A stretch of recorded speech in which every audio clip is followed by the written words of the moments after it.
Hello. Hopefully this is all working, and yeah, behold, a lighting setup that I think is working. Let me know what you think. I've got a rather powerful set of lights ahead of me. Fortunately, they're kind of haloing the TV, so I'm not being blinded by them. And I've got what I think is a rather fetching Action Stations General Quarters red light behind me. But I can change the backlighting to a different colour if people want. Last stream, we seemed to manage to fix the sound issues, which is quite handy. Hopefully we won't get Darth Drak anymore. And right, at this point, it's time to... Thank you very much. You'll be glad to know Ye Fuel is back. So we have 29 alternate history questions to get through first, and then we shall get in after that. We'll get into the super chats. I'm just collecting the first couple.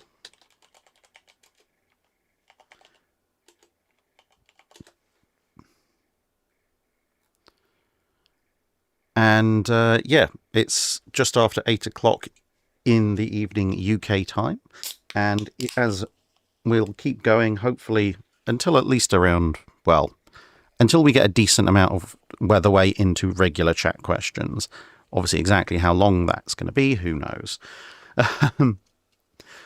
Right, so starting off with Galleass of Martinengo. Says, do you think it turned out better for the US Navy that no carrier air group could find the Kido-Butai in after Pearl Harbor? An encounter would result in losing a large number of trained pilots and aircrew in exchange for very likely superficially damaging some carriers.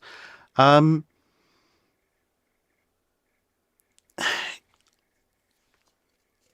overall balance, if you were going to run that scenario 100 times, yes, absolutely. It was much better for the US Navy that Enterprise's air group didn't find the Kido-Butai, because the most likely outcome of that is scout dauntlesses find the Kido-Butai. Kido-Butai goes, oh, that third wave that we were thinking about, let's send that out. Because bear in mind, obviously, the Japanese did have torpedo bombers as part of their attack on Pearl Harbor. And, let's send some combat air patrol or something to follow those SBDs home, and then Enterprise gets jumped by ridiculous numbers of aircraft. That's not a good outcome. There is theoretically, maybe a 1 in 10, 1 in 20 or worse odds chance of it potentially going better for the US Navy, which would be, perhaps a scouting dauntless finds the Kido-Butai, maybe through some patchy cloud or for whatever hand wave reason isn't get noticed, and the scout decides, actually, you know what, I don't really like my odds of getting away scot-free at this stage. And maybe he thinks he has been noticed, and so he decides to go after, let's say, Akagi, drops out of the sky apropos of nothing with a 500-pounder, blows a massive hole in Akagi's deck. Akagi goes up like a pillar of flame. Everybody's panicking. Whether or not the scout makes it home at that point is largely irrelevant because he's told everyone where it is. And while everybody's desperately trying to figure out what to do about Akagi and the fact that she's massively on fire, Enterprise manages to get the rest of her strike group off, and they show up, maybe damage or destroy 1 or 2 more carriers. Meanwhile, Enterprise absolutely hightails it for Pearl Harbor. Every surviving P-40, etc., is sent skywards to cover her, and the Japanese decide to sort of cut and run, absorb the losses and get out of there rather than risk losing even more. Is this an incredibly unlikely scenario? Yes. Is it theoretically within the bounds of plausibility? Yes. But you're basically rolling a d20 and hoping for a natural 20 at that point. That's not the kind of thing you trust one of your few fleet carriers to, especially given that in the direct aftermath of Pearl Harbor, those carriers are the only major strike assets you actually have. So, yeah, in most plausible scenarios, it's best that the Kido-Butai returns home unmolested. It's not worth risking the the ridiculousness of a one in a million shot, even if that might help hugely.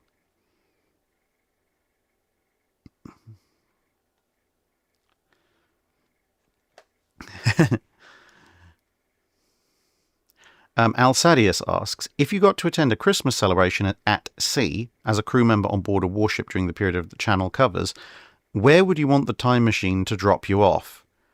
I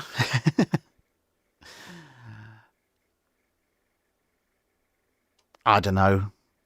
Puritan England, Commonwealth England, where Christmas was banned by Cromwell. I find the whole period very annoying these days, and I don't have particularly good memories of the general time period as a whole, so just avoid the whole thing, to be perfectly honest.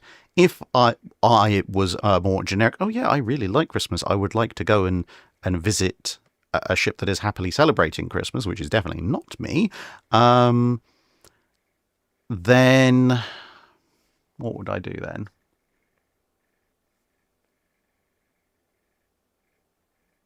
I don't know.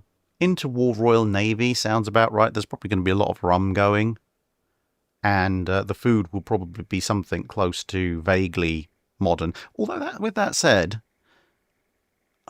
you see, I have a suspicion the food on a US ship in the interwar period might actually be even nicer. But by the interwar period, the US Navy is dry. So, yeah.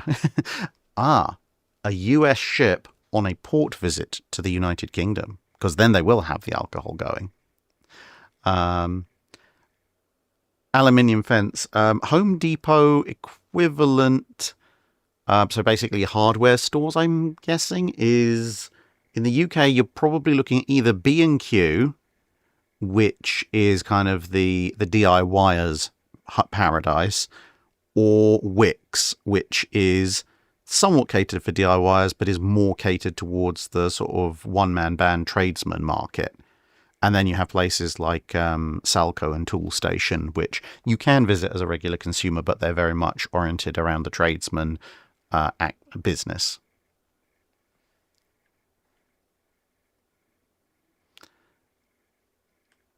Paul from Chicago asks, while assigned to the Yellow Submarine, the Beatles defeated the Blue Meanies through singing. Are there any other times in history that a naval force was defeated through song? For example, in the 1914 Christmas offensive, when the British and Germans attempted but failed to defeat each other by singing Christmas carols across no man's land.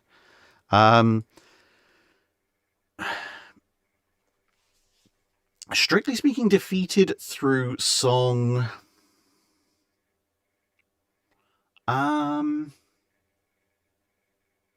Not that I can think of off the top of my head. There are a number of naval encounters which have involved singing, either as a morale-boosting effort for the crew aboard the ship in question, or as an attempt to decrease the morale on the other side. So, for example, in the Battle of Trafalgar, as the British fleet closed in on the French, the British capital ships had their bands out on deck playing a variety of songs and tunes and so forth to keep morale up, and they kept that going pretty much until the level of shot flying from the Franco-Spanish fleet was considered too much, and they went and stashed their instruments and went over to their action stations. Great. And here I thought I'd solved the audio issues. Let me see what's going on.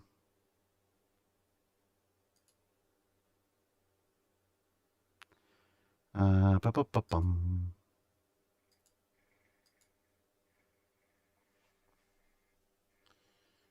Mm-hmm.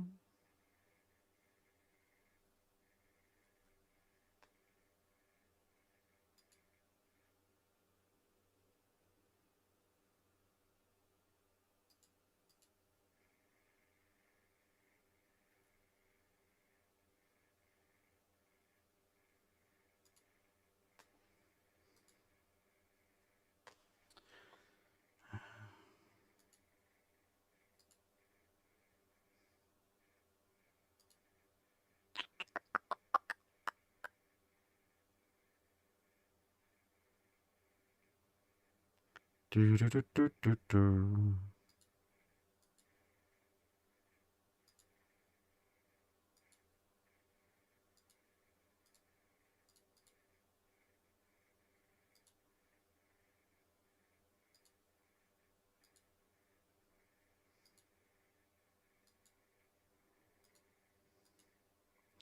Has that changed anything?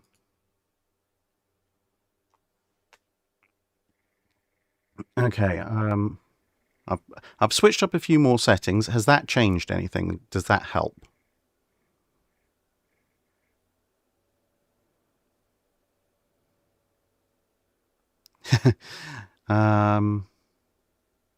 That's really weird because I thought I'd solved that problem last week by switching it to mono sound input.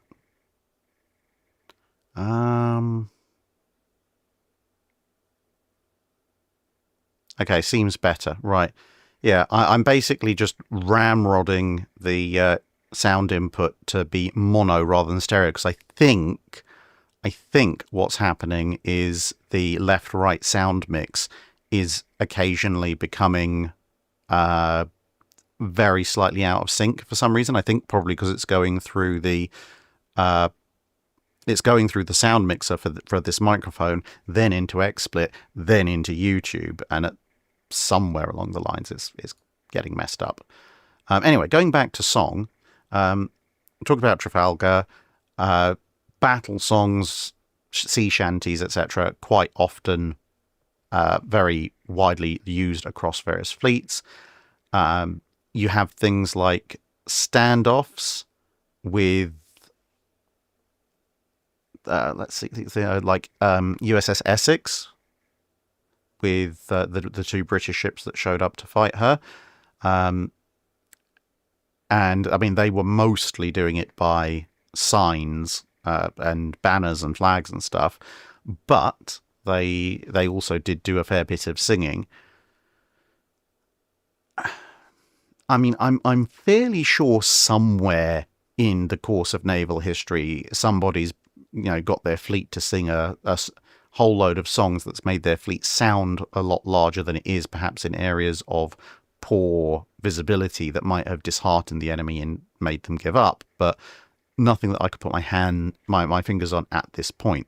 But as I said, the use of songs to increase your morale and decrease the enemies, very much a thing in, well, pretty much almost any naval actions up to the point where in the very late 19th, early 20th century, Rangers got too much to actually let that be a thing.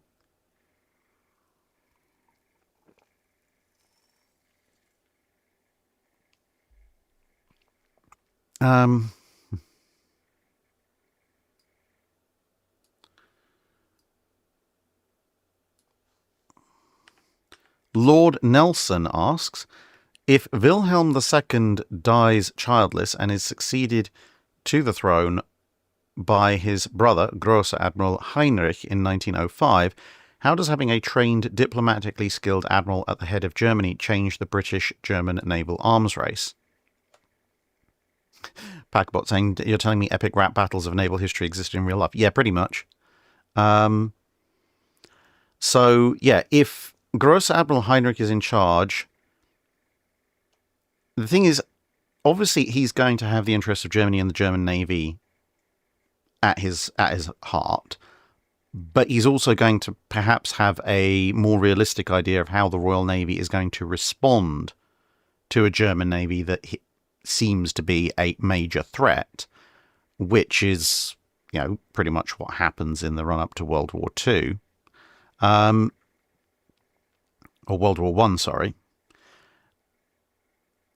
And, I mean, the thing is, Wilhelm II goes for the strategy he goes for because he wants Germany to have its place in the sun, to be a great power. But I think the mistake he makes is that, well, it's twofold. He wants Germany to go from basically nothing to being the power, or at least at an equal with the power, i.e. the UK, the British Empire.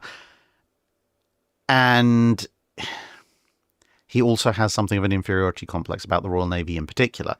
If you remove this latter and you have someone who's using a little bit more realistic politics to ensure that Germany has a place in the sun, as they called it back then, then, yeah, you could put a stop to the Anglo-German naval arms race pretty quickly.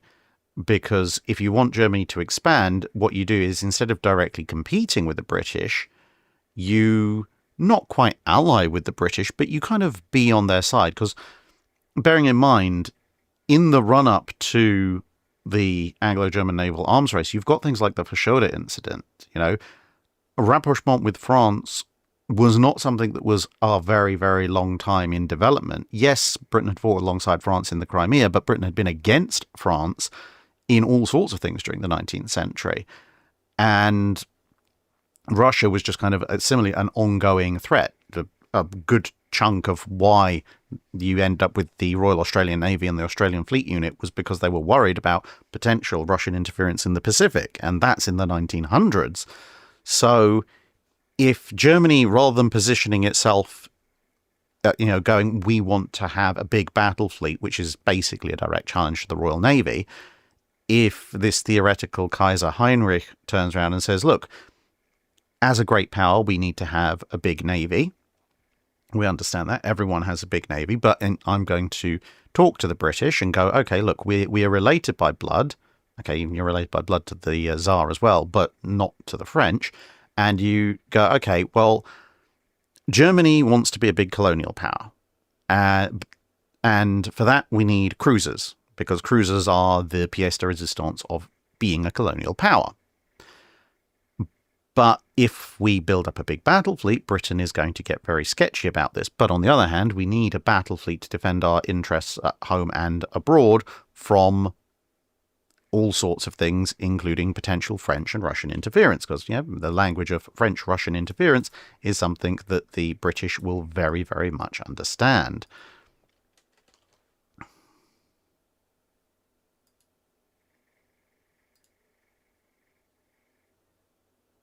Sorry,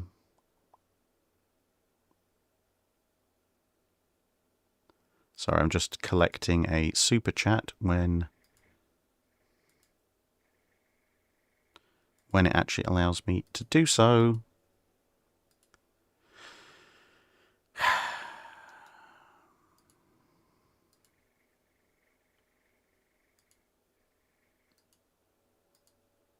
There we go. I think. Right.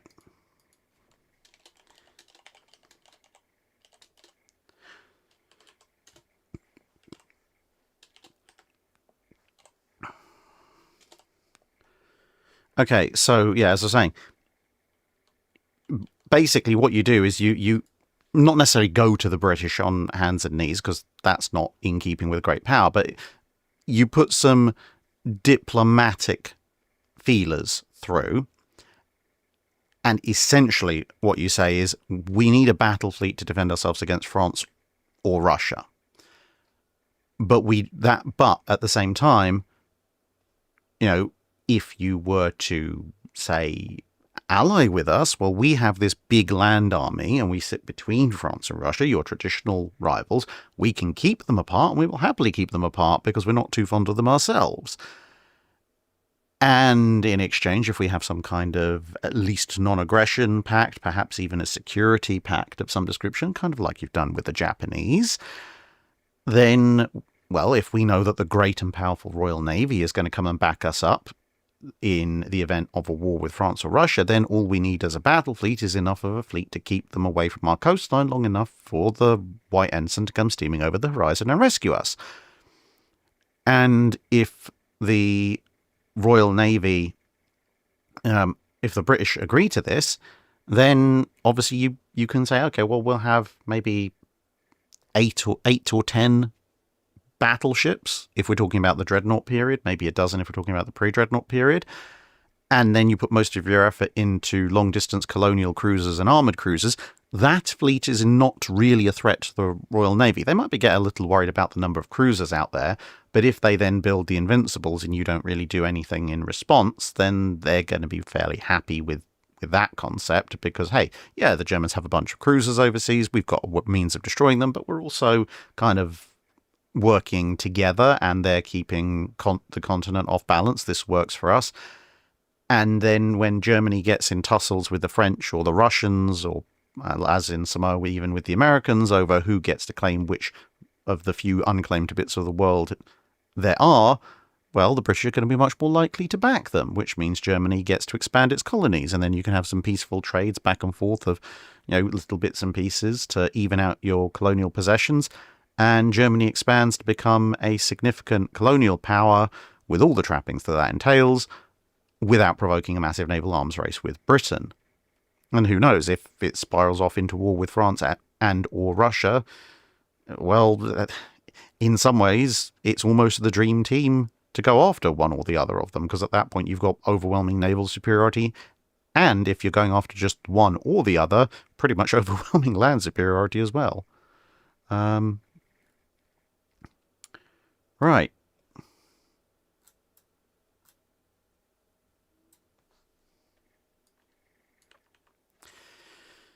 David B. asks, the US Navy of pre-World War I entry is more... Okay, so this is a scenario. If the US Navy of pre-World War I entry is more impressed with the Queen Elizabeth's speed and decides to increase the Colorado class's speed to 25 knots, how much additional displacement would that require, and what is the impact for World War II? Would the US Navy modernize them to push their speed up to 28 knots? And do we see them used in the Guadalcanal campaign in Iron Bottom Sound, since their speed would give them the ability to get in and out?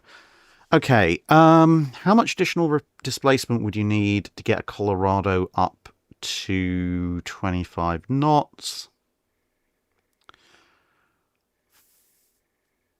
My default feeling on that is probably going to be 3,500 to 4,000 tons. The machinery is not going to weigh that much, but you're going to basically need to lengthen the ship to include more machinery, and that obviously means essentially, if you take the original design and essentially just break it in half, put a hull plug in, all of that hull's going to weigh additional. You're going to have to put armor over it. There's going to be superstructure on top of it. You're probably going to take the opportunity to stick a couple of extra secondary guns in, plus all the weight of the new machinery, plus fuel, etc., and additional crew. So yeah, I would reckon 3,500 to 4,000 tons should just about do it if you want to keep the the main gun firepower and the armor protection roughly the same. If they're truly capable of 25 knots, would the US Navy modernize them to push their speed up to 28? I don't think so, because when you look at what the US Navy were planning to do historically with the Colorados and the Tennessees, they were going to give them a modernizing overhaul, but they planned just to keep them around long enough to sustain the fleet to be replaced by incoming fast battleships. Now, if they're already capable of 25 knots, given that they were prepared to accept them at 21 for that period, 25 is just icing on the cake. In theory, if you pulled them in for an Italian style or Queen Elizabeth and Valiant style complete overhaul where you replaced and updated all their machinery to get more power out of them, then yeah, you might be able to pull that off. But the US doesn't seem to be really on board with that kind of thing in the late 30s. So I don't think they would, to be honest. And although the Iowas are fast, as I've said before, the Iowas are a little bit of an aberration in US battleship design, which historically, especially in the World War I period, and even to a certain extent in a lot of the interwar period, has emphasized firepower and protection more than speed.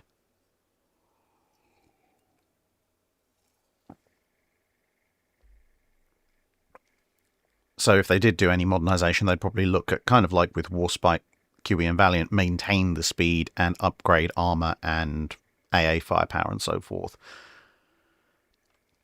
And as a result, they would probably be thought of as perhaps a fraction too slow to go into the Guadalcanal campaign. But, of course, that is looking at a timeline with relatively minimal differences to the existing timeline. Whereas if you were to diverge a little bit more, from into perhaps a much more divergent timeline, shall we say, then I can see a situation where possibly the US Navy might go for modernizing them and getting them up to 28 knots. But how would you do that?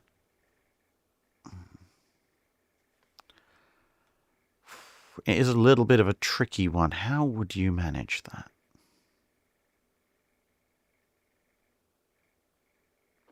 So it can't be completion of things like the Lexingtons, because their speed is just way, way, way too high. A potential scenario where I might see that being pulled off would be a slightly alternate Washington Treaty, where the US manages to argue to complete all 4 Colorados, and the Japanese therefore argue to complete a third 16-inch gun ship. The British presumably get 3 Nelsons instead of 2, because at that point you've got more ships in the class, and if the Japanese have, let's say, for sake of argument, 3 Nagatos plus the Congos, and the Congos obviously have been modernized, then I can see the US looking around and going, actually, we think the Japanese have enough fast capital ships of varying descriptions that being able to slightly overmatch or roughly match their speed, depending on if you're looking at the Nagatos or the Congos, might actually have a tactical advantage. But that obviously is going back and diverging even more from the historic timeline. Graham William Kidd is putting in Paper Frankenships 2. And he says, let us continue our nautical Mary Shelley Odyssey to create a Dr. Drax Frankenship for each class and channel era. So this is kind of an ongoing feature, I think, from his alternate history questions for this year. We're combining the best of breed of various components for the chosen ship class, and the task is the best Franken light cruiser for the 1930 to 1945 period. Okay, because we've done battleships and we've done a heavy cruiser. Now, Franken light cruiser.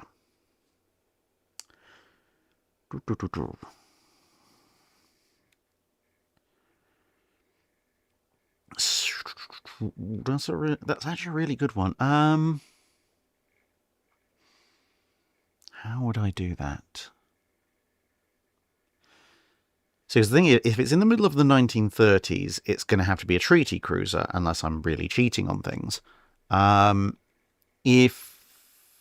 then, of course, you can go for a really efficient general light cruiser, you know, a sub 10,000 tonner, or a 10,000 tonner, or a post-treaty over 10,000 tonner, or a marginally over the treaty limits, but we're still doing our best. So I think we're going to go with a late 1930s light cruiser from a formerly treaty-compliant power. So we're going to go for loosely 10,000 tons, but we're not going to be completely heartbroken if we end up with 10,500 or 11,000. At which point, systems. So because we're going for the late 1930s, we are going to have aircraft. You know, yes, eventually the aircraft facilities will probably get deleted or significantly reduced so that we can have radar, but late 30s, given that at that point we're probably designing this thing in 36, 37, we don't have future sites, so we are going to include for aircraft. Given the speed and whole form of cruisers, I am actually going to go for a midships aircraft facility rather than a stern aircraft facility.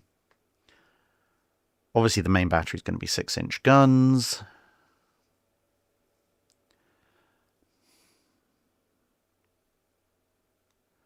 Hull form, I'm going to go with Hull form, I'm going to go with Belfast's hull form, the Edinburgh subclass, because it's just incredibly tough, particularly with the positioning of the machinery being so far aft relative to most others. And I'm going to go with a Belfast refit style armor scheme. So 4.5 inch belt armor. That's fine for. Yeah, that's good. I think that's going to be more than enough for a light cruiser for resisting 6-inch gunfire. Now, as for which guns I'm going to be using, I'm going to go with Cleveland Edinburgh Belfast style layout, so 12 guns in triple turrets. I'm going to go with probably the US Brooklyn style turrets because hilarious rates of fire.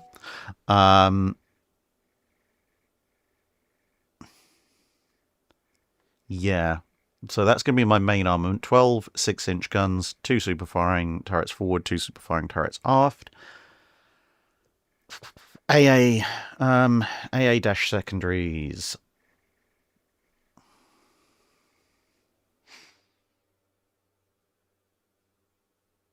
So to try and keep weight down and to keep some other things going, I'm actually not going to go with the 5-inch 38s.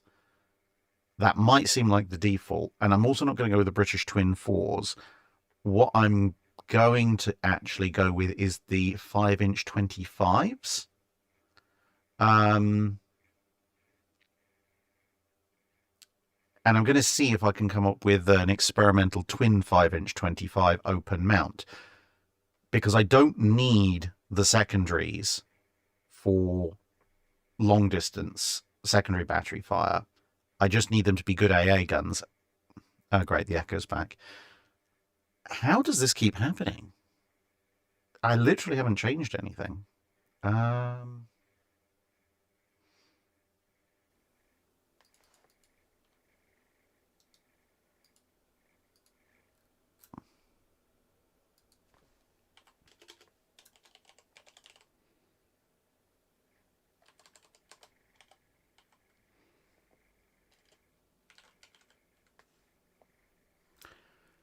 CVA is a rocket. I don't have any sound filters or AI stuff going.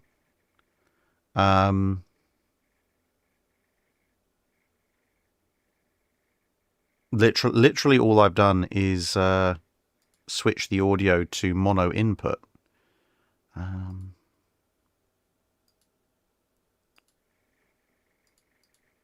No audio effects are enabled.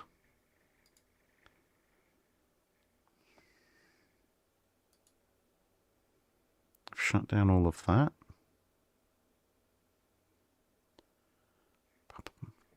Maybe I'm just speaking too close to the mic. That's not going to help, is it?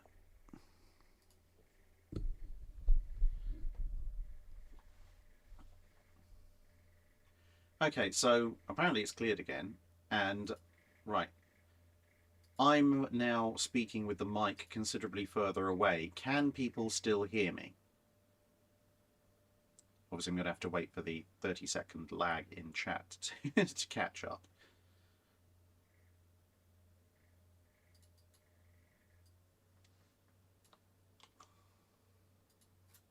So can people still hear me with the mic just that little bit further away?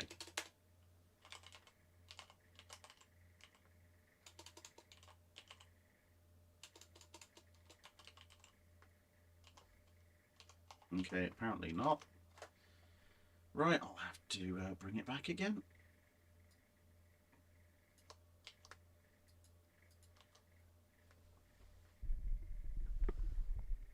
Okay, well, we'll try this.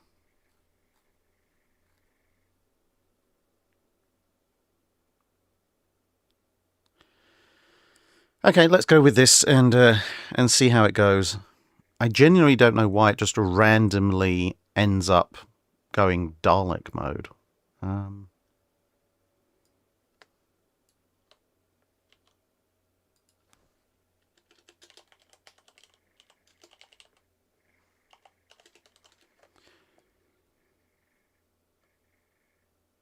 Right, so anyway, where were we with our light cruiser? So we've got a twin 5-inch 25 caliber AA setup, which is going to give me a decent heavy AA setup, but save me a whole bunch of weight. For light medium AA, I'm going to go with... Who has a non-broken medium anti-aircraft gun in the mid to late 30s? Well, I'm not going with the Japanese 25. I'm not going with the Chicago Piano. I'm probably just going to go with quad pom-poms, to be perfectly honest. Then,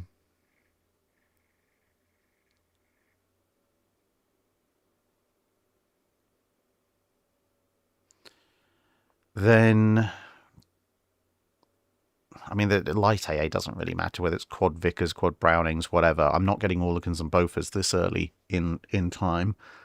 Machinery. Cruisers need long distance.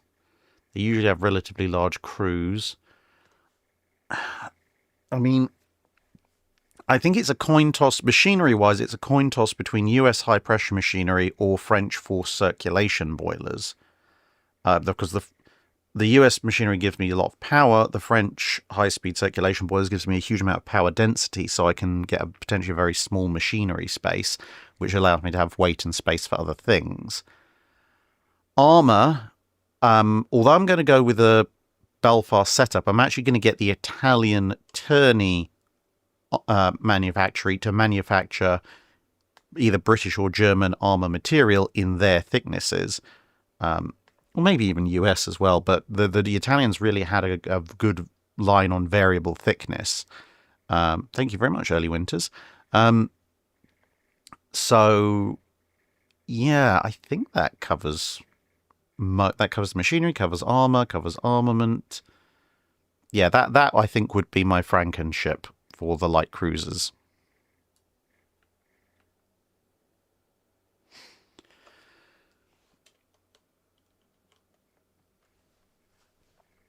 Aluminium Fence saying he'd love an episode on the Chicago Piano. Yeah, I kind of want to do one. In fact, I definitely want to do one. But I think a good chunk of that is what happens to replace it. And although I've come across a lot of references to the big competition that the US Navy did between the 37mm, the Bofors 40mm, and the pom-pom, and I've come across even a few documents which summarize the results of the test and the fact that the Bofors won out and the pom-pom came close second, thus far I haven't been able to track down the documents that actually document the tests themselves. And until I can track those down, I don't really want to touch the subject of Allied medium anti-aircraft guns in the run-up to and early part of World War II, because that competition is a key feature of it all, and I need that information. So, Fleet, hello. I've collected everybody's super chats so far. So if you want to collect super chats, starting with the whichever one comes next, that's great. But I do have the first lot, so don't worry too much about those. Right. The Freaker86 asks, what if the Mark 14 with all its flaws was in service with the Japanese and the Long Lance was in service with the US Navy? So basically swap the torpedoes around, leave everything else as it was historically. Would the war in the Pacific be significantly different? And if so, how do you think it would have played out? Yeah, it would be significantly different. As I said before, this is another kind of deep research task I want to do. I actually want to pull up the patrol report cards for torpedo expenditure for every US submarine from December 7th, 1941 to the end of 1942, because in those they record how many torpedoes they expended, where, when, and what happened with each torpedo. And from that, if I can pull all of those records, and I know they exist, it's just a matter of getting access to them. But if I can access and tabulate them all, then in theory, I could go... I mean, in theory, I could go through for 43 and 44, but come on, let's be a little less ambitious. Let's start with 42. I could then go through and tabulate every time a Mark 14 torpedo was expended, And every time where it's definitely a problem with the Mark 6 exploder or one of the other many issues surrounding the Mark 14, and also the areas where potentially there was an issue. And from that, we'd be able to work out, okay, well, assuming the detonator wasn't a problem, here are the additional ships at minimum that would have been damaged or destroyed of the Japanese Navy and Merchant Marine. And that would give us some idea of how everything would change. Now, of course, if more ships are destroyed, that's obviously going to change the way the Japanese operate, in theory. So there would be timeline divergence, but it would at least give us a good baseline. Of course, if you're going to swap out with the Mark 14, then you're going to need the Type 95, the 21-inch variant of the Long Lance rather than the Long Lance itself, because that's a 24-incher. If the Mark 14 is in Japanese service, and in theory the Mark 15 on their surface units, that does change a few things. Because you think about the Long Lance's heyday when it blows apart half of ABDA Command, cripples and sinks a bunch of ships in the early part of the Guadalcanal campaign. And, First Battle of Savo Island, for example, all of that kind of stuff. If most of those torpedoes are just malfunctioning, that hugely changes the balance of power going forward, because not only do the Allies have more ships around, but then those ships are going to be turning their guns on the enemy. And even if, say, some ABDA command battles don't go their way, even with the now Mark 14s malfunctioning, or Mark 15s, you're still going to end up with the Japanese taking a lot more damage, if not losses. So that's going to greatly help the Allied cause, as well as obviously the long-distance Japanese torpedoes in Allied service hurting the Japanese cause, because, surface-launched torpedoes and sub-launches that actually work properly. And then side question, if you don't mind sharing, how Mrs. Drak and Baby Drak doing? They're doing very well, thank you. Mrs. Drak is downstairs, and Baby Drak is either with her grandmother or possibly on their way home to here.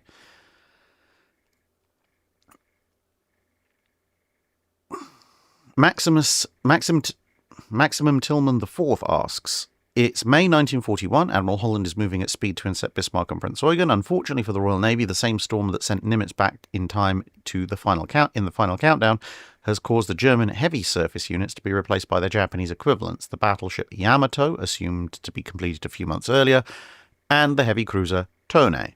How does the engagement at Denmark Strait unfold, with the desire to engage enemy combatants taking priority over commerce raiding? And assuming that Yamato takes a swordfish torpedo and has its steering irreparably damaged, how does the final battle against King George V and Rodney conclude, with the twist that Tone and its long lances stick around? Is it possible or probable that Yamato and Tone dispatch Hood and Prince of Wales in the first engagement, and then take out Rodney and King George V in the second battle, if the Royal Navy then doesn't have intelligence on how big Yamato is or how deadly the long lances are? And would the seaplanes on Tone be a factor? Okay. So, working back quickly, I don't actually think Tone's long lances would really come into play in the final engagement, because I have a feeling that Tone would probably be using them in the first engagement. But that aside, I actually think that the Battle of Denmark Strait wouldn't happen the way it historically happens.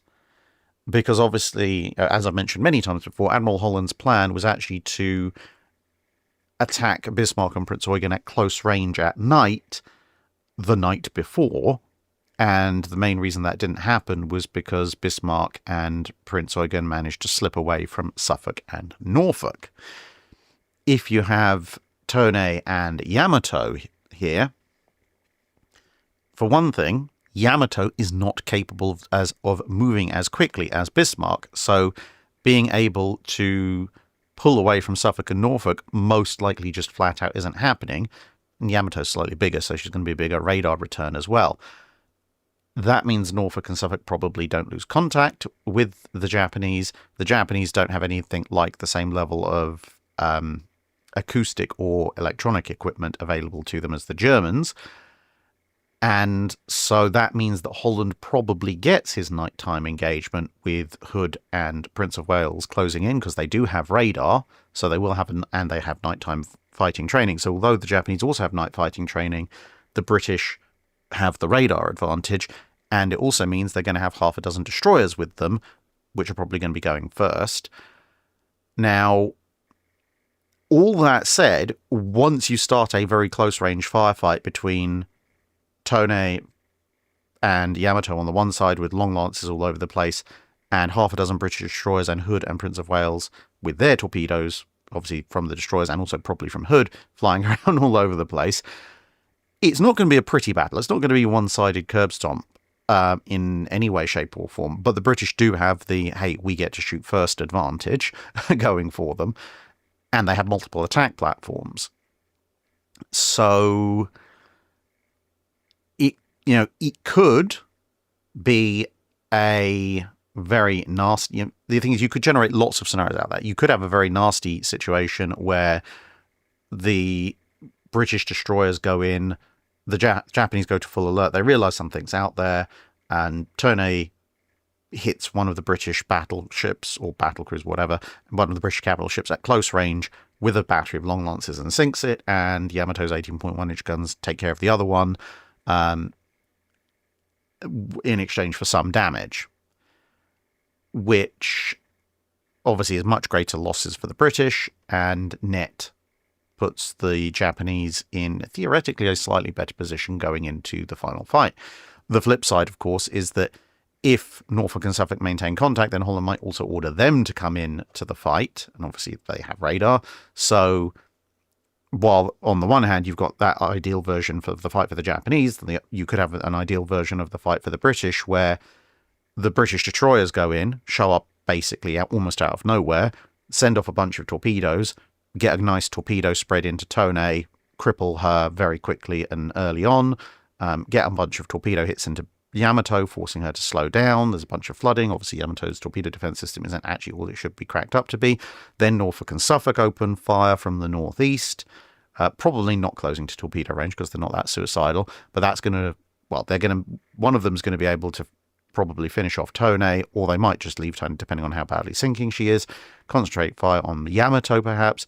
Yamato then turns around to try and, well, not necessarily turns around, but at least turns her guns to try and engage them, and then out of nowhere from the other direction comes Hood firing torpedoes and 15-inch guns, and Prince of Wales firing on the other beam with 14-inch guns, and all the secondaries going off.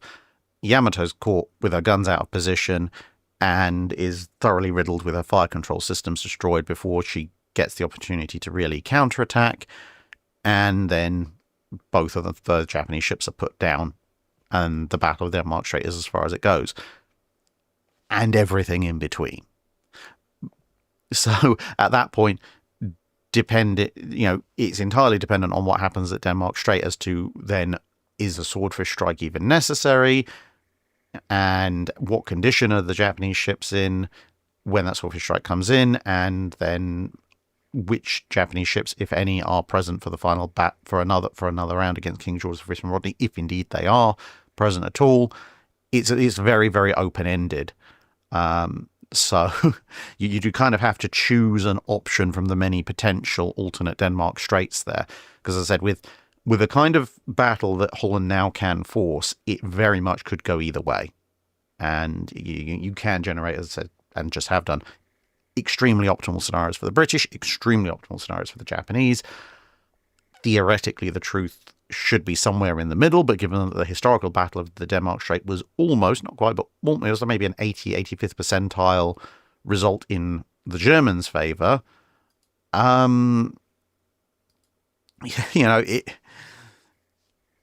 it's one of those things. I think you could run the same scenario 10 times and get 10 very different results.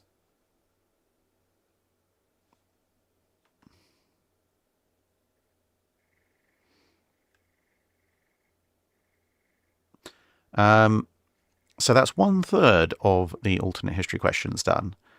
Fechler, etc., etc., etc. You know who I'm talking about from many Patreon Drydocks.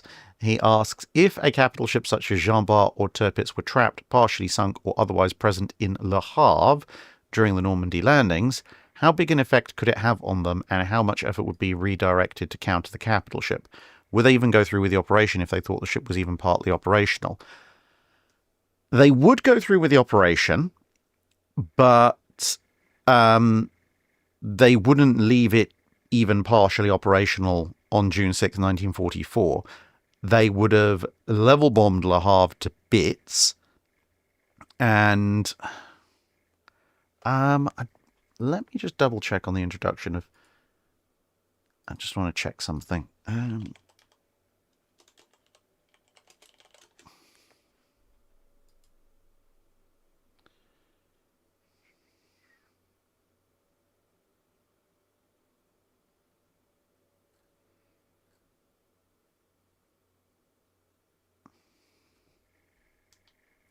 Yep, okay. So, the first historical deployment of tall boy bombs was actually in early June 1944.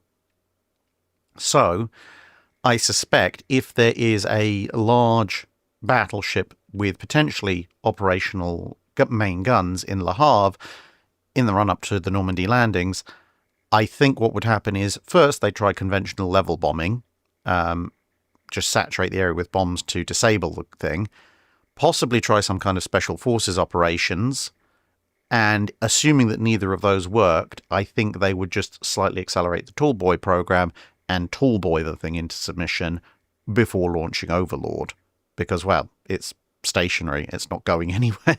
they've got all the opportunity in the world to line it up. It's not worth the risk of having, a battleship with battleship fire control and battleship guns blasting away at the invasion fleet.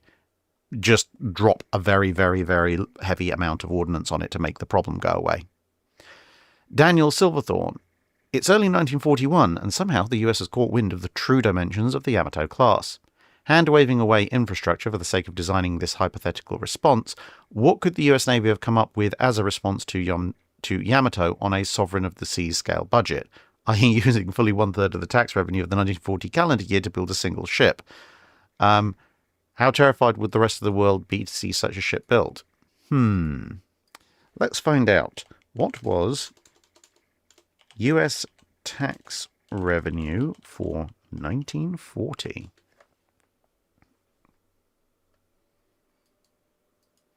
Dun, dun, dun, dun, dun, dun, dun, dun, dun, dun, dun. US tax revenue for 1940 was roughly $6.5 billion. So we're going to be talking about roughly 2.13, maybe 2.2, no, a bit more, about 2.2. Yeah, so about $2.2 billion. Okay, so we know the Iowa class cost $100 million. So we're spending the budget of 22 Iowa class on a single monstrous response to the Japanese. Oh boy. I mean, at that point, you could build basic, but I mean, 2.2 billion in 1940. So what's that equivalent in modern?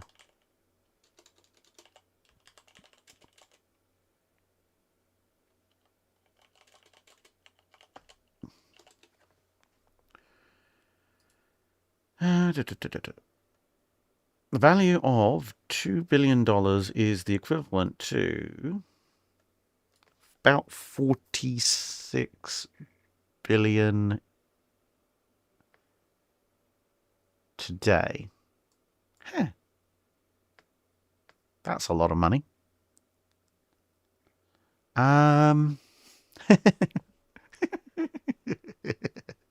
Oh boy, what could I build with 1/3 of the US national budget? Yeah, okay, so hand-waving infrastructure aside, as you said, with the hypothetical Tillman response, if they are going to do this, the single greatest restriction they're going to face is materials technology of the day.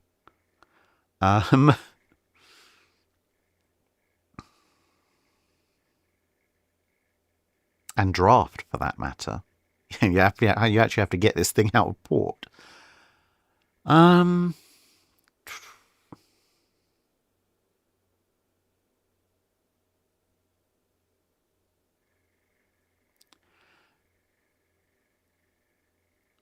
mean, I physically can't think of a single ship you could actually build for that amount of money that you could actually build without, diverting at least half of it to just dynamite a 100-foot deep, 300-foot wide channel out of your shipyard and into the deep Pacific. I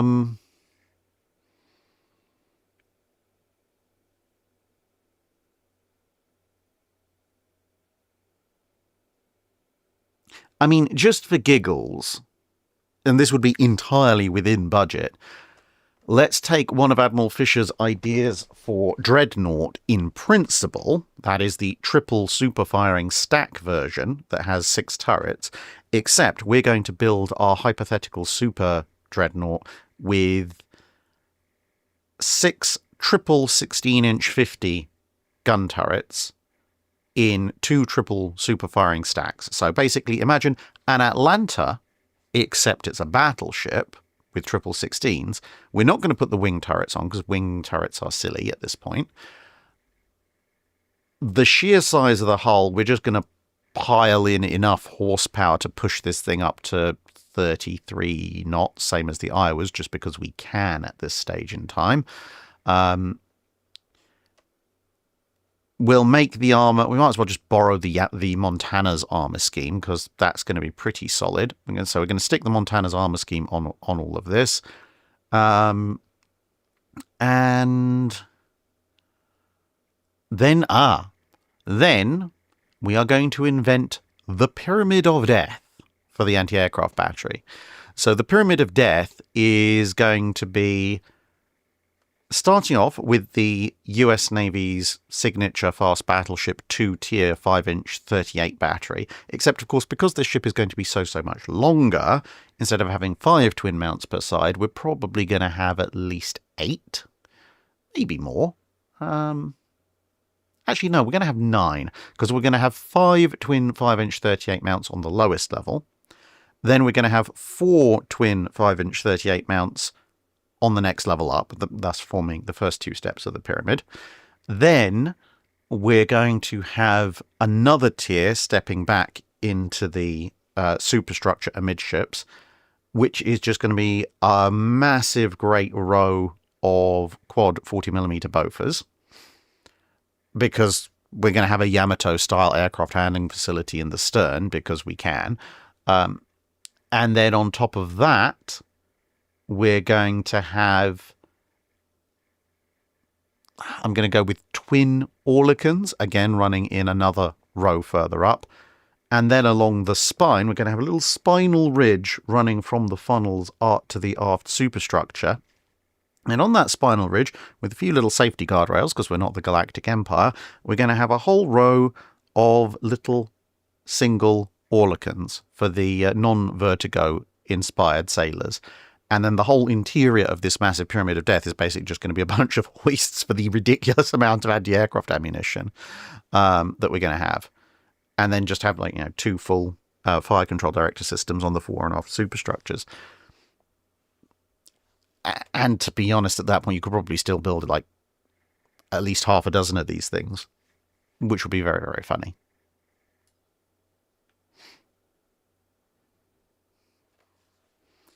Andrew Kirshenman asks, what happens if after the Battle of the Denmark Strait, Bismarck goes west for a last stand in the St. Lawrence? How far does she get upriver, and is there any ship that can stop her in the way? How much damage does she do shooting up ports and trains and railway bridges? And where is the best place to scuttle once she's out of ammunition? And how does the Royal Navy then deal with her?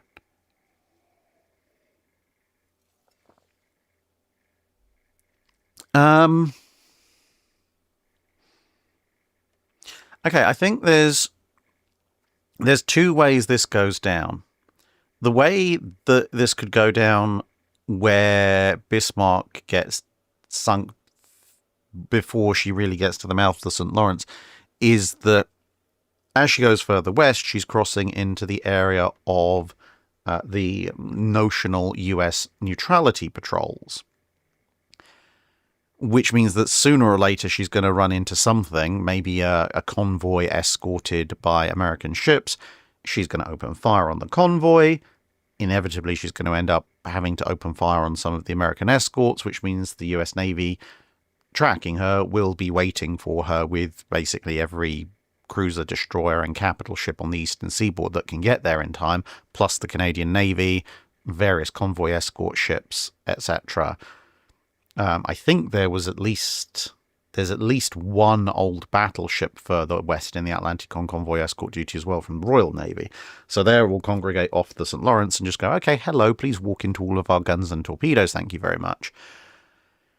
If that doesn't occur, if she misses all the neutrality zone convoys and so forth, and assuming that everybody has a vague idea that she is in fact heading for the St. Lawrence, so Norfolk and Suffolk are tailing her, let's say, then it's basically going to be a scratch force of any and all destroyers and other escorts that were in and around Canada for normal convoy duty, plus that battleship, plus everything else that the Royal Canadian Navy has to hand. And, I mean, there's going to be, obviously, British ships following in from the east, at which point, if I was the British, I would probably put my old battleship somewhat into the St. Lawrence estuary, maybe over some very shallow water. So let's say if I'm drawing 33 feet, find somewhere that's got 36 to 40 feet of depth. There'll probably be some emergency mine laying going on, and obviously recon aircraft and so forth, and the big mismatched force of escort vessels and so forth. I think the strategy would probably be to send out the faster ships, so actual true destroyers and so forth, to try and do a mass night torpedo strike on Bismarck the night before she gets to the shore, because in theory a good chunk of those destroyers should survive, and they may, even if they manage to proceed at speed, they may actually get back in time to reload and be ready to try again during the day. Then you'll have older destroyers, other smaller coastal craft, and so forth, plus the mines, plus maybe the odd sub or two, plus destroyer gunfire, plus the old battleships. I don't think she'd get too far up the St. Lawrence, because even if she manages to sink the old battleship, it's going to, drop 6 feet and just keep firing. And once you're in the St. Lawrence estuary, it's going to be near enough point-blank range. You're going to be being swarmed by smaller ships, and at that point you're also going to have aircraft going after you. So, yeah, they're just going to be a death by 1,000 cuts somewhere in the St. Lawrence estuary.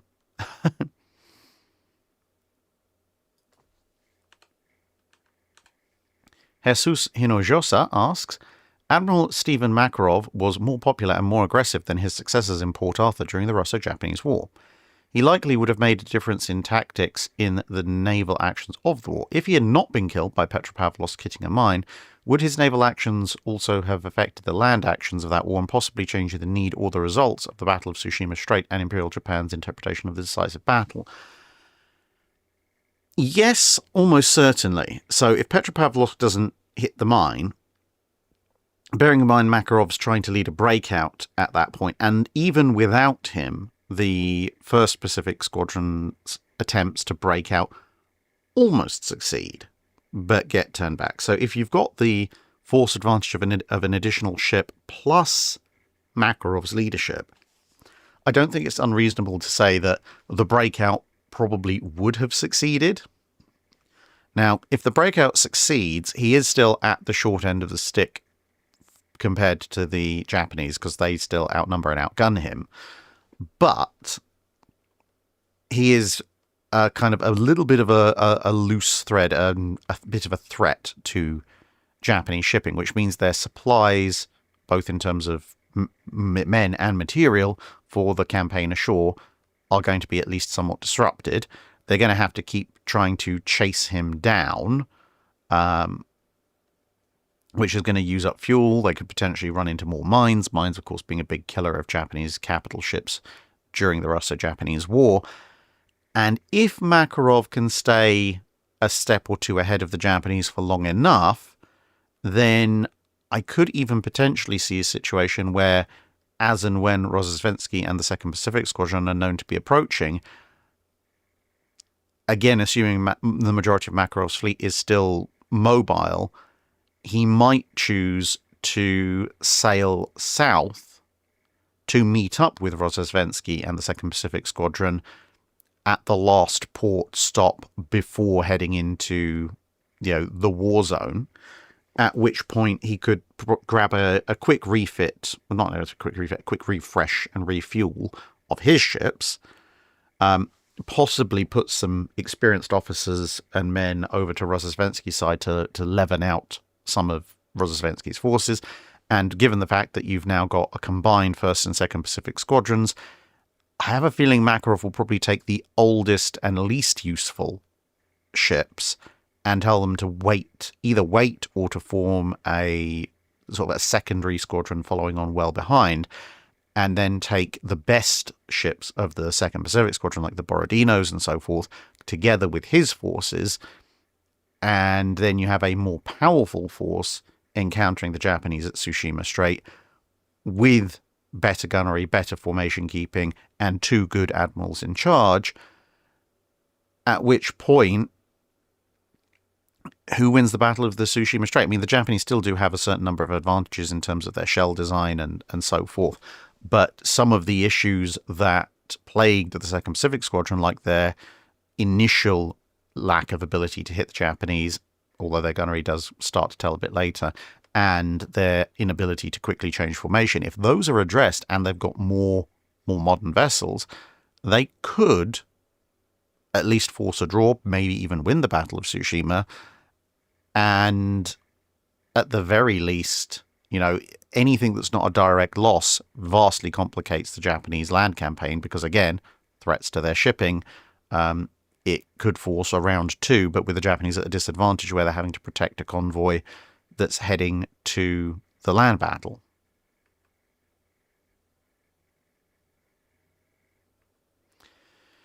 Johnny asks, if the Germans had prioritized construction of the Bayern class, what impact could 2 to 4 of those battleships have had at the Battle of Jutland if they were finished in time?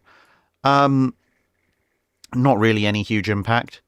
Then, unlike the QEs, they don't have a particular speed advantage over the rest of the German battle line, so they're not going to be with the first scouting group, which means that basically that battle with Hipper versus Beatty is going to go pretty much as it does historically.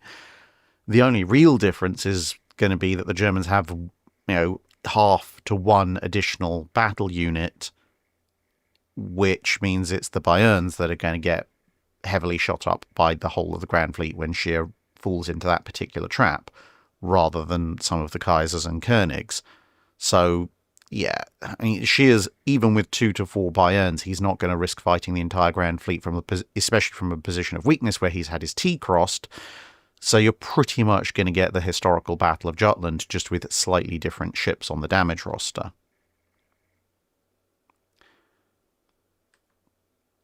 Captain Seaforth pointing out, with Makarov active, the Japanese also wouldn't have their refit period between the fall of Port Arthur and Tsushima. Yes, this is true.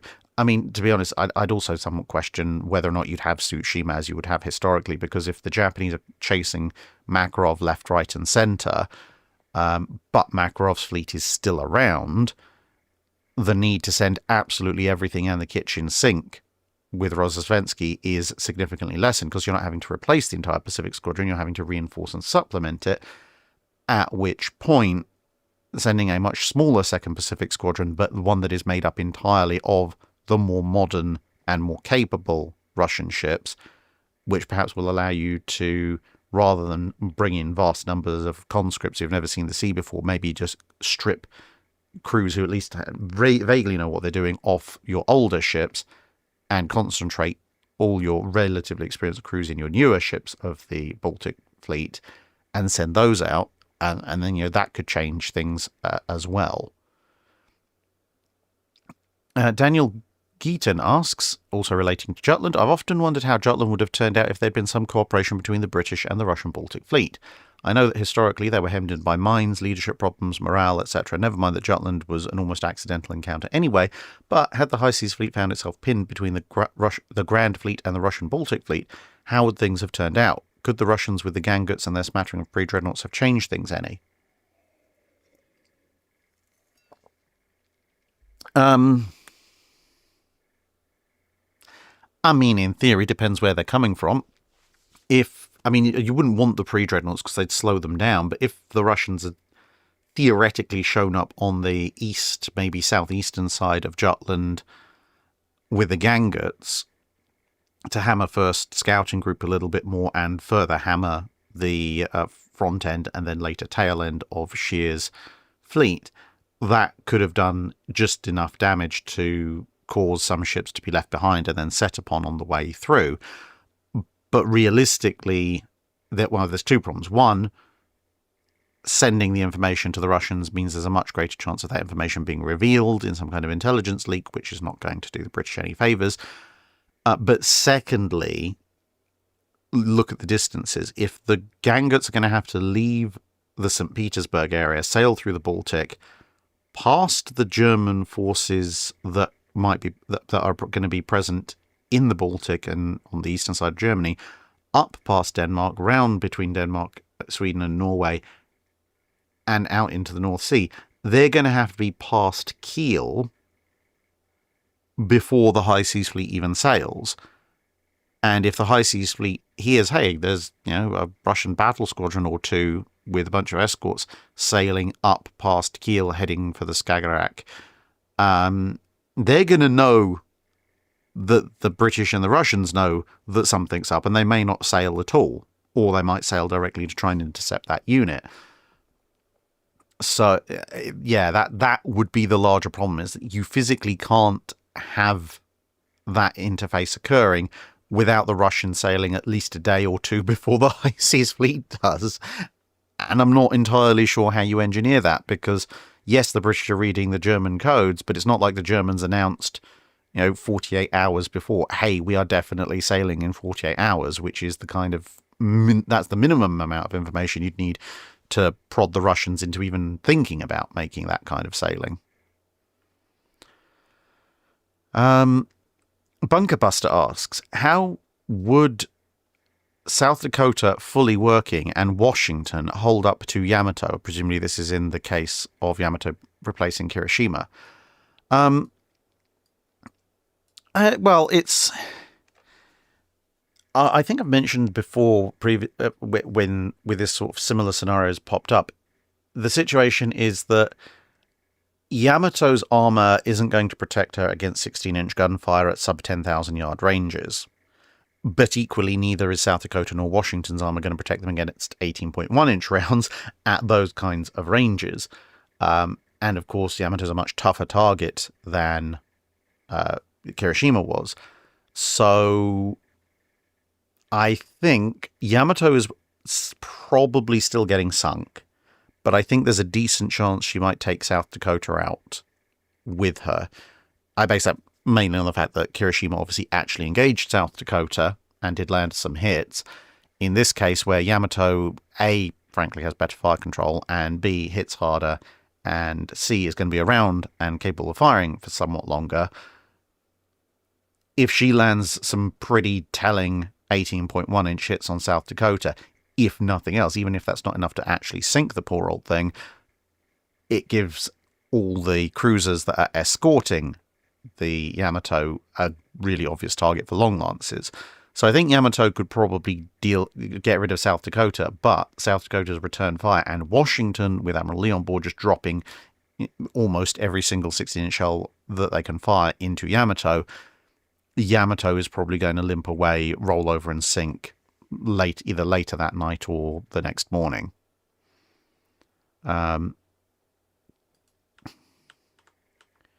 D.A. Brock asks, how do you think World War II would change if the submarine snorkel had been in widespread use by all of the combatants by January 1939?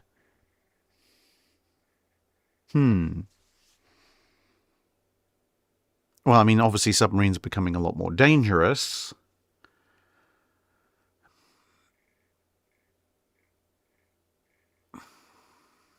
Well,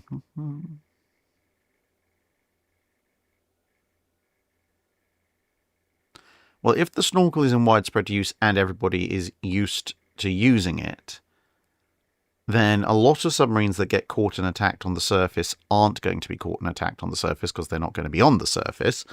And until the advent of centimetric radar, it's going to be very hard to pick up the snorkels.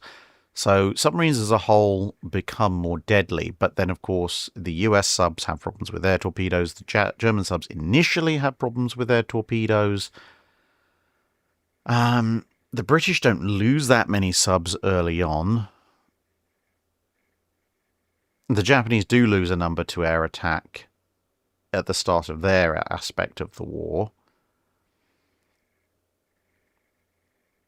So yeah, I think in the first, let's say in the first part of the war up to say mid-42, then losses to submarines are significantly increased. However, it may not be quite as bad as you think because, of course, a lot of German attacks on convoys are done underwater anyway, or if they're done on the surface, they're done on the surface at night for reasons of speed. So the overall effectiveness of German subs in actually attacking convoys probably doesn't change hugely, except for the fact there will be slightly more U-boats around because U-boats being detected recharging on the surface is going to be less of an issue, so fewer losses in that respect. I think the biggest winners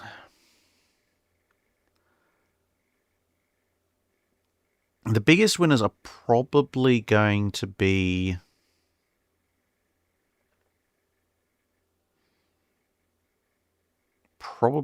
in the Pacific, because the British don't have that many targets to go after, period.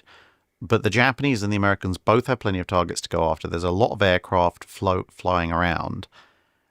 And if they're able to proceed, even just proceed somewhat faster because they're able to run with their diesels, albeit underwater, or at least some of the diesels, underwater during the daylight hours rather than, spending the night on the surface recharging and the day submerged running purely on batteries, that's going to increase submarine mobility and therefore submarine effectiveness.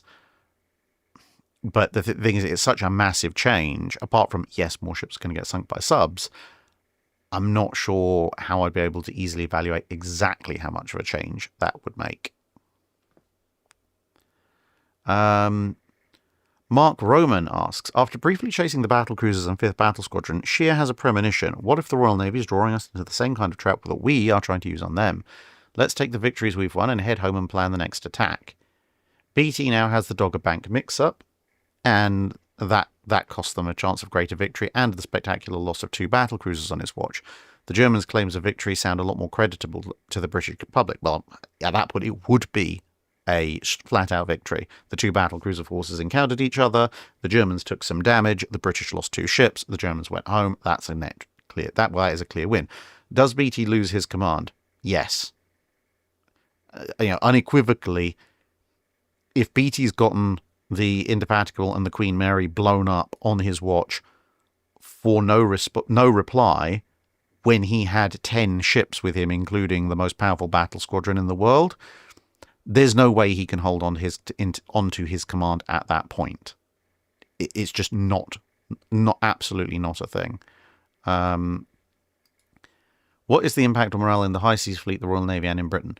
The High Seas Fleet are going to be over the moon because it's not the bracket and destroy an entire British battle squadron victory that they wanted, but it is a clear and unequivocal victory. They've taken on thanks to the 5th Battle Squadron being miles away, thanks to BT's terrible signalling. It's going to be, look, we took on a slightly larger force of our direct peer equivalents, and we won. Yeah, some of our ships need some time in dock, but 2 of the British ships aren't coming back at all. And, well, let's face it, Lion and Tiger weren't exactly unscathed from the experience either.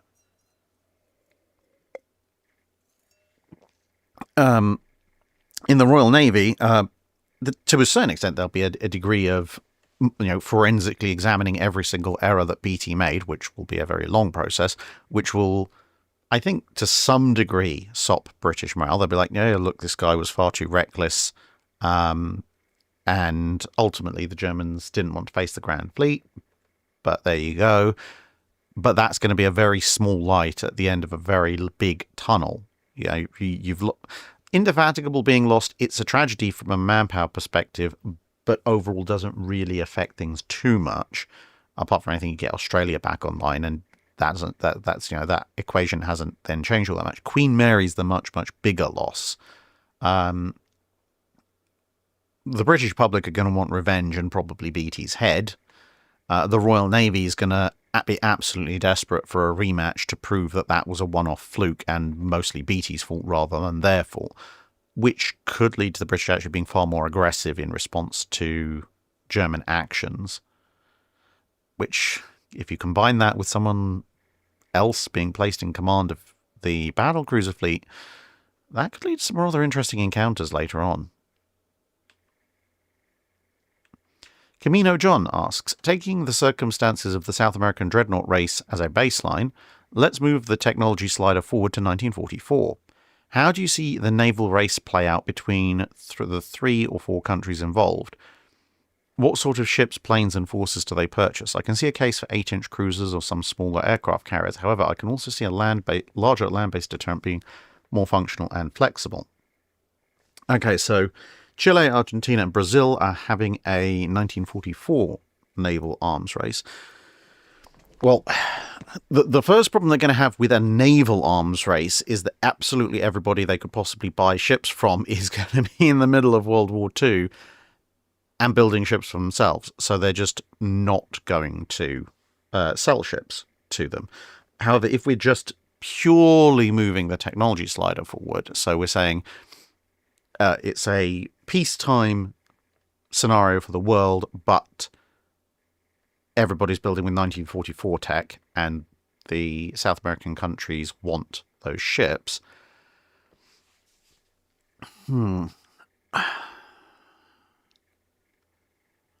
I can see a case for Brazil wanting aircraft carriers.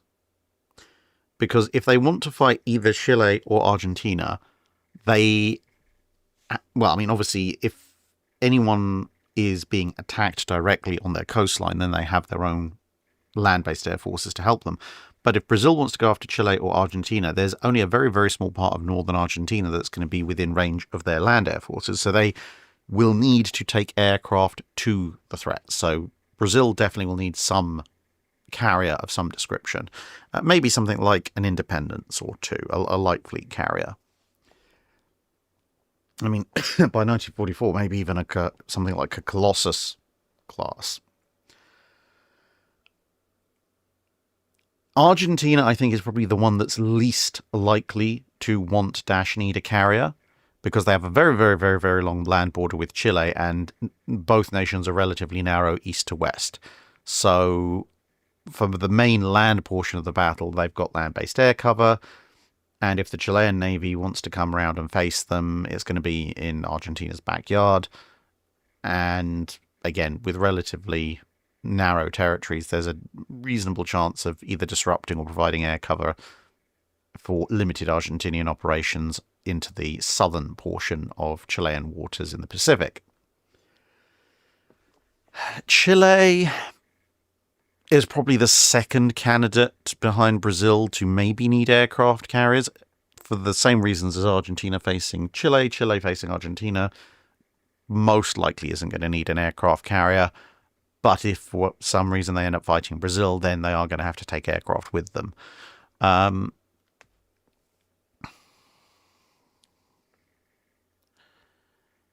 For 1944,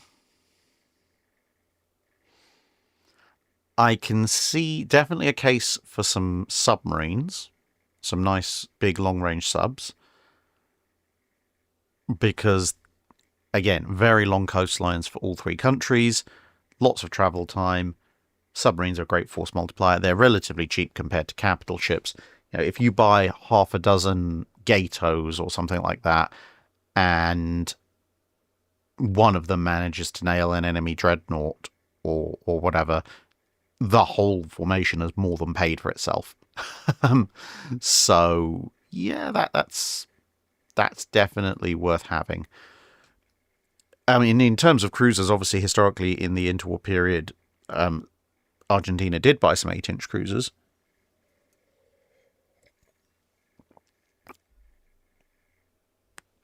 But I think it's going to depend on what vision each navy has. Because if the navy is looking at primarily defending home waters against potential intrusion by enemies, then they're probably going to emphasize destroyers, subs, and a small core force of a battleship or two, probably with light cruiser, maybe light anti-aircraft cruiser escorts, because they're going to be operating close to home undercover. Whereas if they're looking at a more expeditionary force, so particularly perhaps the Brazilian Navy, that then they might be looking for maybe a battleship and a carrier, or a battleship and 2 carriers if they're going with an independent size one. And then they might want 8-inch cruisers rather than 6-inch cruisers, because that provides additional heavy hitting power against the attack of smaller enemy forces as they go on a more offensive front. And then probably some big sort of maybe French-style fleet destroyers to head off enemy sub-attacks and stuff like that. So that's 2/3 of the way through our Patreon alternate history questions. We're not doing too badly. People seem to be liking the lighting setup. I'm quite pleased this has worked out because, well, the lighting wasn't cheap. And as I said, if you want me to change the background lighting from red, I definitely can do that. In fact, computer, stern off. Okay. I didn't actually do that, did it? Oh, no, it did. Cool. Right, I forgot the broadcast picture is somewhat lagging. And yeah, so just look over my shoulder. That light has gone off. Yeah, that makes the red backlighting even nicer, I think, anyway. Let me know what you think. Physical removal enthusiast says, it's 1888. The Kaiser, Friedrich III, has just died, and you, as the best friend ever of Wilhelm II, have been made the first Großer Admiral of the German Navy. You have the full trust of the Kaiser, and you've been put in charge of all things naval, with the obvious threat being the French and the Russians. What navy do you build, and where would you build up naval bases in order to ensure a naval victory over these two enemies? Well, in some ways, similar to the question about if Admiral Heinrich had just taken over as a whole, if the Kaiser's putting his full trust in me and I have to deal with the Germans and the Russians, my instinct... I mean, the thing is, things changed so much between 1888 and the 1900s, because, at least on paper, in the late 1880s and early 1890s, France and Russia both have some fairly serious battle fleets in, the Atlantic, the Channel, and the Baltic. Now, obviously, I need the Kiel Canal. So what would I do? I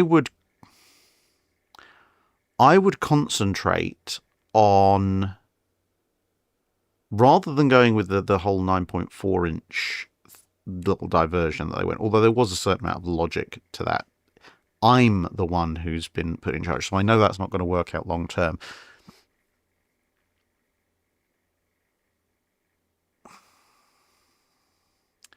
I would invest in larger torpedo boats, i.e. actual destroyers, because they're a set of actual proper destroyers is going to be very, very useful in the Baltic. So a sort of a large multi-purpose destroyer that has maybe at least 4 torpedoes and the ability to carry mines, plus a decent gun armament, and some specialist mine layers to go with them, maybe some mine-laying cruisers, because my objective there is to, if I can, bottle up the Russians in St. Petersburg And if I can't, then at least bottle up the Russians in the Baltic and stop them getting towards Kiel. So lots of mines and potentially nighttime torpedo attacks. That secures my eastern flank, which means I mostly have to worry about the French. And for that, I would probably dial the capabilities of my battleships up perhaps a little bit further. So I would go for either similar speed to everyone else, or maybe even accept slightly slower. So maybe accept 17 knot speeds on my pre-dreadnoughts instead of 18. And in exchange for that, I would do quite a lot of protection. Okay, fine, I'll stick with the 11-inch gun and maybe take the 5.9-inch in mass numbers. So I've got a slightly slower but very heavily protected pre-dreadnought with a fair amount of firepower as well. Because the idea is, if the Russians are going to come to me, they're going to have to come through torpedoes and mines to a relatively confined area in the southwest Baltic. So I don't need to go anywhere particularly fast. I just need to sit there and grind them down as they try and fight their way through me. I can do that. And if I have to fight the French, my strategy would be to take my big destroyers and send them out to mine and torpedo French shipping along the Channel coast and draw the French up the Channel to, again, have my, somewhat slower fleet, but very heavily protected fleet sitting just on my side of the Dover Straits, basically force them to come through a narrow area, which in turn benefits me because that negates any speed advantage they might have. So essentially playing a very defensive game where I'm baiting the enemy to come and attack me and then grinding them down with a ship that is superior in a close-range slugging match. I don't need to worry about going anywhere particularly fast. Kyle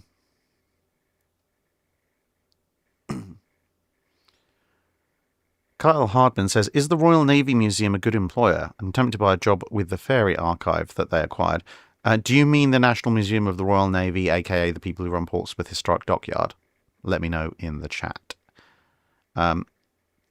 Matt Dill asking how many more questions till chat questions. Well, we've got 8 more, I think. Let me do a quick count. We've got 1, 2, 1 very big one, 3, 4, 5, 6, 7, 8. Yeah, we've got 8 Patreon alternate history questions. Then we're getting into the super chats, and then we're getting to regular chats. Mike Lima 777 alternate history is sent back to one of the naval conferences that produced the Washington Naval Treaty, or either of the London Naval Treaties, whichever you choose. You managed to get all the delegates very, very drunk and forget they drafted that treaty. Thanks to this and additional bribes and blackmail, they will agree to ratify your revision of the Naval Treaty. Which conference would you like to rewrite more, and what would you write for the terms?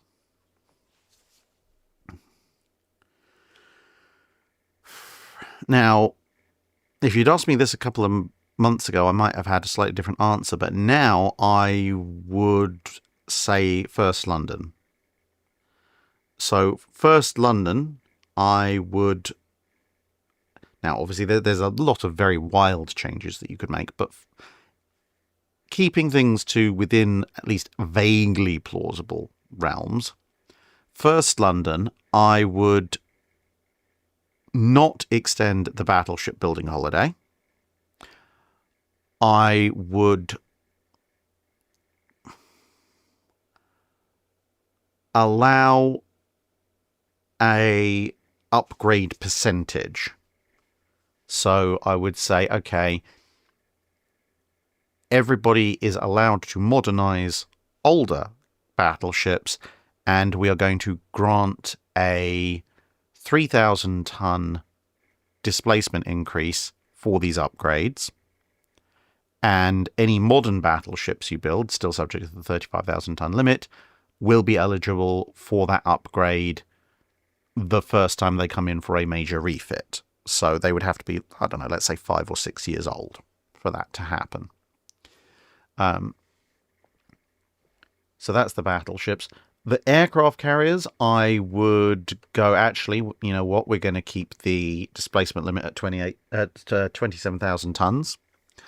Maybe even push it up slightly on the grounds that anti-aircraft guns and such are now needed more so, and aircraft have gotten bigger and heavier. So 28,000 ton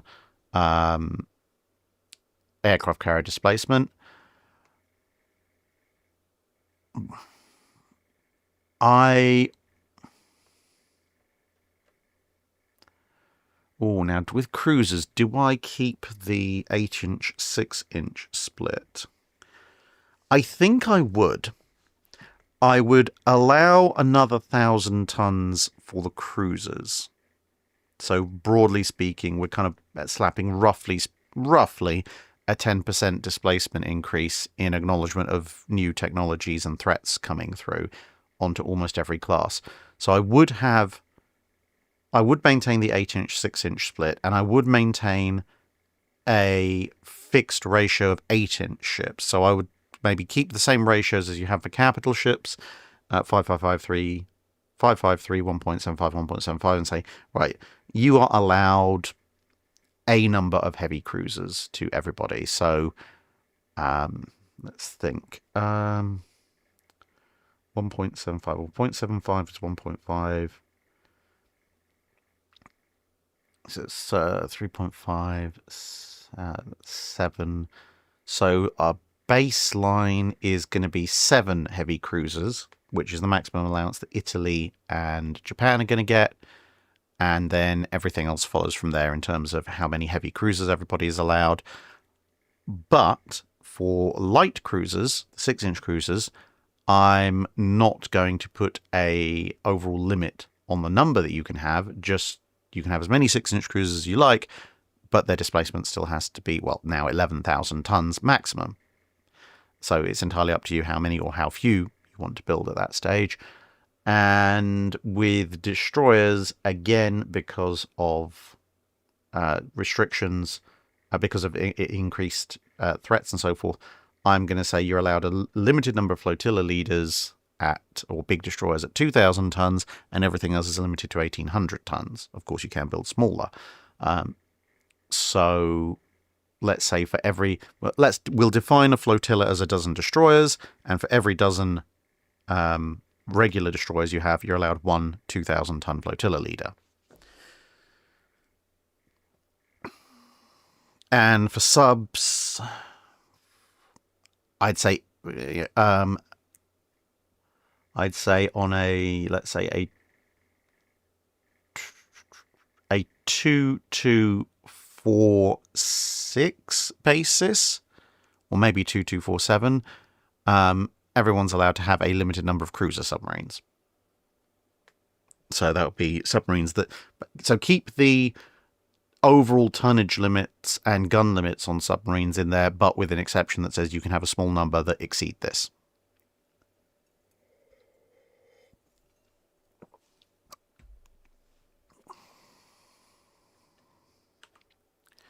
David B. asks, Drac, if the US Navy had done what had... Move there. Try and read this. Oh, if the US Navy had gone, I think that should be rather than done. If the US Navy had gone with Admiral Sims' recommendations and gone with a fast battleship version of the Lexington class, what do you think the size and stats would have been? And if they wanted to get it through the Washington Treaty arguing Hood's presence, what would it have looked like? Either sacrificing or perhaps going 5.53 for 16-inch gun equivalents of the British could build 4, the Japanese may be building 3. Okay, I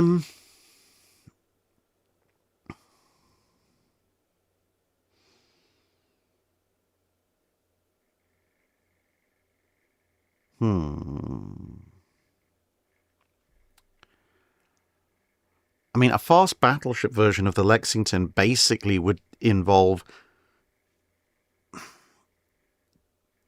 in very, very crude terms, it would involve shaving off machinery until the Lexington gets down to probably 29 to 30 knots with an appropriate decrease in overall hull size.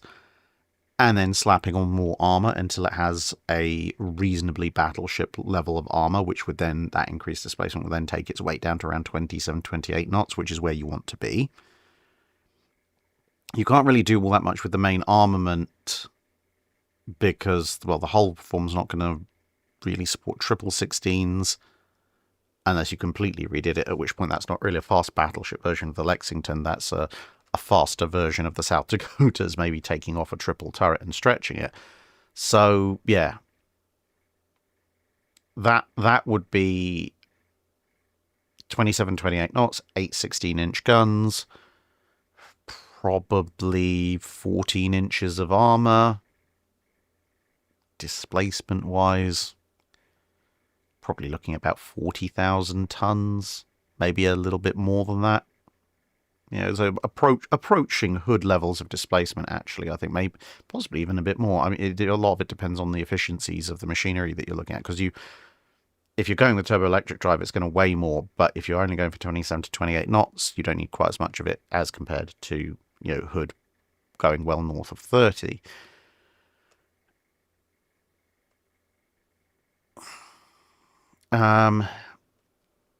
If they argue Hood's presence allows them to build, well, I don't think they'd want one. I think they'd probably want two. So if they are agreeing to sacrifice the historical Washington, so that gives them 5, so 3 Colorados and 2 of these fast battleship Lexingtons. Well, then the British will, get 4 Nelsons. At that point, the British might actually go with 2 Nelsons and 2 F3s. And the jet, who knows what the jet... Because the problem is if you build a 40 to 45,000 tonner new, you could argue 1 because of Hood's existence. You couldn't argue 2 without the British countering. But then the British aren't going to want to build AG3. That's a very difficult one.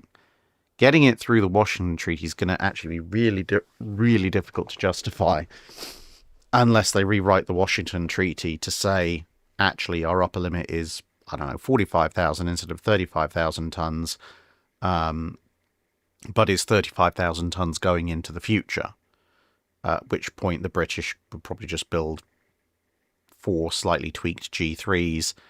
The Japanese would probably do 2 Amagis, well, also Amagi and Akagi, and then the 2 Tosas. No, because the Japanese had 3. So they get Nagato, Mutsu, they get Mutsu. I suspect the Japanese will probably err on the side of the Amagis because of the speed of what everybody else is building, rather than the Tosas. Admiral 5113, no, I'm still on the Patreon questions.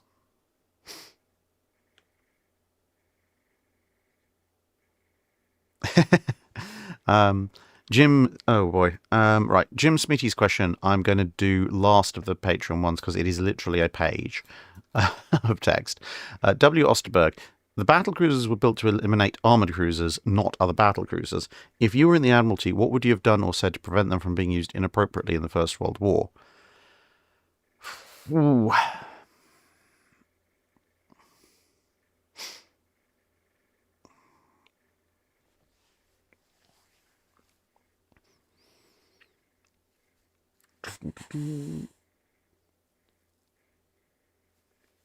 I think it would have to go back to before the First World War, because by the time you get to the First World War, the Germans have a decent number of their own battle cruisers or Grosse Kreuzer in First Scouting Group. You have to have something that opposes them. You can't just, peace out on that.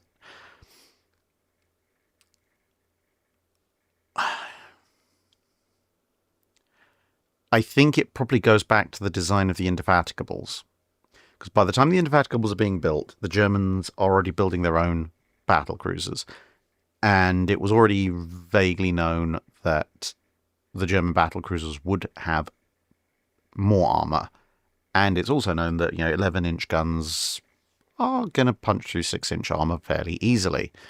And Fisher has a Proto-Lion up as an option.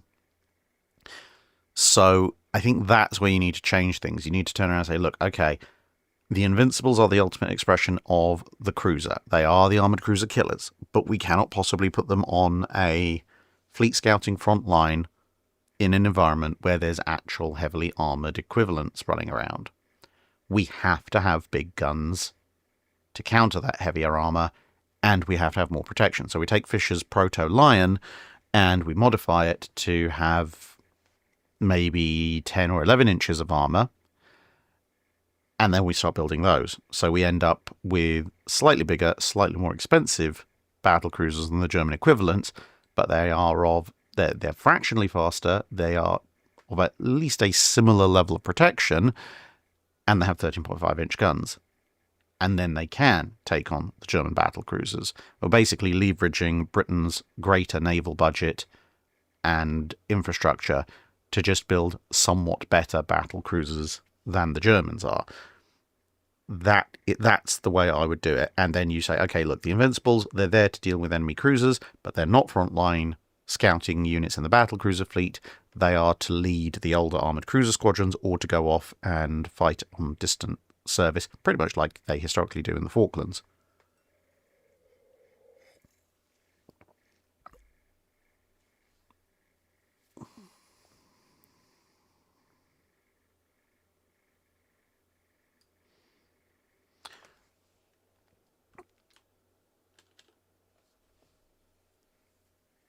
Rob Smith asks, the size rules in the various naval treaties are rewritten in a more logical manner. Battleships are 36,000 tons, heavy cruisers are 18,000, light cruisers are 9,000, destroyers 4,500, frigates 2,250, and sloops 1,250. Battleships limited to 16-inch guns and have no torpedoes, but what about the rest? I mean, good grief.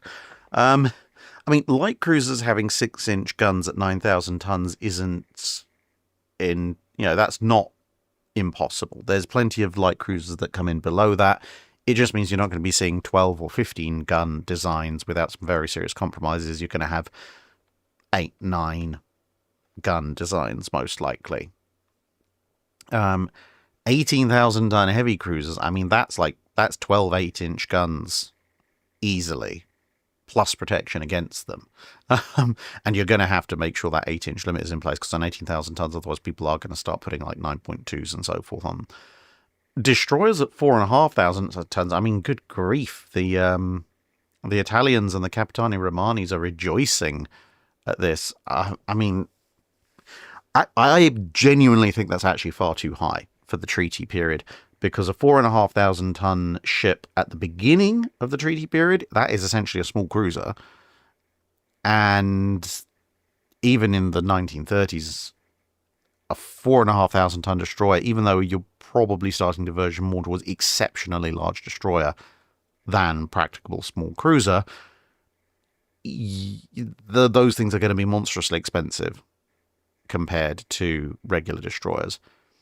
I would say a 3,000 ton limit is probably the uppermost you'd want to have on destroyers to make them affordable in mass numbers.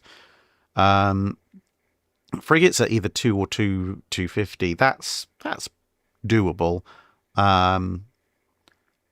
Maybe to distinguish between a 2,000 ton frigate and a 3,000 ton destroyer, you could say maybe frigates should be limited to 25 knots max. And let's say if you limit your destroyers, you don't want to really limit the number of guns on destroyers, but because 4,500 tons, people will be tempted to put 6-inch guns on destroyers.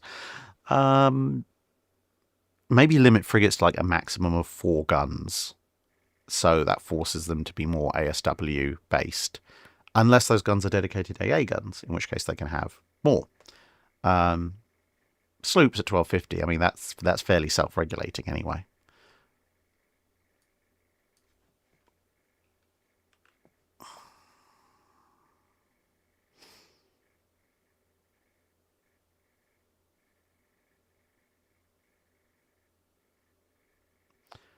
John C. Driscoll asks, we begin with some hand-waving. During mid-1863, CSS Stonewall Jackson is delivered to the Confederate Navy. The Confederates still hold Wilmington, Charleston, Savannah, Mobile Bay, etc. Before entering Confederate waters, her bunkers are replenished by a collier. Which port does she choose to enter, and is she able to run off or sink blockading US forces? And if so, is she and other available Confederate ships able to prevent the US Navy from re-establishing its blockade to the port she's entered? And are the Confederates able to maintain or repair her sufficiently to remain operational? I think they probably could patch her up as long as she doesn't get too badly shot up. I'm just going to take a quick look at the overall map of the area. That's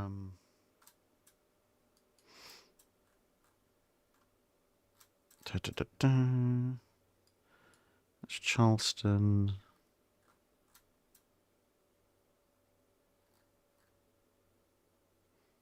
Where's Mobile Bay?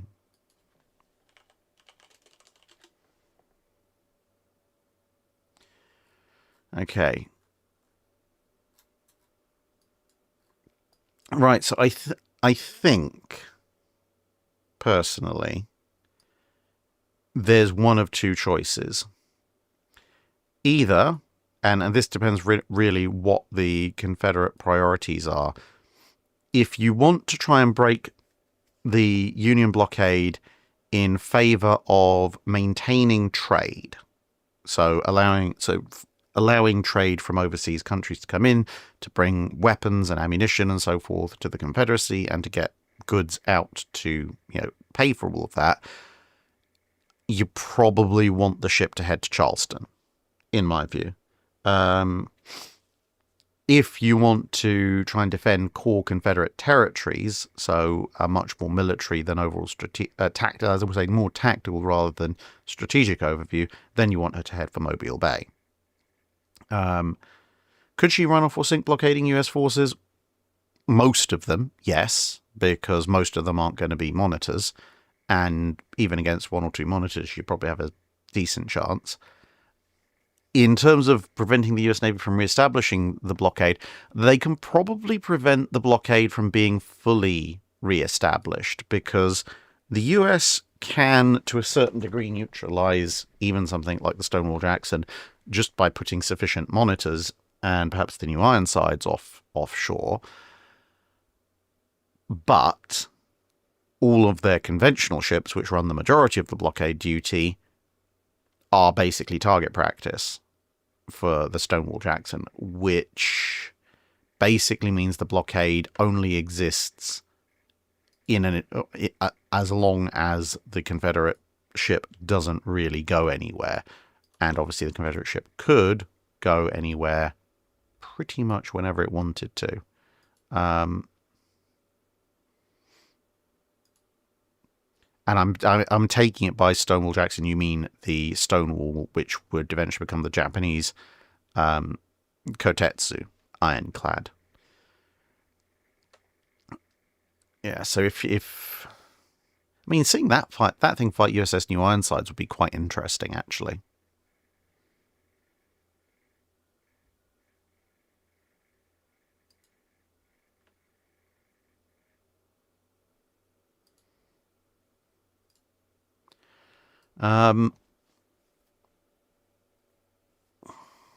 Alternate historian Turtleduck. If just before engaging Bismarck or right after sinking her, Rodney suffers a complete engine failure with no hope of repairing it at sea, what would the Royal Navy do? Would they risk towing her back to Britain and risk a U-boat attack? And if so, where to? I don't think they'd try and tow her back to Britain, because that would be inviting so many U-boat and Luftwaffe attacks as to be ridiculous.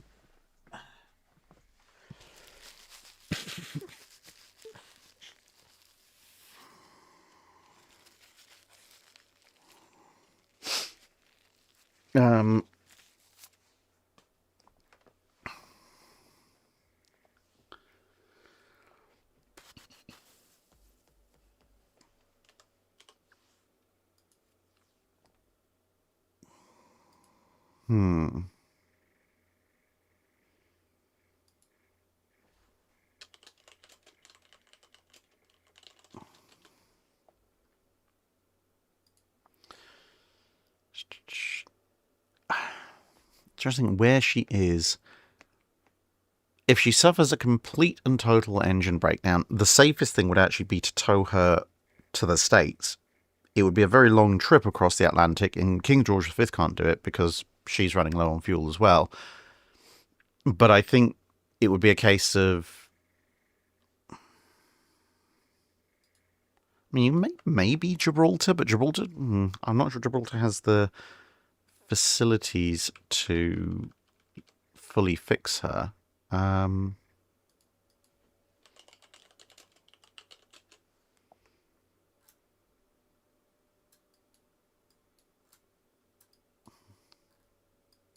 just trying to check a map of where this all is.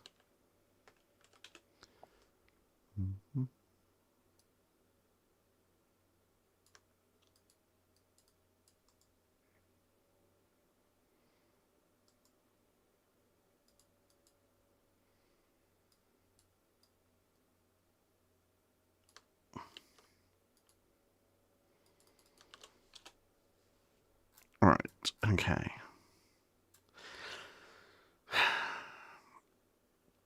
Yeah, okay, you're not going to Gibraltar. You're definitely not going to Gibraltar because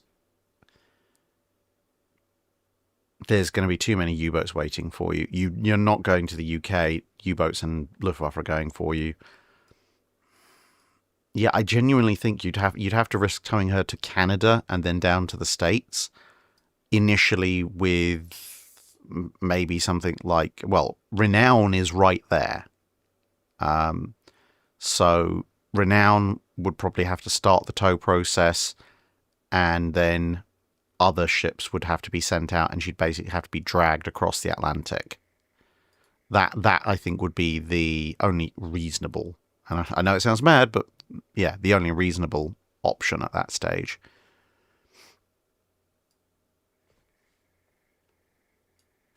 But yeah, they're not going to abandon her mid-Atlantic when everything else is functional, just the machinery is dead. And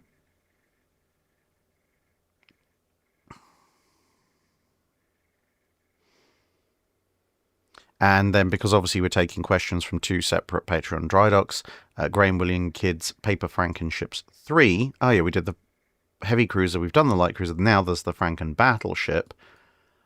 So yeah, this is basically HMS Dra again. So HMS Dra is Franken battleship for 1930 through 1945.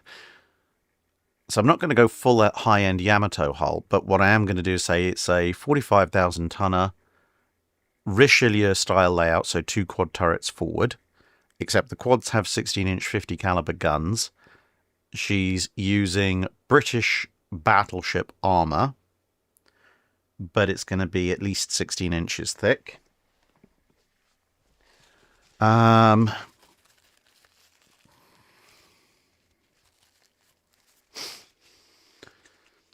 going to be using French forced circulation boilers. We're going to be using, I mean, to be honest, either 5-inch 38 or 4.5-inch for the AA clustered aft. I'm not really fussed one way or the other. Nice big tower superstructure. Aircraft handling facilities in the stern. Maybe a miniaturized version of what you have on Yamato. And because I'm going to do this one slightly later, I am going to say, yeah, Bofors 40mm and Oerlikon 20mm as my light and medium AA. So that's machinery, that's armor, armament. Yeah, I think that's the way I'd do it. Now, our last Patreon Drydock question before we get into the super chat is from Jim Smitty. This is a very, very, very, very long question, so I'm going to try and, well, I'm going to read it and then try and summarize it. Okay, so it's 1862. I'm First Sea Lord.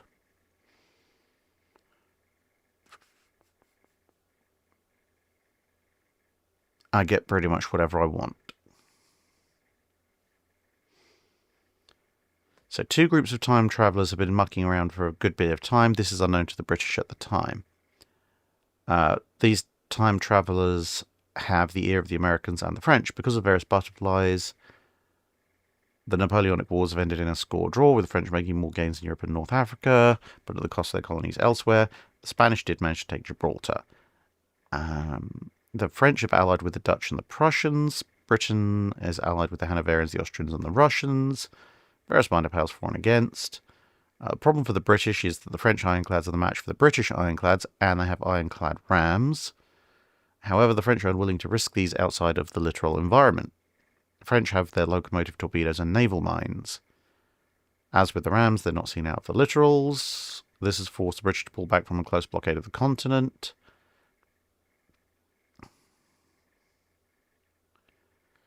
Thanks to this, the East India Company also doesn't control all of India. The US has recently joined the war against the British Empire. They've taken most of Canada.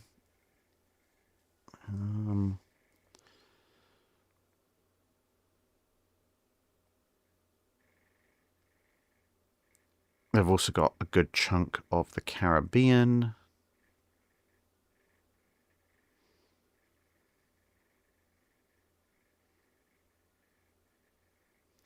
US Civil War is going on, but somehow we're at war with the Union half.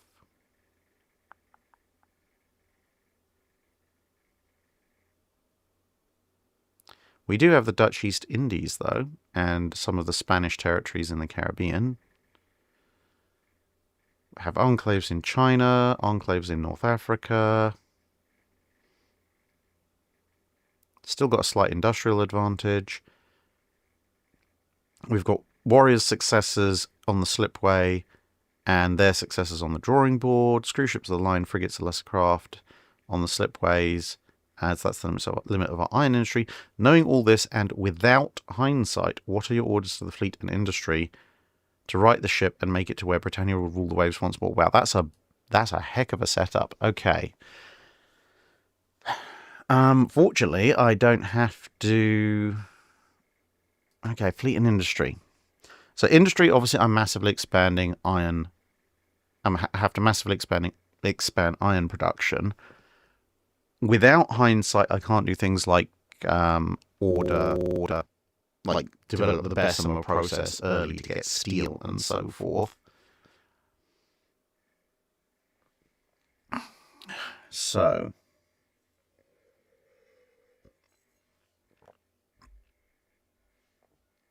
but I am given what I want. I'm given a near unlimited budget. Okay, so I still have Britain's industrial advantage in terms of overall industrial production and lead in technology. So, oh, hello, Robodrac again. Bum.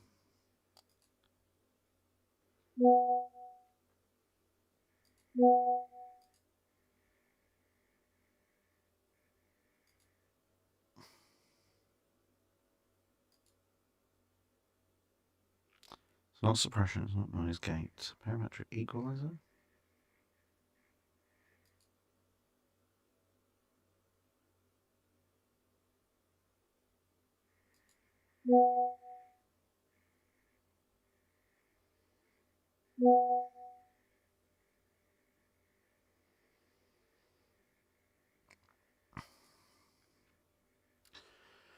Okay, played around with even more settings. Is this any good?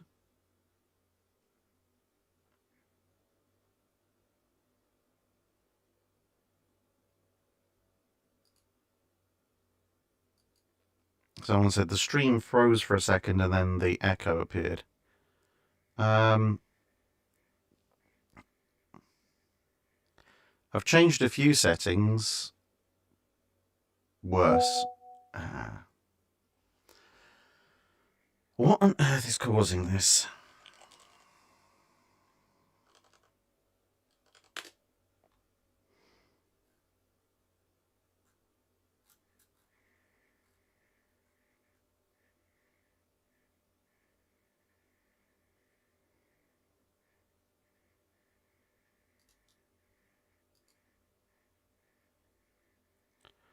What about now?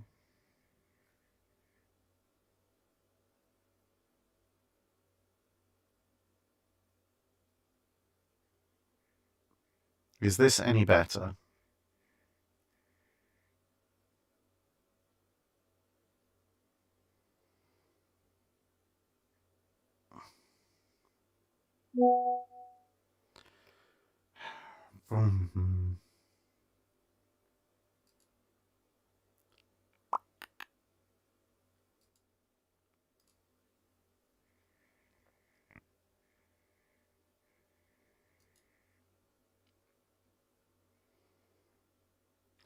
Testing, testing, 1 2 1 2.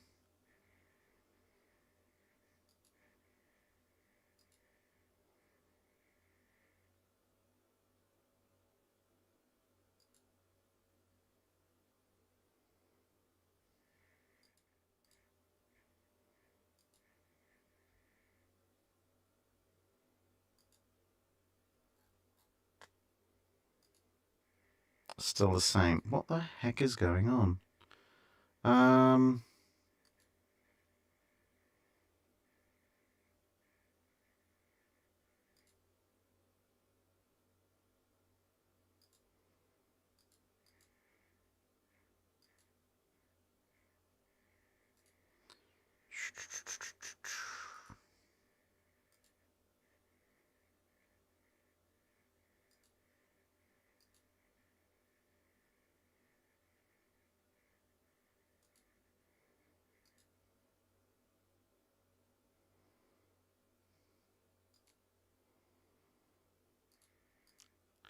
Do do do do do. Reverb.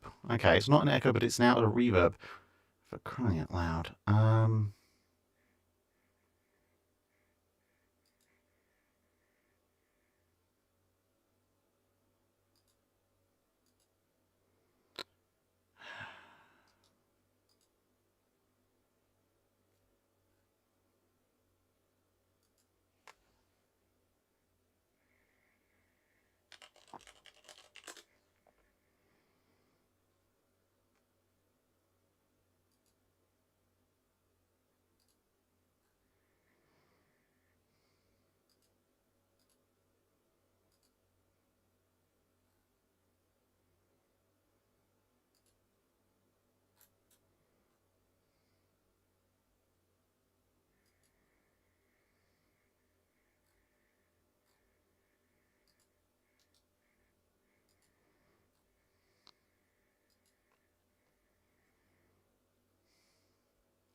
Test, test, test. No, that's not doing anything.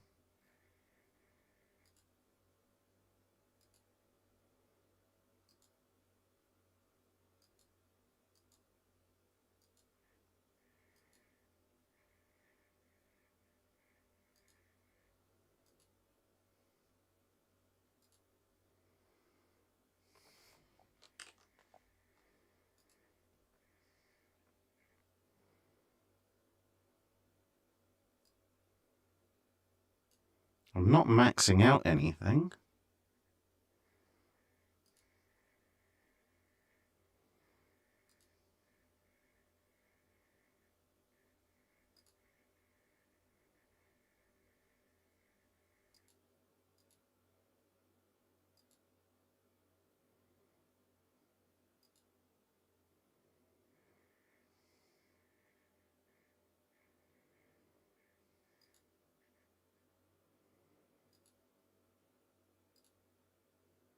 Is that any better?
You're saying I think 2 mics are turned on. Well, the thing is, there is literally, I've checked my device settings, there is literally only 2 mics actually active.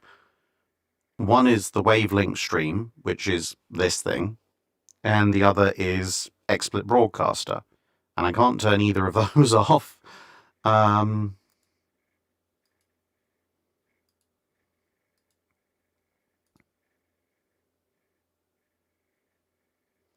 if I turn one of them off, if I turn either of them off, if I turn this thing off, obviously there's no mic sound at all. If I turn the other one off, then XSplit stops sharing.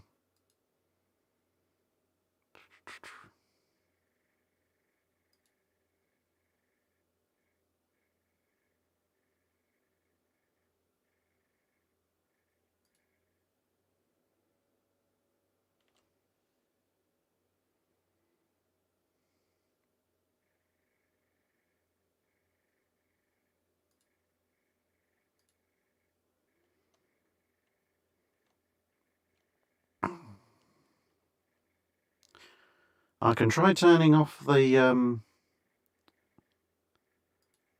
mic, I suppose. Hasn't worked in the past, but and everything's worth trying once. Where should we go?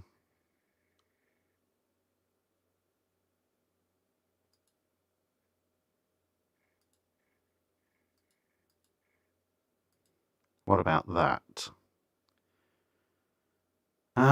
Does that change anything? Is that working at all?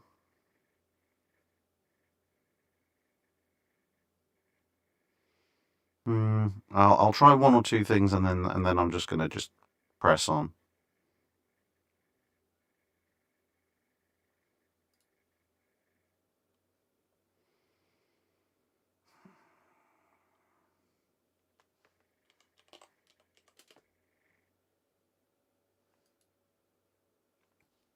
Okay, well, this is what happens if I disable the wavelength stream.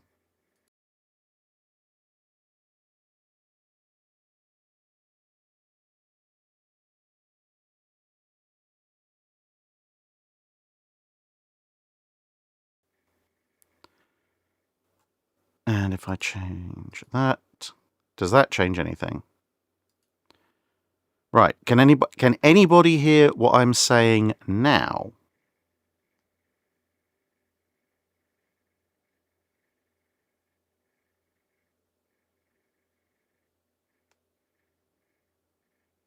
No, there's no sound coming out of the monitor at all.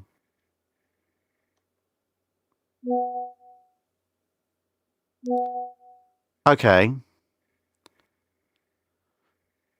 That is exceptionally weird.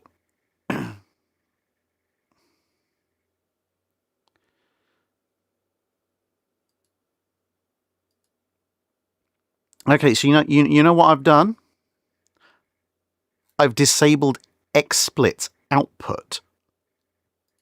So currently, according to my computer, XSplit is not actually not allowed to broadcast audio anymore. And yet it still is? Somehow? I mean, I'm not going to argue. But fine. I guess XSplit has had its broadcast privileges revoked. Such is life.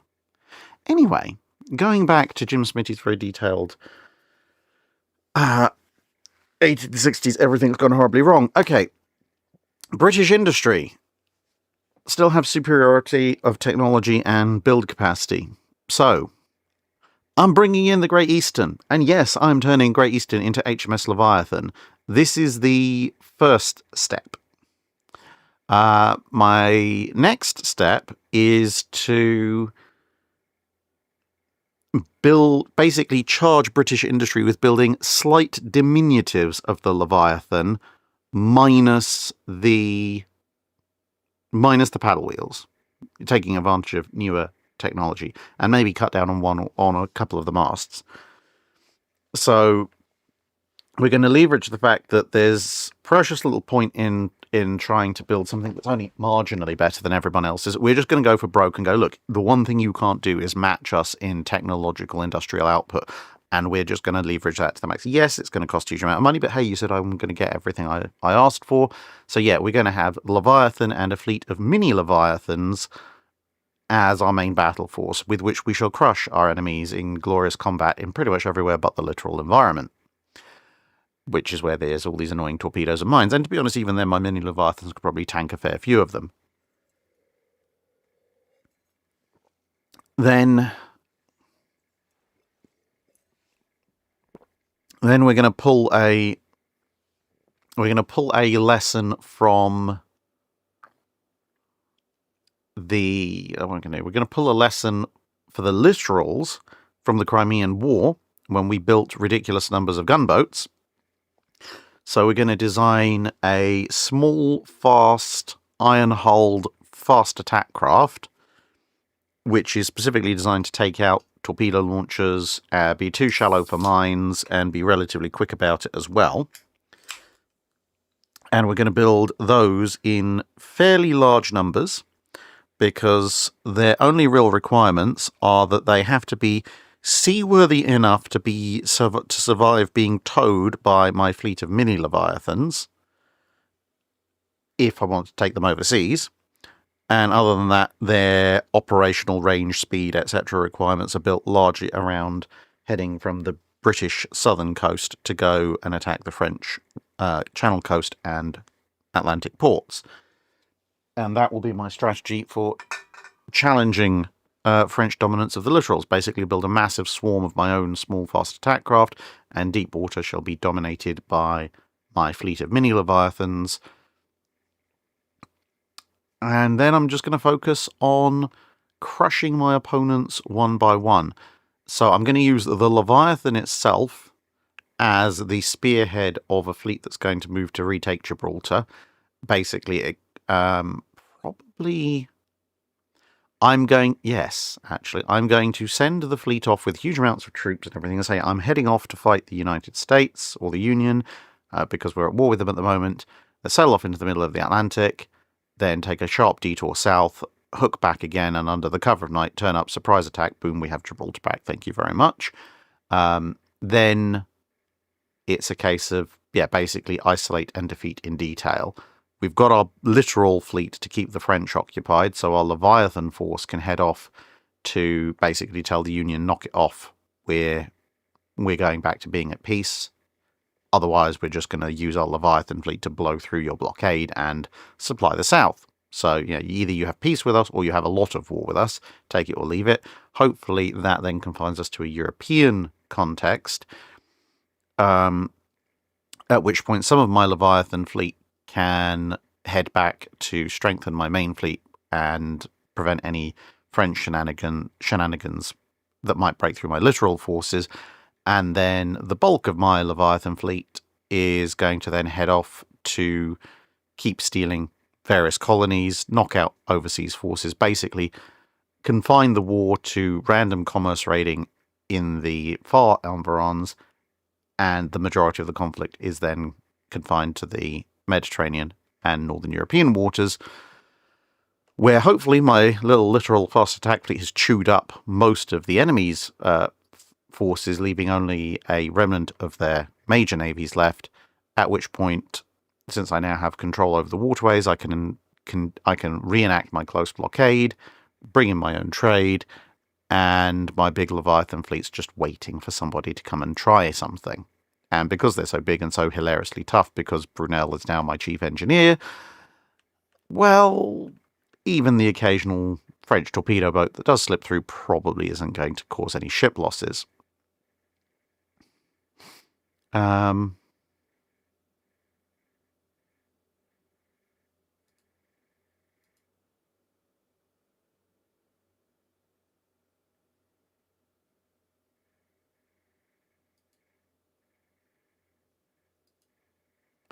Right, so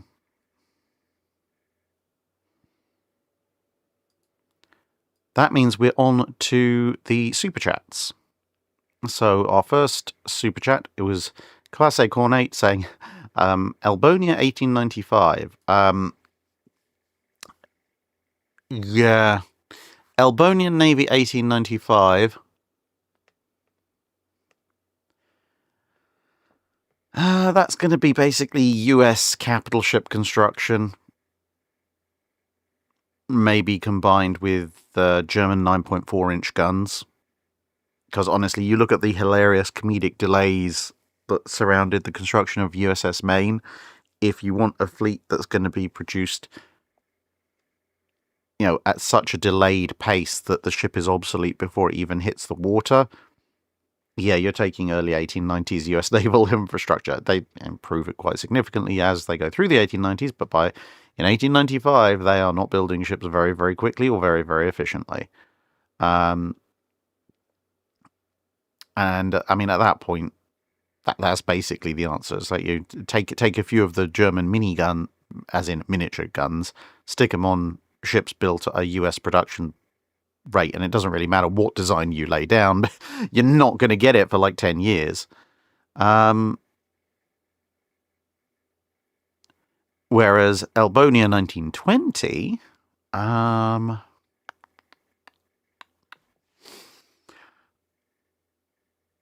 Albonia 1920, I'm actually going to go with...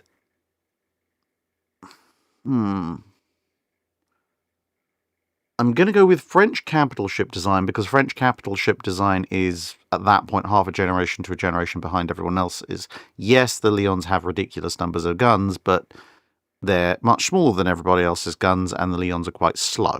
So, yeah. Leon-class battleships. Cruisers. I mean, it's a little bit unfair to pick German stuff because they're out by this point. 1920 cruisers.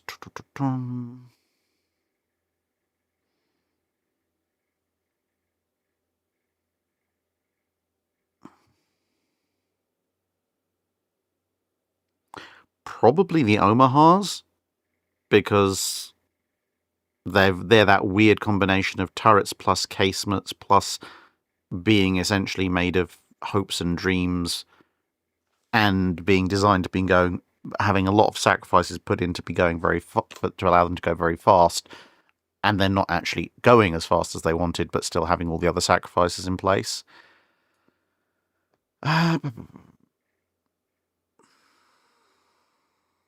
Carriers, probably go with British conversions.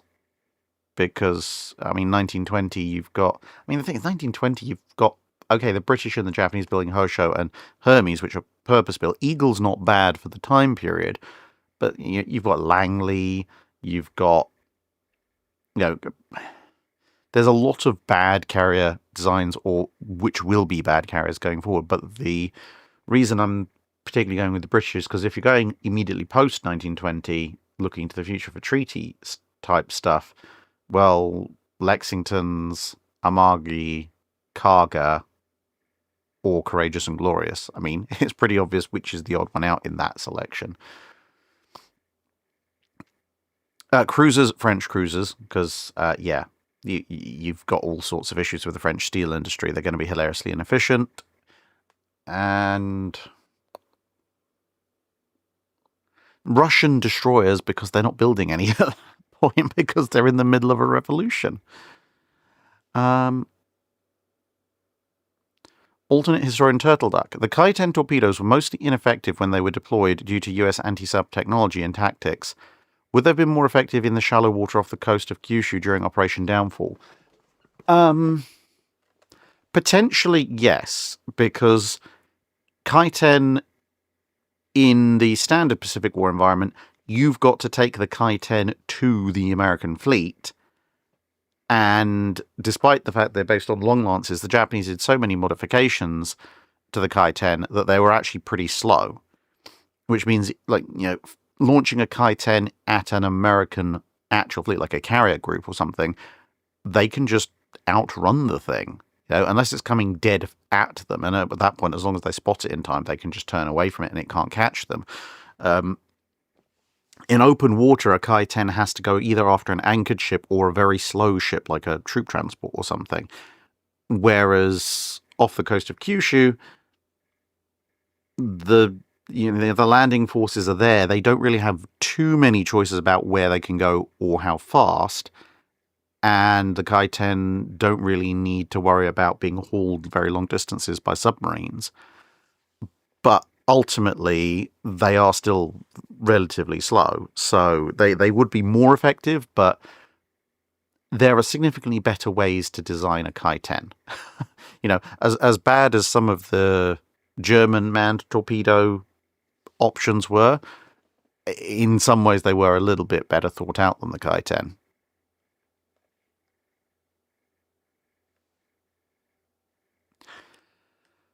Mike Lima 777, what was the best designed 74 gunner in your opinion? I don't know, actually, to be honest, because the thing is, it varies quite a lot depending on the era of 74 that you're looking at. Because, yeah, fair enough. The 74 is beginning to go a little bit out of fashion by the end of the Napoleonic period. But, towards the end of the Napoleonic period, you have the notional American 74s, which have insane firepower for a third rate.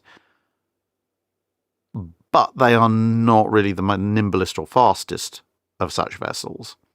You have, there's like 2 or 3 British designed 74 gun classes, which are tough, durable, and agile, but they're not the fastest. You have some French 74s, which are pretty swift, fairly heavily armed, not quite to the insane degree of the Americans, but they are considerably faster and more agile than the American 74s. But then you also wind back, 20, 30, 40 years to when the 74 is being developed and coming in, at which point, well, the French 74s are the best because they're the ones who invented them and no one else really has them. So, at that point, the French 74 is the best. Later on, you can make arguments for lots of different designs. I think it really depends on what you value most out of your 74. Do you want durability for long distance and long period sea operations combined with agility and decent-ish firepower? Do you want speed and good firepower, or do you just want massive amounts of firepower? You don't particularly care if you're not the fastest or the most agile. That's going to dictate what your 74 gunner choice is going to be. Sage of Irrelevance. Please rank the 18 founding Space Marine Legions, because yes, of course, there were not 20 Primarchs, from least to most favourite. Ooh. Okay.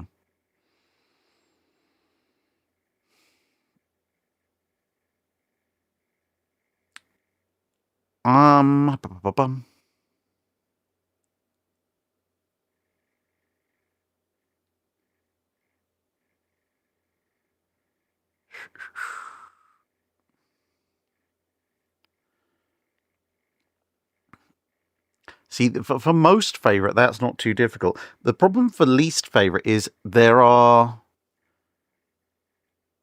some legions which I could easily put near the bottom, but it very much depends on when in the heresy we're talking about. Because if we're talking pre-heresy, where they're all loyalist, there are certain people within each legion, a lot of whom ended up staying loyalist, who are actually, if their legion was to their standard, it would elevate the legion quite a lot. But other elements of the legion are already pretty poor. And then you also have legions that change massively when they get their Primarch. So, for example, the Warhounds, who would later become the World Eaters, they, in their original Warhound format, not that we get to see a huge amount of it, but in their original Warhound format from what we read of them, they would certainly be in the upper half of my preference for the Space Marine Legions. But once they become the World Eaters, they drop right down to the bottom. Similarly, the Death Guard. I quite like a lot of what you see of the Death Guard's original founding ethos, and even some of what Mortarion brings in. But as you get further and further along in the heresy time period, even before Mortarion actually turns heretic, the Death Guard are getting less and less attractive. The Alpha... Actually, I'm going to put the Alpha Legion near the bottom, mostly because, yes, being sneaky, etc., is... I mean, it's impressive for 8 to 9 foot tall power armored super soldiers, but they make things far more complex than they need to be. Being really sneaky and doing special ops and all that kind of thing, yes, great, fantastic. But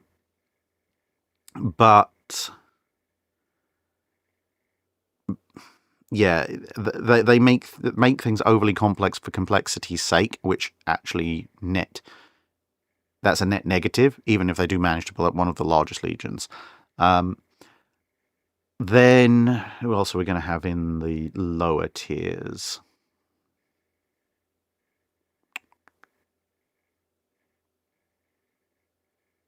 I'm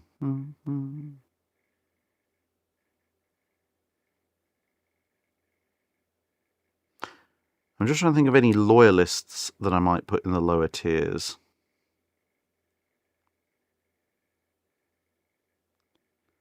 Well, it's an easy one. For some of the higher tiers, I do like the Salamanders.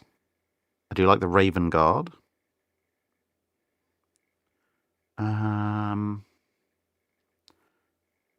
Pre-heresy Lunar Wolves, when they're actually full-on Lunar Wolves, are actually pretty good. I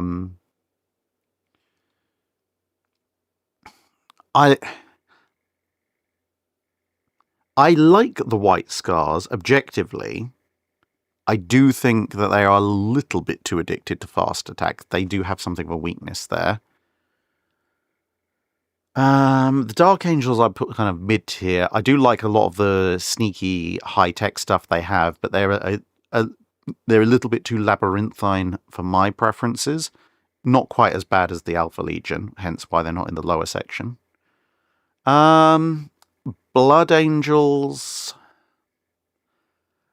Blood Angels I'm actually going to put slightly below average in terms of my preference, mostly because they basically do shock and awe straight up assaults. And kind of like the White Scars being addicted to fast attack, the Blood Angels seem to... They know how to rampage in and roll you, and that's pretty much all they seem to know. So they're not a particularly well-rounded legion. Night Lords, I kind of get their point about, if you, from a very utilitarian point of view, it's better for a small number of people to suffer horrifically than a very large number of people to suffer in what is technically speaking a more humane way, but is still involving a lot of death and destruction. But they're in the lower section because they do just take it to extremes for its own sake. The Iron Hands I'm also going to put into the lower tier, mostly because they spectacularly miss the point of what their own Primarch is trying to tell them. Space Wolves, mid-upper tier, mostly because I think it's hilarious that, certainly in the heresy time period, they've managed to fully convince almost everybody of their, uncultured barbarian stick, and they absolutely aren't at that stage in times. I mean, they're still not in 40k, but they possibly have lost sight of the wood for the trees in some cases by 40k, but in the Legion's time, they're very much pulling a fast one on practically everybody. Imperial Fists are just are, so they're kind of mid-tier. Raven Guard, I think I said I really like their upper tier. But who else have we got? Emperor's Children, lower tier. They're far too stuck up about themselves for the most part, even before the heresy.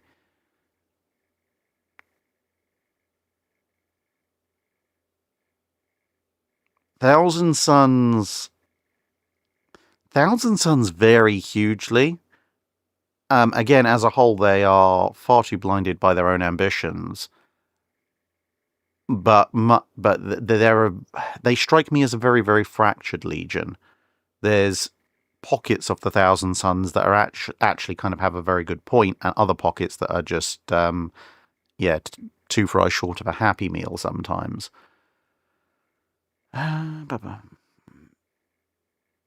Iron Warriors are, I think, the Iron Warriors are one of the best examples, along with the World Eaters, of a good legion ruined by their Primarch.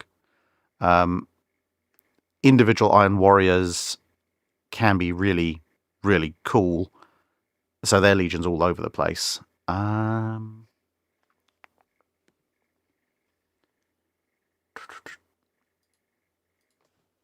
just thinking, who have I missed?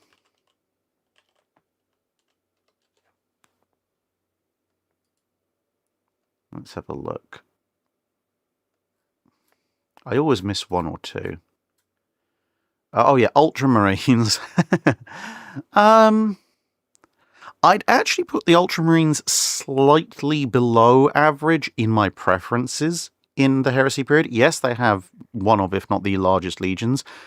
And yes, their practical approach to the 500 worlds is very attractive. But some of the stuff you see with them being weirdly enough being extremely rigid and not allowing innovation, and shaming people who step outside of Guilliman's teachings, that pushes them from slightly above mid-tier to below mid-tier, for me at least. Dark Angels covered, Alpha Legion covered, Iron Warriors, Lunar Wolves, World Eaters. Oh, Word Bearers. Did the Word Bearers ever know what they were doing? Blood Angels, Iron Hands, Emperor's Children, Imperial Fists, Space Wolves, Death Guard, Thousand Suns, Salamanders, Raven Guard, Night Lords, and White Guard. Okay, no, I only missed 2 legions. Great. Yeah,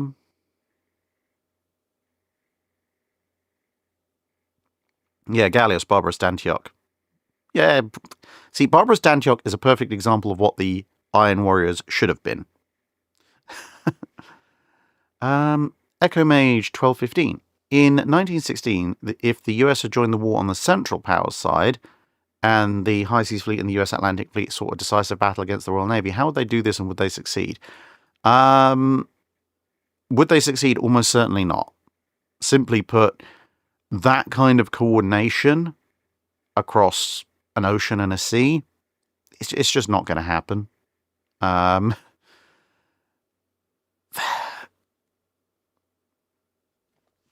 The problem basically is that for the US Atlantic Fleet to sail to seek decisive battle against the Royal Navy, who are on the other side of the Atlantic, the Royal Navy is going to know a long time before they arrive that they're coming. The Germans can't afford to sit around in the North Sea waiting, because then the Royal Navy will just pick them off before the US gets there, which means the Germans have to deploy much later, which, admittedly, the Royal Navy can't go charging off across the Atlantic to confront the Americans, because then it exposes the entire British coast to the Germans. But if the British know that the Americans are coming, and they've got the German code so they can work out when the Germans are leaving, they can just go, okay, cool story, bro. Even if somehow the Germans and the Americans manage to coordinate something approximating a timeline for a rendezvous, where by the time you get somewhat closer, the British do have it entirely within their power to just go, cool, you're 2 days away from meeting up. Well, I guess we're going to go out and confront one of you. The Americans can't really afford to refuse the battle, because they'll need to get to German ports to refuel and etc. And the Germans, if they turn back and run back into German ports, it just allows the British to double back and still go after the Americans. So the British would have to be terminally stupid to get caught in a US Navy High Seas Fleet pincer. By sitting in the middle of them with that signals intel, they can basically just go, yeah, we'll, even if we fight one of you and then fight the other one of you a day or two later, we can do that.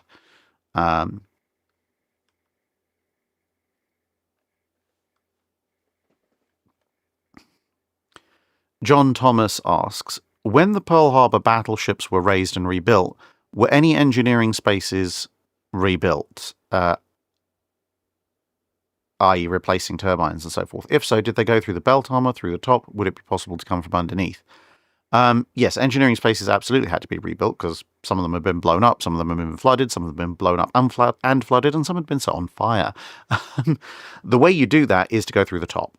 So that's one of the reasons when you look at, for example, West Virginia or Nevada, a lot of their superstructure has been stripped down during their Pearl Harbor patching up because they were, to a certain extent, designed not with big access hatches, but they were designed with sections of their deck which they're sort of like, well, we know we can cut through this bit to get to the machinery because, maintenance and potential replacement of broken machinery and so forth. And so to replace and rebuild big items of machinery, it was a case of raise the appropriate section of the superstructure, i.e. cut it off, go through the pre-allocated portions of the decks, and you get down into the machinery spaces, and you can lift out what you need to lift out and repair and replace what you need to do. Oliver Fist 86 asks, you've replaced Admiral Villeneuve on the eve of the Battle of Trafalgar. With your knowledge and expertise, how can you bring about a victory for the French, and can you parlay this victory into a successful invasion of Great Britain? Second part, no, I can't, because even if I beat Nelson, I've still got Calder's fleet somewhere to the north of me, and even if I beat Nelson and Calder's fleet, I've got the Channel fleet waiting for me. It's just not happening. There's too many. Literally, there's too many of them, Captain. Now, can I bring about a victory for the Franco-Spanish fleet? Not easily. I can make it a lot harder for the British, though. I think probably my best bet would be definitely don't double back, because doubling back created a loose, disorganized formation which Nelson was able to exploit.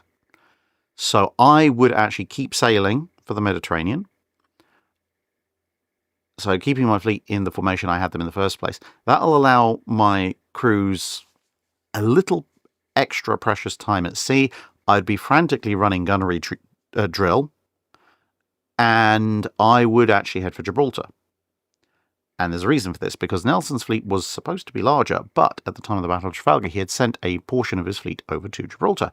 So I would then go and say, okay, I am going to not necessarily attack Gibraltar, but I'm going to sit in the Gibraltar Straits for as long as possible, because then if this small contingent of Nelson's fleet comes out to join him, then I'm going to absolutely hammer them. And Nelson, worried that I'm going to attack Gibraltar and potentially hammer that small section of his fleet, is going to have to rush after me, thus allowing me to accept a defensive battle on my terms. If the weather conditions, etc., mean that I eventually, for however long it takes, can't do that, then I'm going to sail past Gibraltar. Now, that does unfortunately open up the possibility of Nelson picking up his additional ships, but it also means if the wind condition shifts slightly, or suddenly, I can double back and still pick off that isolated unit. But ultimately, I've been ordered to go into the Mediterranean to support objectives, so I could continue running and maybe pick up a few additional French and Spanish ships in the Mediterranean, strengthen my fleet, and basically I'm playing for time to get my seamanship and gunnery up to spec. I'm not going to match Nelson's fleet, but I'm going to get closer. And again, basically force him to come to me while I'm actually in something approximating a decent formation. Because given how close it came, the British assault came to stalling out even in the poor weather conditions and with a minimal amount of gunnery expertise in the Franco-Spanish fleet at Trafalgar, come after me 2 or 3 weeks later when I'm in close formation, my gunnery's better and the weather's not so heavily stacked against me, and I'm pretty sure I could stop Nelson in his tracks, or at least make him pay a lot more heavily than he historically did.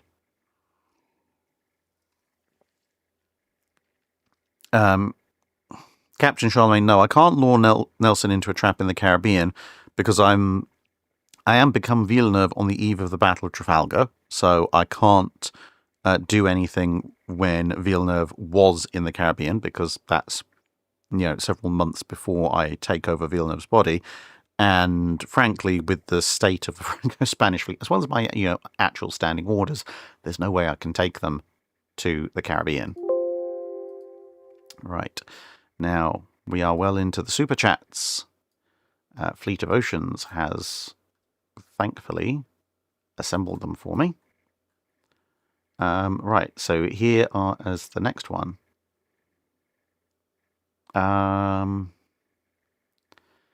This super chat is, okay, Simon Legree. We are about a quarter of the way through the super chats. We've done the alternate history bits, and we're getting going.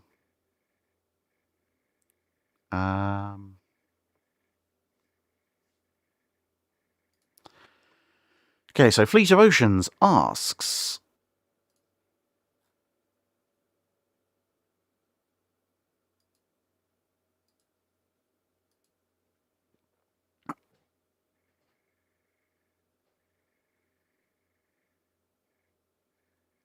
oh, it's skipped. That's weird. Okay, right. Fleet of Oceans asks, I've been asked a couple of times what I would do to avoid various mistakes in French shipbuilding. What would Fleet do with no jeune école? What would Fleet do post jeune école? But my question is this: what would Dra do to post jeune école from 1885 to about 1908, assuming a Hoche is built as she is or something similar to her is unavoidable immediately post jeune école? Okay. First, okay. Top 3 priorities to sort out essentially the French late ironclad - early pre-dreadnought period is priority 1. I'm spending some money on French infrastructure. Somebody took issue with me explaining why French pre-dreadnoughts were the way they were, claiming that the French had, that I was overblowing the French naval infrastructure problem. So I went and got a copy of documentation that documented every single French shipyard, well, and for that matter, every single shipyard across the planet for the 1890s. And I'm just trying to see if I've actually still got the spreadsheet. Yes, I do. So, yeah. So I went and documented,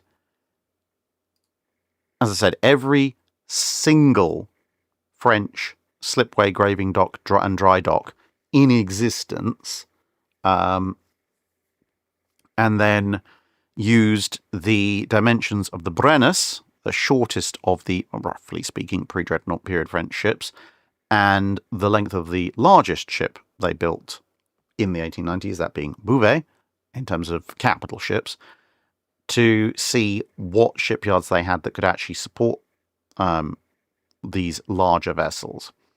And it turned out that they had 1 dry dock in Dunkirk, 2 in Le Havre, 2 in Cherbourg, 2 in Saint-Nazaire, 1 in La Rochelle. But a lot of these were basically, you could get Bouvet in, but you could walk off of Bouvet's bow and stern onto the dry dock. So there's very, very small. Even in terms of it having something substantially large enough that it could accommodate a ship that was reasonably larger than Bouvet, it is basically 1 dry dock in Dunkirk. You've then 1 in Cherbourg, 1 in Saint-Nazaire, 1 in La Rochelle, 1 in Marseille, and 1 in Toulon. That's it. Now, you might think, hang on, that sounds like a reasonable number of dry docks, but that's all the dry docks you've got to support basically all your large capital ships. And bear in mind the size of armoured cruisers. So these are the dry docks that you have to support your entire fleet of pre-dreadnoughts and your entire fleet of armoured cruisers if you want them to be substantially larger than what the French historically built. So yeah, first priority, more large infrastructure. Slipways, graving docks, dry docks. We need this because otherwise we are confined, as the Marine Nationale, not to building ships up to the size of our biggest dry docks, but up to the size of the average large dry dock, which is substantially smaller, hence the small size of the French ships. Okay, so we now have the infrastructure to support our larger ships. Another part of it is going to be the persuading the French politicians to actually spend some money for a change, because part of the tonnage and size limitations were because of the French government not wanting to spend money on ships. But okay, so we've persuaded them to spend money on infrastructure, so presumably this French government is a little bit more generous. Then we do have to abandon the all-round fire concept, so the diamond pattern gun layout. So at that point, we can go with two guns fore, 2 guns aft, twin turret layouts. We've got some pretty good guns. That also allows us to eliminate a lot of the tumble home and the associated issues with that, which also allows us to eliminate the ridiculous large superstructures and everything associated with that. I'm also going to abandon the idea of full-length belts and this very thick, very narrow waterline belt. Going to make the belt a little bit larger. So essentially, I'm moving French pre-dreadnought design towards a slightly more conventional layout. If you really, really, really, really love the diamond design, I'm not necessarily saying I'm going to save it for you, but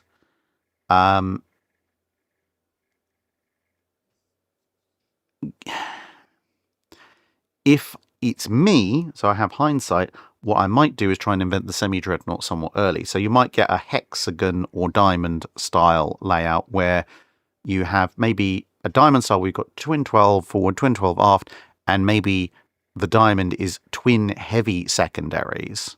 So I don't need the tumble home for fore and aft, but if you look at some of the US pre-dreadnoughts, they have like twin 8s amidship. So maybe I'd have twin 7.2s, I think the French middle tier gun was, or 7.1s, basically twin mid-scale kind of armored cruiser scale guns. So I'm sort of inventing the Dantons a little bit earlier.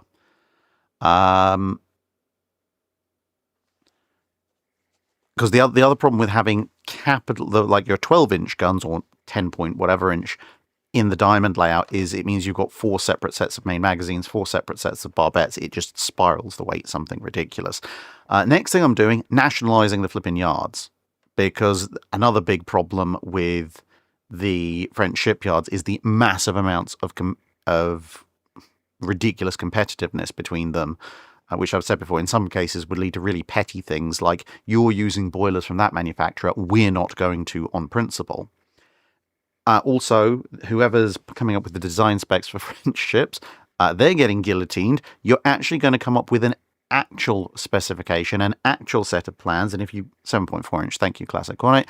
And if you can't be bothered to come up with an actual set of plans, then we're going to have a design competition, and someone else is going to come up with a single set of plans, and then we're going to tell all the shipyards, these are the plans, these are the ships, this is what you're building, not here's a vague list of specifications, build something that roughly meets this.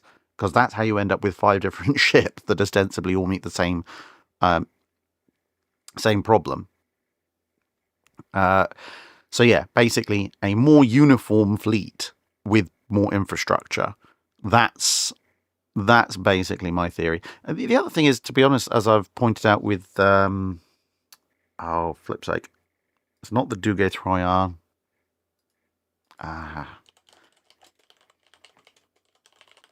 I'm going through all the French armored cruisers. Edgar Quinet, that's it.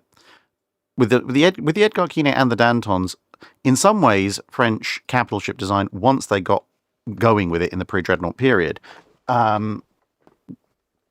they kind of got to quite a number of nice ideas, but it took them quite a while to do so. In this case, I'm just kind of fast-forwarding that and essentially inventing the best version of the armoured cruiser and, to a certain degree, almost an early Danton, well ahead of time. The French are more than capable of doing that technologically. They've got, really advanced electrics, in advance of most other people. Their steel industry at this point is actually doing quite well as well. So it is possible to build a French armoured cruiser and battleship fleet that is far more capable than what they historically did.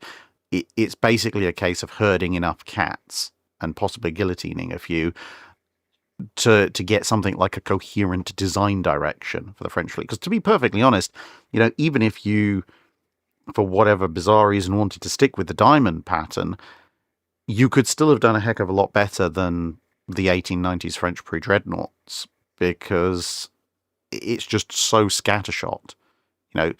Pick a half-decent diamond design and just build a bunch of them. Not 5 different versions.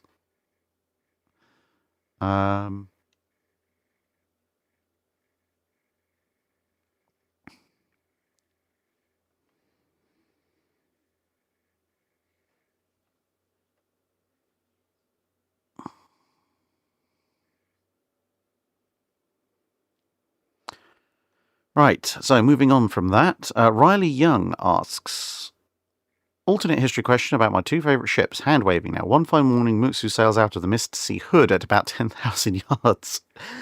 If they fight, who wins? That's a very good question. I mean, at 10,000 yards, both of their guns are punching pretty much through each other's protection.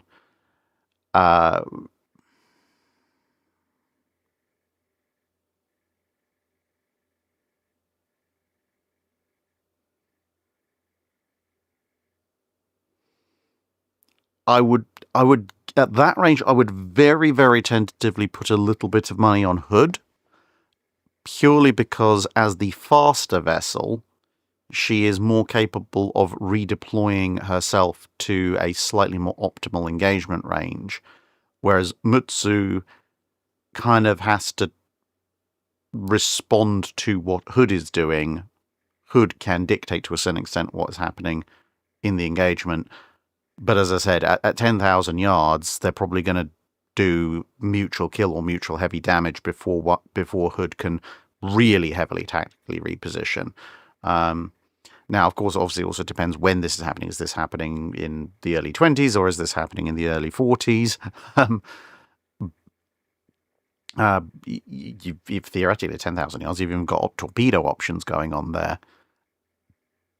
But yeah, there are some circumstances where Hood can exploit her superior speed to get an advantage over Mutsu, but it is still going to be very close because of that, the close range and the lack of any armor effectiveness at that point.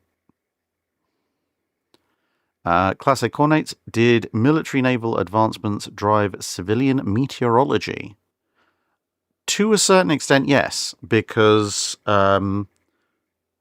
predicting the weather when you're at sea is understandably substantially more important than when you're on land, because on land there's shelter to go to, and on land you're looking for really the major climate shifts, if you like. So, is it going to be raining this week? Is it going to be sunny this week? This kind of thing. At sea, you kind of need to be able to predict, there's a storm coming this time, there's lots of sun, calm weather this time, heavy winds this time, winds coming from that way, the other way, and so on and so forth. You have a lot more to work with. You need to know a lot more in order to work with the weather at sea, and thus you tend to find a lot more of the precise weather prediction stuff comes about because of naval requirements. However, with that said, meteorology is still very much as much guesswork as it is science throughout the period the channel covers. I mean, just look at everybody arguing over exactly what the various typhoons that Halsey runs into are going to do. The kind of long-range weather forecasts we get these days, they're in their infancy in the Second World War with weather stations and so forth, but they only really come about in the Cold War period, the way that we would understand full meteorology these days. Classic Ornate also asks, what is the most hazardous substance you deal with on a regular basis? Mine is formaldehyde and xylene. On a regular basis, i.e. what are the chemicals I interact with around the house pretty much, and in my office, 100% isopropyl, acetone, 60% proof acetic acid. That's pretty nasty to breathe in. But what else is living around here? Naphtha, calcium carbonate, calcium carbide. So quicklime, the first one. My ongoing experiments with Greek fire.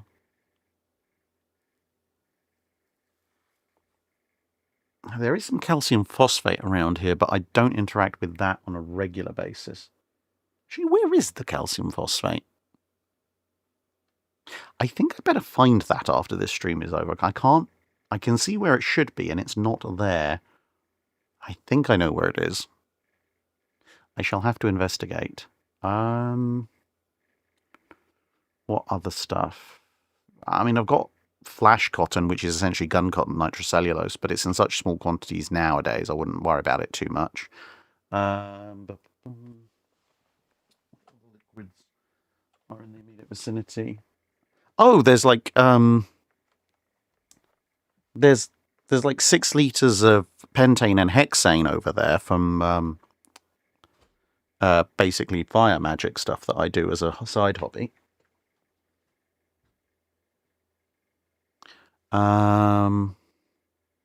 Yeah, those are probably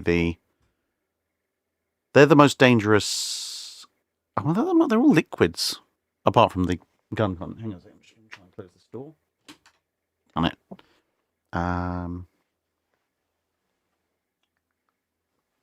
Try and give the door a bit more of a slam. 1, 2, 3. No, damn it.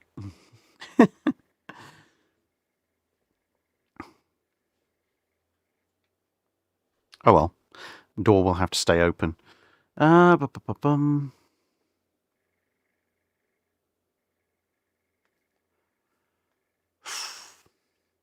Solid substances.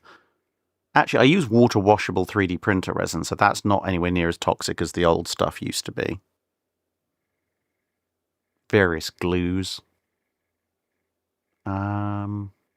Yeah.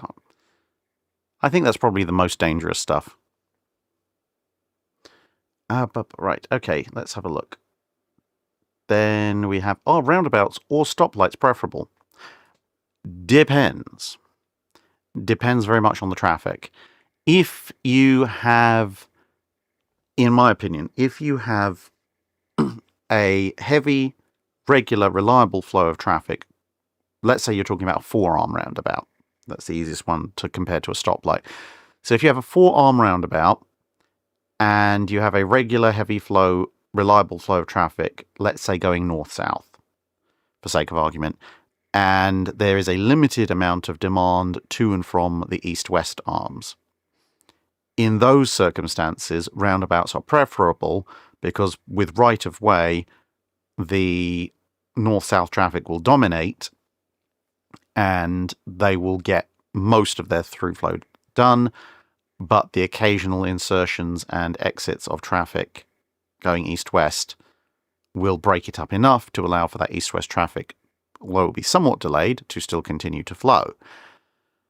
Whereas if you have stoplights in that kind of situation, what they call the intergreen, the space between one set of lights going red and the next set of lights going green, and the fact you have to have minimum greens, and unless you've got vehicle actuated stoplights, the fact you're probably going to have cycle times where you're going to have, either empty or essentially empty arms running and the main line of traffic still stopped, that is less efficient.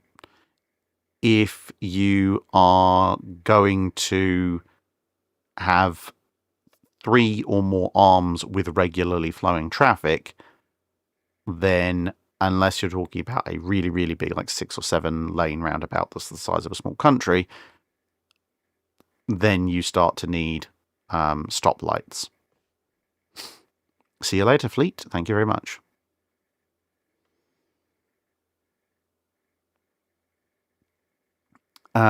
Admiral Persano is given command of any fleet.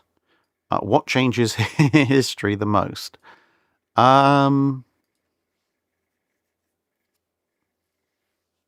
Persano is given command of the High Seas Fleet at Jutland, because then instead of executing a superbly timed battle turnaway, Admiral von Persano has just, decamped to the Nassau and not told anybody, leaving the German fleet to just go headlong into the Grand Fleet, which is crossing its T very happily and just gets chewed up on its way in.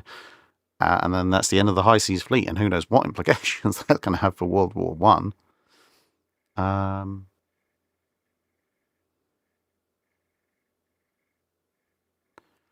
Then we have all Spanish cruisers plus Palaio versus all US cruisers plus the Iowa. That's going the US way. Because this is Spanish-American War period. The Iowa is slightly more capable than Palaio on paper. And while the Spanish, I think, technically have slightly more cruisers in terms of full cruisers, the fact is the Americans, albeit at short ranges, as seen at Manila Bay, they can actually occasionally hit the broadside of a barn. Whereas if you look at, the battles around Cuba, even if the Americans have to get close to hit, at the ranges that they need to get in order to reliably score hits, the Spanish cruisers rarely, if ever, can score hits in exchange. So, if one side can actually hit you and the other side really can't, that's going to go the US Navy's way. Spamatron 1178 asks, if the U-boats had worked at Offutt Fjord, it's likely Admiral Whitworth would have been condemned by history as a reckless fool who flagrantly disregarded battleship doctrine. Was he a lucky fool? So this is because of, obviously, in Norwegian waters, the U-boat torpedoes exploding prematurely and so forth. I wouldn't necessarily say he was a fool, because he did bring overwhelming force to bear. And at the time, he didn't really know that there were many, if any, U-boats. So, based on the information he had, his actions made a certain degree of sense. Obviously, some of that information that he didn't have was, hey, there's a bunch of U-boats waiting for you. So, I wouldn't necessarily say foolish, but yes, very lucky.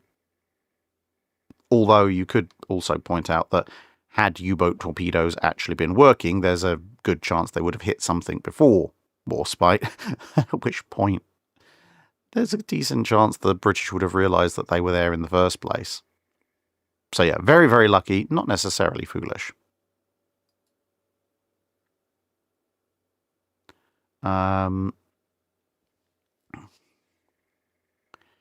If the Royal Navy has its historical production numbers but French design philosophy in 1890-1920, what changes? Nothing good. As I've said before, French design philosophy seems to, dip and soar. It's never average. The French either come up with absolutely awful stuff or absolutely brilliant stuff. And unfortunately, in the 1890 to 1920 period, it's generally pretty awful. The only real bright spots are things like the Edgar Quinet and Dantons, and even they are a generation behind. So, yeah, the best you could hope for in that scenario would be that the British, being a little bit more forward-thinking design-wise, they take the French design philosophy, but they adopt some of those things like Edgar Quinet-style armoured cruisers and Danton-style semi-dreadnoughts considerably earlier, but I think that's probably twisting the intent of the question far beyond its limits. I mean, some of the French pre-dreadnoughts aren't bad, but you'd be coming up with, 2 or 3 classes of decent pre-dreadnought on the back of several dozen pretty terrible ones. And of course, the other thing is, it's difficult to say what's going to happen once you get into the dreadnought period, because the French design philosophy for things like the Corbeils, the Britannias, and then the Normandies is not necessarily dictated by what the French want, it's dictated by what they can physically build between budgetary limitations and infrastructure limitations. If you took those same French designers and gave them Royal Navy levels of money and Royal Navy-sized dockyard and Royal Navy-sized guns, they're going to come up with something very, very, very different. The French, they didn't necessarily want quad 13.4s on the Normandies. They almost certainly would have preferred 15-inch guns. They couldn't build 15-inch guns at the time, so they had to have lots of 13.4s.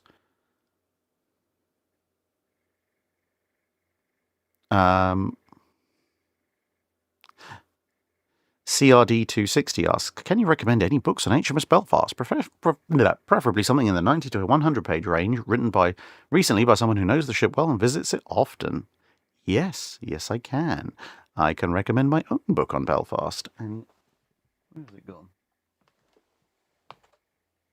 There it is. Oh, yeah, great. Which way am I going? This way? Yes.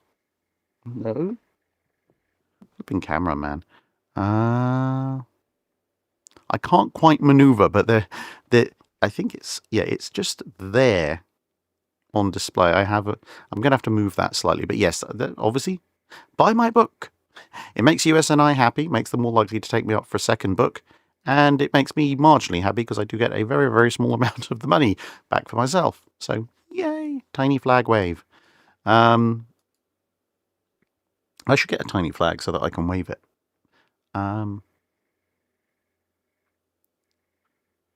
Shameless book plug, yes. Also, interestingly, for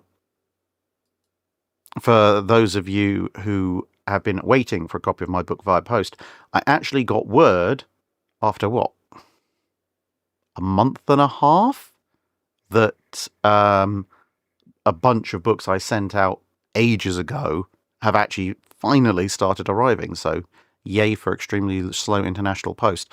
And Alex Moskowitz asking, will there be an audio book? If so, will you narrate it? If there is an audiobook, yes, I will narrate it. I actually need to speak to USNI again because we were in discussions about how we were going to do that. Was I going to do an audiobook for USNI, which they would then market and sell, or was I going to buy the rights to the audiobook from USNI and then do it entirely off my own back and keep more of the money, but have that upfront investment? I do need to get back to them on that, actually. But yes, in theory, I would like there to be an audiobook. And yes, I will definitely be narrating it. And yes, it will be full of my sarcasm.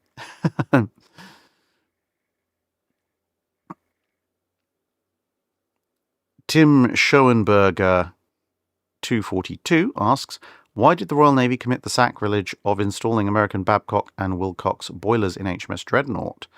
How atypical was this for the Royal Navy?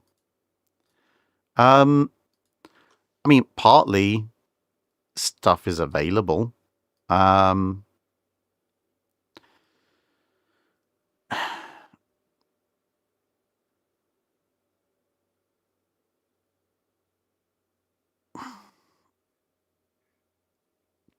But there's also what's the best way of explaining it? There's Babcock and Wilcox, the original US company. There's also their subsidiary / semi-independent entity, Babcock and Wilcox in the UK. So it's not like they are buying boilers from America, shipping them across and installing them in HMS Dreadnought. There is actually a kind of a UK branch of Babcock and Wilcox that makes boilers in Britain for British ships. So at that point, buying them from this sort of British company actually isn't all that rare. There's quite a lot of Babcock and Wilcox boilers in the Royal Navy that come from the British arm of that firm. It's kind of like these days, there's BAE, aka British Aerospace, or BAE Systems as they like to be known these days. Clues in the name, it's technically speaking a British company, but they have a huge American subsidiary, and the US Armed Forces buy a ton of stuff from them. But that doesn't mean they're buying British stuff from Britain. It means they're buying, stuff from a very heavily American subsidiary of things. Gotham State Police says, in the event you do write another book, have you given much thought to the topic? Yeah. I've got half a dozen potential topics. Basically, I've got 2 or 3 potential books which I could do, which I would classify as relatively easy books. Basically a couple of translations and a book where I would basically be taking an existing book that's very old at this point and essentially republishing it, because I think people need to hear about it more, but also adding a very extensive commentary and background to explain what's going on. Those I would class as relatively easy. Then I've got some what I would term mid-scale books, which would be writing completely from scratch, but the topics are, relatively speaking, for me, relatively easy to write about. So I thought about a pair of books which would be sort of expansions on the video that I did about ship classes in the Age of Sail and ship classes in the Age of Steam and Steel. And it would essentially be, here are all the different ships, sloop, corvette, first rate, second rate, third rate, bomb vessel, etc.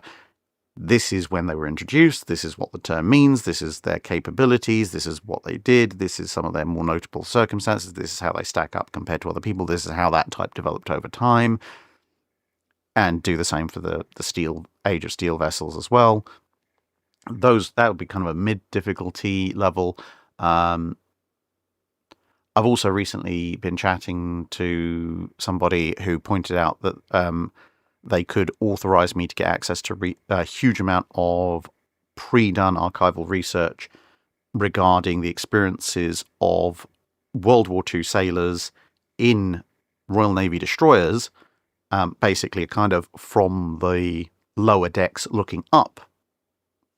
So you can do a technical history of World War II British destroyers to explain the circumstances and what's going on, but it's largely a history of the men, the regular sailors who make up those ships and what they experienced.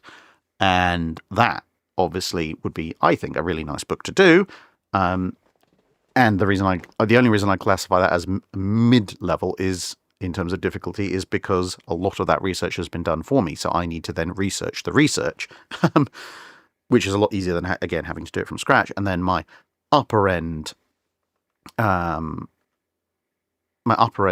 sort of magnum opus, if you like, is starting with the end of World War I and finishing with the King George V North Carolina, etc. build program, looking at all the unbuilt capital ships of the interwar period, what they could have been, why they weren't, all of that kind of thing. So, starting off with things like Battlecruiser 1919, Battleship 1920, going through the design process for the 1920 South Dakotas, the Lexingtons, the G3s, N3s, all their various lettered predecessors, then all the stuff that followed the Washington Treaty, then the stuff that was designed in the run-up to the London Treaty, then the stuff that they thought about doing between London 1 and London 2, all of that stuff, including obviously some of the preliminaries for stuff that would become the King George V's and North Carolinas and stuff, because a reasonable amount of that information has been published separately in different books, but not ever brought together in one place. And there are some designs for which not a lot has been said when more needs to be said, and some designs that I've come across that just haven't been talked about at all, because this would also be bringing in things like Italian battlecruiser designs and, what were the Italians and the French and other smaller navies thinking about, not just the British, the Japanese, and the Americans. Santi 1821 asks, Drac, the final countdown storm picks up USS Midway in her 1950 configuration and air group with Corsairs and Sky Raiders. You are captain with John Marshall as your XO. Can you take on the Kido Butai? When? I'm assuming from the context we're talking about actual, USS Midway being dumped in Midway. Oh no, sorry, it's the final countdown storm. Pearl Harbor, of course. Can I take on? Yes. Yes, I absolutely can take on the Kido Butai with a 1950 USS Midway, because I know Between us, we know where the Kido Butai is. We have a very large and powerful strike force, air strike force. The Sky Raiders can drop torpedoes far faster and at far longer ranges than the Japanese are going to imagine is possible. 1950s Corsairs are going to make mincemeat of Zeros, and because we are a completely unknown quantity, we can approach from almost anywhere we want, at which point it's a case of how many Japanese carriers do we want to kill in the first wave. I'm probably going to go for 3. So I'd load up the Corsairs with rockets, load up the Sky Raiders with torpedoes and whatever additional weapons they want to carry, and just, surprise attack. Surprise attack the Japanese probably at dawn. So the Sky Raiders would split, I'd say, let's take out... I have the Sky Raiders go after Shikaku and Zuikaku, with Akagi as their backup target. And the Corsairs, as well as doing general suppression, will be focusing on launching heavy rockets into Kaga, Hiryu, and Soryu, hopefully leaving them nice and burning. And Akagi, if the Sky Raiders decide they can't spare the torpedoes for her. At which point, in theory, I should have disabled the carriers that haven't been sunk and sent a bunch of the other carriers to the bottom, at which point I have all the time in the world to recover my aircraft, load them up, and go up and finish off the survivors. And I'm more than fast enough to book it away from any potential incoming Japanese looking for vengeance.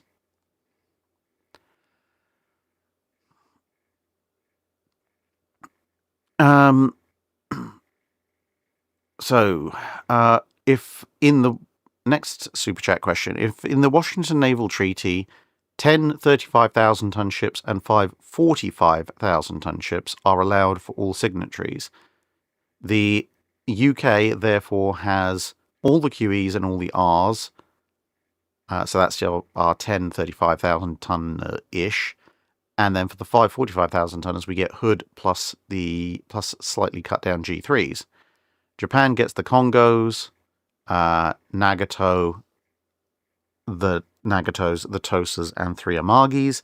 The US gets a Pennsylvania, 4 Colorados, 4 Lexingtons, and a South Dakota 1921. How does World War II go?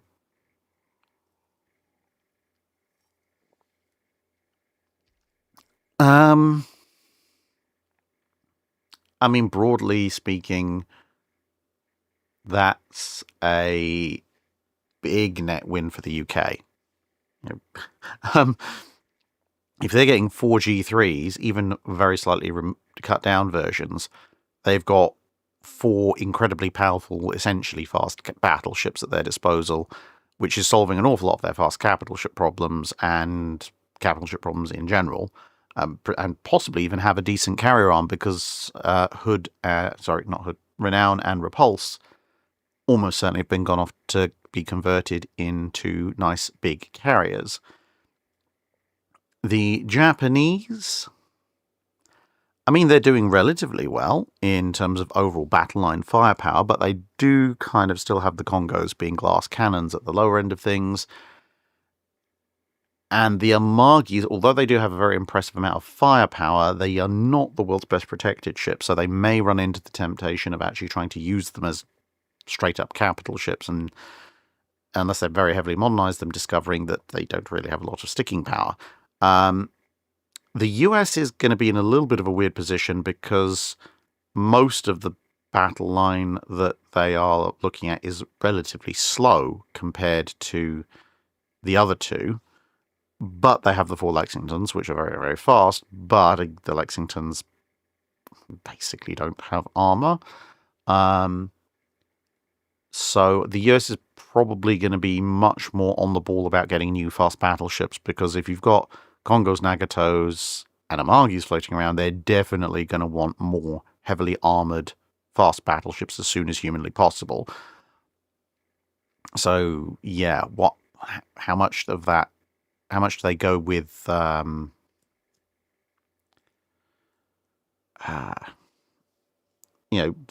you build 4 North Carolinas, for example, instead of 2? That's gonna be a very big question.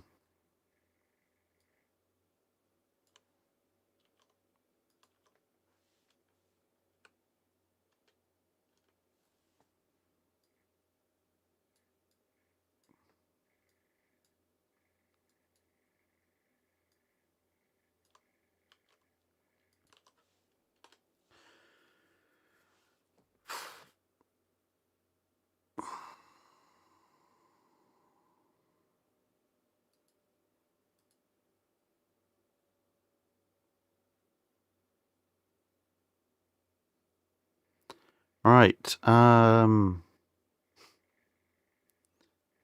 SBC2, SB2C asks,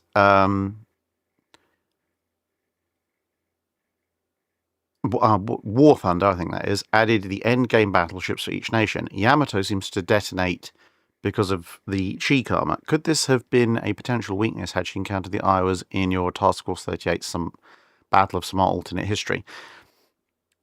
I mean, theoretically, yes. If the angled cheek armor is a potential weakness, but one of the things you've got to remember is that in games like War Thunder and World of Warships, you're generally fighting at much, much closer ranges with far more accurate guns than you would have encountered in real life.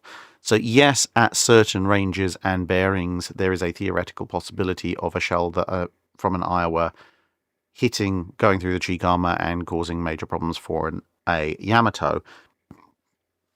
But that presupposes the Iowa being at that particular bearing, and that particular salvo landing a hit, and that particular salvo landing a hit in a very specific location.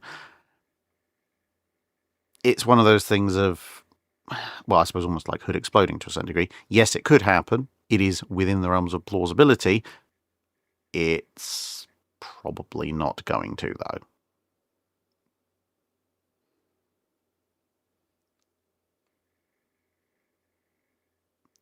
Daniel Ortiz asks, just wanted to follow up on my White Ensign size per ship class question from the July live stream. I sent you an email with my flag details, but wanted to follow up. Yep, I do need to get around to replying to that. Unfortunately, I've been very, very backed up responding to emails recently, but I do have that on my list of emails to reply to. All of today has been spent recording the Patreon Drydock for the end of this week. All of tomorrow will be spent doing the same, and potentially some of Friday. But if I get to a point on Friday where I've managed to finish the Patreon Drydock, I will then try and make some headway through my emails. Captain Charlemagne says, had following World War I, Greece been granted Constantinople? Oh boy, would that cause all sorts of fun and shenanigans. How can you see this affecting the Hellenic Navy going forwards? Well, are they getting just Constantinople? Let me check a map. I just want to see how close to Greek territory Constantinople actually is. I mean, they get to control. I mean, even if they just get the city and not the bit of territory that extends across the northern side of the Dardanelles and the Sea of Marmara to said city, they are sitting across the entrance to the Black Sea. Now, on the one hand, that does give them an awful lot of power. On the other hand, you can exercise that power with coastal batteries of various descriptions, maybe the odd submarine and destroyer. But the flip side is, people, especially with the Ottoman Turks and then later Turkey, feeling very dispossessed about that. You can absolutely guarantee they're going to try and get it back, which means there's probably going to be more interest in naval contingents coming from the east, which means the Hellenic Navy is probably going to need to be upgraded to help, go on, to fight off attempts to take it off of them and to patrol the straits and things like that. Plus now Greece has a direct interest in the Black Sea, so they might go poking around and see what they can find in there. Quiet Man asks, overall, how good was pre-revolution Russian naval engineering? Did it ever recover from the revolution and Stalin's tender mercies? Pre-revolution Russian naval engineering, in some ways like French engineering, is very much either awful or pretty good. So, for a good chunk of the pre-dreadnought period, Russian naval engineering is frankly terrible. But, I mean, they're importing designs, they're importing whole ships. Some of their last pre-dreadnoughts, you literally have gaps between armor plate and hull plating that you could fall into. But once you get to the Dreadnought period, they take a surprisingly fast turn for not bad at all. I mean, as I've said before, the Russian 12-inch guns of the Dreadnought period are some of the best 12-inch guns around. The Gangut design, while somewhat unorthodox compared to most other dreadnoughts, is not in and of itself a terrible idea for the situation the Russians find themselves in. And, similarly for the Borodinos, for the situation that they're designed for, they're not a half-bad solution. They are doing things slightly differently, but Russian immediate pre-revolution naval engineering, i.e. the naval engineering of, I'd say, more the 1910s than the 1900s, is definitely on the up and up. They are learning quite quickly. The flip side, of course, is that then, well, the revolution's here, comrade. Please step into Gulag. Now, did it recover from that in Stalin's Tender Mercies? Well, unfortunately, that carries us past the time period that the channel covers and into the Cold War, about which I do not know as much as I would like, and I would unfortunately have to leave that to the opinions of people who have studied the Cold War navies a lot more than I have, as to whether Russian naval engineering ever caught up. I mean, of the stuff that I actually do know about, some elements of Russian naval engineering definitely recovered, even if it did take them quite a while. As far as I understand, certainly the later Russian submarines, late Cold War Russian submarines and post-Cold War Russian submarines are not to be underestimated. Their aircraft carrier design, on the other hand, you could underestimate it, but it would be very difficult. Class A Cornet asks, how would you design a World of Warship tech tree for Admiral Hiraga's interwar designs? With a lot of absinthe. I mean, some of Hiraga's ideas are not bad. Some of them are very much off the wall. And some of them would make certainly a more sense in real life than they would do historically. So, for example, his Congo replacement 35,000-ton battleship with 16-inch guns, which hyper-concentrates the citadel into a small hexagonal armor box in the middle. There are flaws with that concept from a naval engineering perspective, to be sure, but there are certain advantages to it as well. But if you put that thing in World of Warships, it's either going to get burned to the ground by people just shooting massive amounts of HE at its huge unprotected bow and stern areas, or, much like the Yamato at certain angles, it's going to get horribly cheekified by AP shells.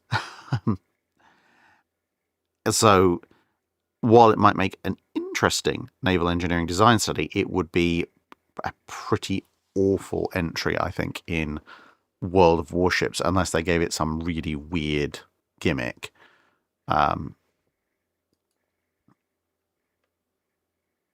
Like ultra-thick hull plating or something to stop the burning. Mike Lima 777. I'm just on that note.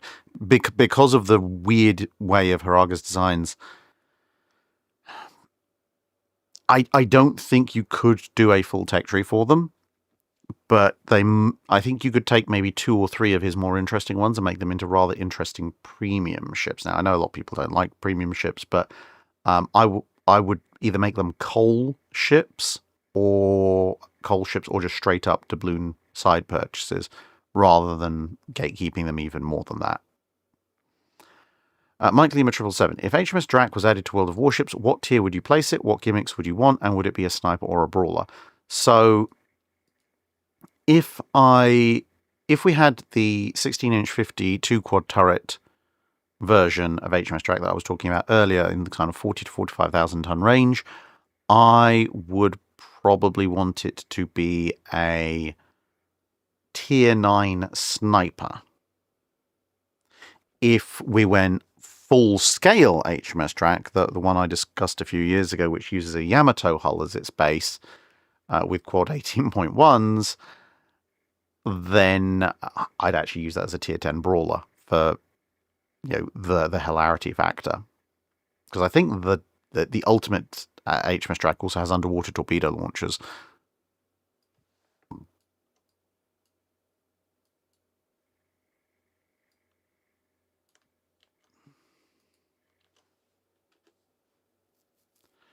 Hanover Fist asks, was there ever a point in the Napoleonic Wars where Napoleon had a chance to invade England, or was it just another Operation Sea Lion?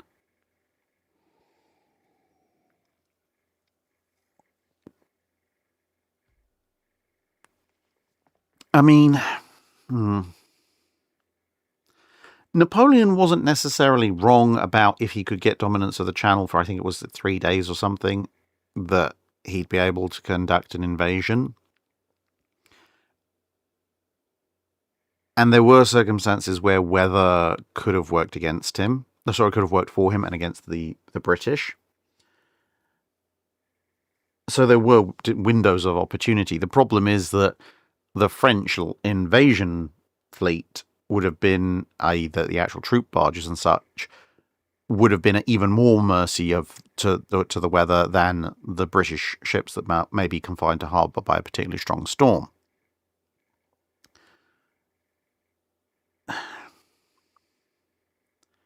There are theoretical universes where Napoleon's fleet, especially the Franco-Spanish combined fleet, could potentially have forced control of the Channel for long enough to get an invasion across. But you would run into two problems. One would be resupply, when they inevitably lose control of the Channel, and two would be the threading of so many needles to make that happen.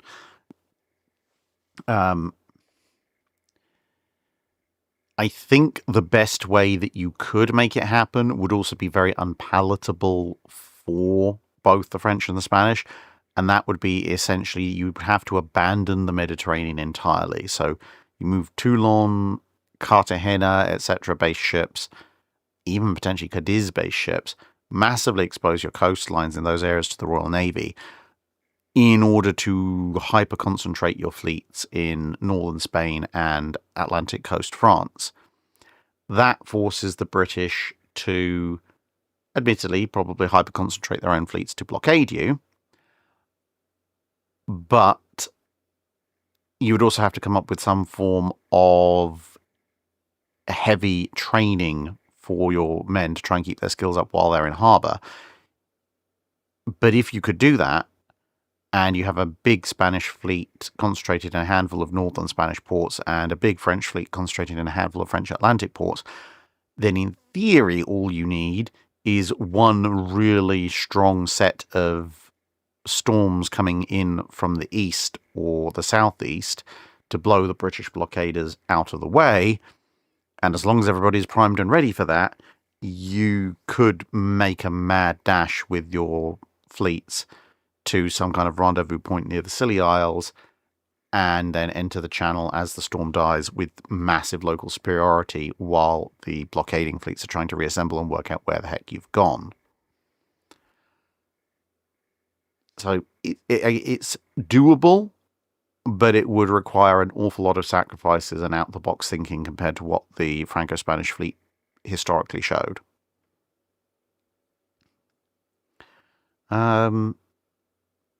Medros or Bajar, and I think this is the last of these super chats, so at 1:45, I think we might be able to get away with about half an hour of regular chat questions.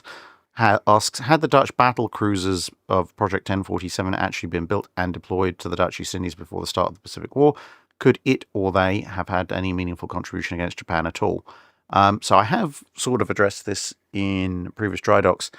Yes, in theory they could have, but it would depend very much on how the Dutch use them. If they try and use them as the frontal edge of a hammer of their own devising, they are going to get sunk. If they incorporate them into ABDA command, so they hold them back and fold them into ABDA command, that presents the Japanese with a lot more of a problem, because the 1047s can, assuming they have decent gunnery crews, quite easily destroy the kind of Japanese forces that came to confront ABDA command historically. Now, the Japanese do have forces they can send to try and deal with them. The Congos, for example, the Kido Butai for that matter. But it would force the Japanese to deploy significantly greater strength at considerably more risk to the Southwest Pacific very early on in the war. There's also the fact that if you have 2 or 3 1047s in the Dutch East Indies, when the British deploy Force Z, they may not be looking at it from a perspective of, hey, well, we've got the only 2 viable fast capital ships in the region, I guess we're going to have to do what we can. They may well be looking at it from a perspective of either trying to persuade the Dutch to come and get their ships to join up with Force Z, or using Force Z to go and join up with the Dutch, one way or the other. And that might lead to some rather interesting shenanigans going down. So, yeah, they could potentially have a meaningful contribution against Japan. It's mostly about surviving that initial Japanese push and potentially also surviving ABDA command. If they can survive essentially the first few months of 1942, then the fact that they are fast capital ships that can take on the Congos in limited numbers, they're quick, so they can provide good carrier escort, they can absolutely monster any Japanese cruiser. They would be a massive thorn in the side for the Japanese, even if they end up being based out of Australia or based out of Ceylon or anything like that. It would be a constant problem that the Japanese could not afford to ignore, and would force either significant efforts to try and hunt them down, or more Japanese forces to be deployed to try and guard the Southwest Pacific, which of course is going to diminish the Japanese forces that are available to further their advance in the Central Pacific. So yeah, that's a pretty big impact.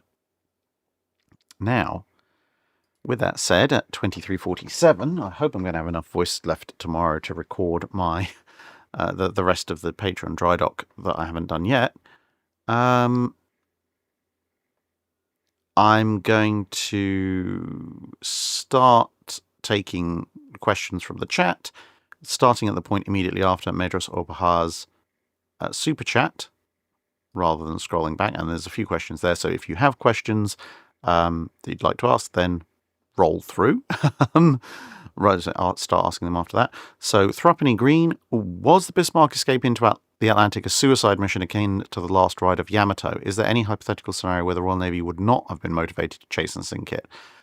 So, first half, no, it wasn't a suicide mission. The Germans were expecting her to make it back to a French Atlantic ports, much like Scharnhorst and Gneisenau had done before. So, they weren't expecting it to die, or at least most of them weren't expecting it to die. Is there a hypothetical scenario where the Royal Navy wouldn't have been motivated to chase and sink it? No, because her mere existence in the Atlantic paralyzes a lot of convoys. It's even a threat to the older battleships that are providing deterrent for the Scharnhorsts. She absolutely needs to die from a Royal Navy perspective, and if they can't kill her, they will at least chase her as soon as possible into French harbours and then hope the RAF can finish the job. Matt Dill 8090 says, Age of Sail USS Pennsylvania versus HMS Victory, who wins? On paper, in terms of absolute firepower, Pennsylvania has by far the heavier broadside. However, Pennsylvania only sailed once, didn't have the world's most spectacular reputation as a particularly fast or agile ship when it did that, and that was the sum total of its seagoing career. Victory, on the other hand, was known as one of the faster and more agile first rates and had a very experienced crew. So if you factored that in, while Victory might not necessarily win a straight-up broadside engagement, Victory is also very unlikely to end up just sailing up into a broadside engagement. Victory, if we're talking about historical crews and historical sailing qualities, in a one-on-one is very likely to outmaneuver the Pennsylvania and get raking salvos in, which will significantly diminish the capabilities of the Pennsylvania, thus allowing Victory to move in for the kill. I mean, much like she forced Salvador del Mundo to surrender. Salvador del Mundo, on paper, is a far more powerful ship than Victory, but victory got by far the better of that particular engagement. In the Hornblower, Ivan Iwindell asks, in the Hornblower series of movies, there is a plot of a Napoleonic invasion of Ireland. Was that even possible, and what effect would it have?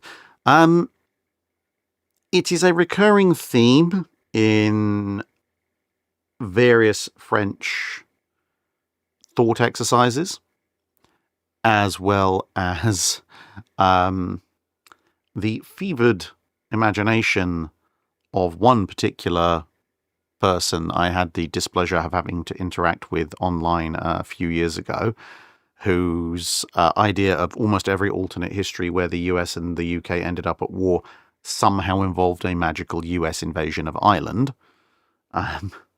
Even back as far as he had this idea the Continental Navy of the War of US Independence would somehow conduct a successful invasion of Ireland had the US War of Independence carried on for a few more years. Go figure. Yeah, people have this weird obsession with invading Ireland. Nonetheless, a French invasion of Ireland, well, they'd done it once before. There was the whole Battle of the Boyne, which is still a subject of much contention in Ireland. So yes, they could do it. They tried on several occasions, but the wind and the weather, and occasionally the Royal Navy, usually stepped in and said no. In terms of what effect it would depend on how large an invasion was, where they landed, and how many supplies they had, and whether they were able to sustain that supply line. Because there were certainly plenty of Irish who did not like the British and would very happily rise up and join the French. But if it's a small French army, and the invasion fleet basically has to skedaddle almost immediately, then the Irish who hate the French even more than they hate the British, combined with the British who are in Ireland, will almost certainly crush the French and any rebel allies they manage to put together. And conversely, if the French land 20, 30, 40,000 troops and somehow maintain a supply line to them, then they will probably, at least initially, manage to take Ireland. Of course, what effect it would have depends on how long they're able to hold it, or which parts they're able to hold, and can they keep it supplied compared to the British, who have a comparatively much shorter and easier journey to it. So it's theoretically possible, but holding it would be an absolute pig.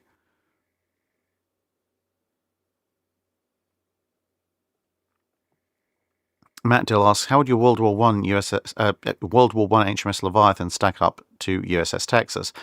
Not particularly well, to be perfectly honest. It's not got any particular speed advantage.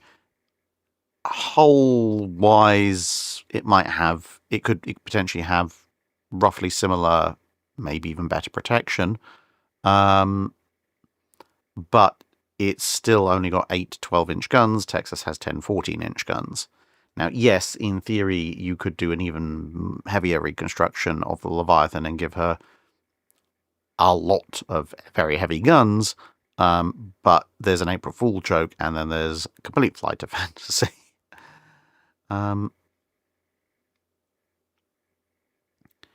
Mike Lima 777, going back to the question with Bismarck going for the St. Lawrence, could we see heavy air attacks on Bismarck as it enters the Gulf of St. Lawrence? Oh, absolutely. Royal Canadian Air Force and elements of the Royal Air Force on that side of the pond would be going for Bismarck as much as humanly possible.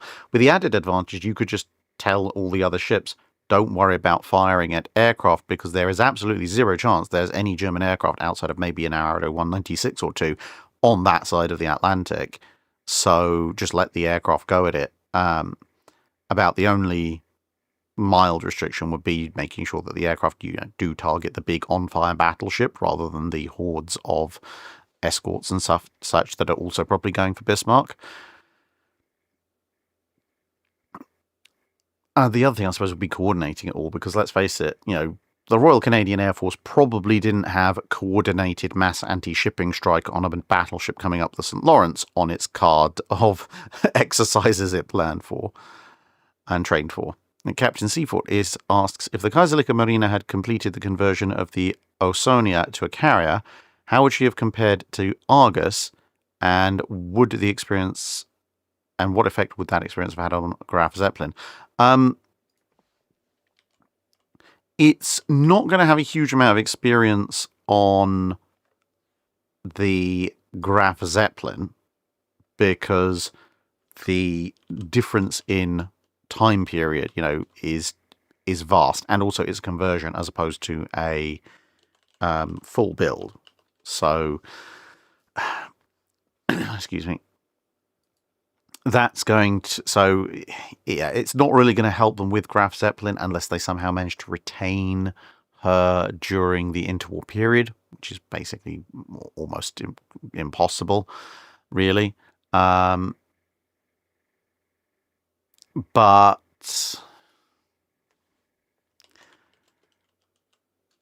even if they only manage to operate her for a few years, it'll at least give them some pointers they could find in archives about general carrier ops. So it'd help a little bit. Now, as compared to Argus, just pulling up the stats for the respective ships, the potential Ausonia conversion is going to be, what we're looking at, it's about 50 feet shorter than Argus. It's 6 foot narrower on the beam, 21 knots versus Argus is 20 knots. So it's about the same speed as Argus, but overall somewhat smaller. And based on the flight deck's layout, an even smaller flight deck. So it's not going to favor, it's not going to be comparable that favorably with Argus, because it's going to have a smaller flight group. It's not going to be able to operate much heavier aircraft going forward because of that shorter flight deck and smaller dimensions as a whole. The only thing it's really got in comparison with Argus is speed. And potentially the fact that she might be available just a fraction earlier. So as a starter for 10, it's not the world's most awful attempt, but it's certainly not something you'd keep around for very long, even if the Washington Treaty allowed it. BR Class 4763 asks, did any other ships apart from Monitors, Dreadnought and Vanguard reuse guns that were already around for their armament?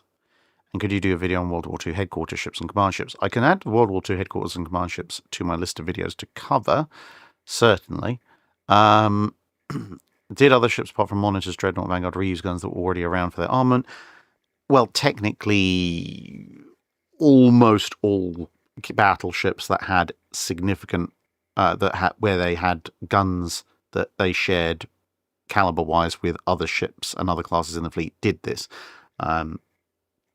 Because as long as the guns were relatively interchangeable, as they cycled through their guns, they would use guns that were already around. Like, well, actually, there's a good one. So apart from refits, where, say, some of Arizona's guns end up on other US standard class battleships, the Monitors Erebus and Terror were constructed using leftover guns. The Abercrombie class also used leftover guns. Lots of Monitors. In terms of full-on battleships, technically Renown and Repulse were originally supposed to be R-class, Revenge-class battleships. They then used leftover guns from the battleship variants of themselves to make the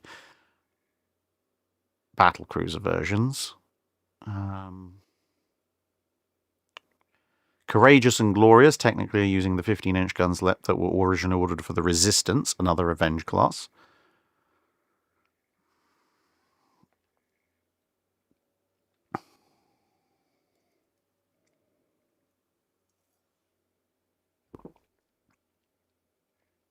So yeah, there's a few different ships that meet that criteria. I'm trying to think of any US ones. Not in terms of true battleships. Valentine Holbert asks, what would a Royal Navy battleship look like if it copied or mimicked a US standard? Externally, probably not hugely different, because And I mean, they're not really likely to mimic the power plants, but if you were going to mimic any significant part of US standard battleship design as the Royal Navy, it's going to be the all or nothing armor scheme. And unless you really know what you're looking for, that's not going to, in and of itself, change the overall appearance of the Royal Navy's capital ships. Something else, if they're copying on and mimicking US standards, that you might notice would be the movement of the secondary battery out of the hull and into the superstructure somewhat earlier. That certainly could be a thing. They're not going to mimic the cage mast because that's just silly. I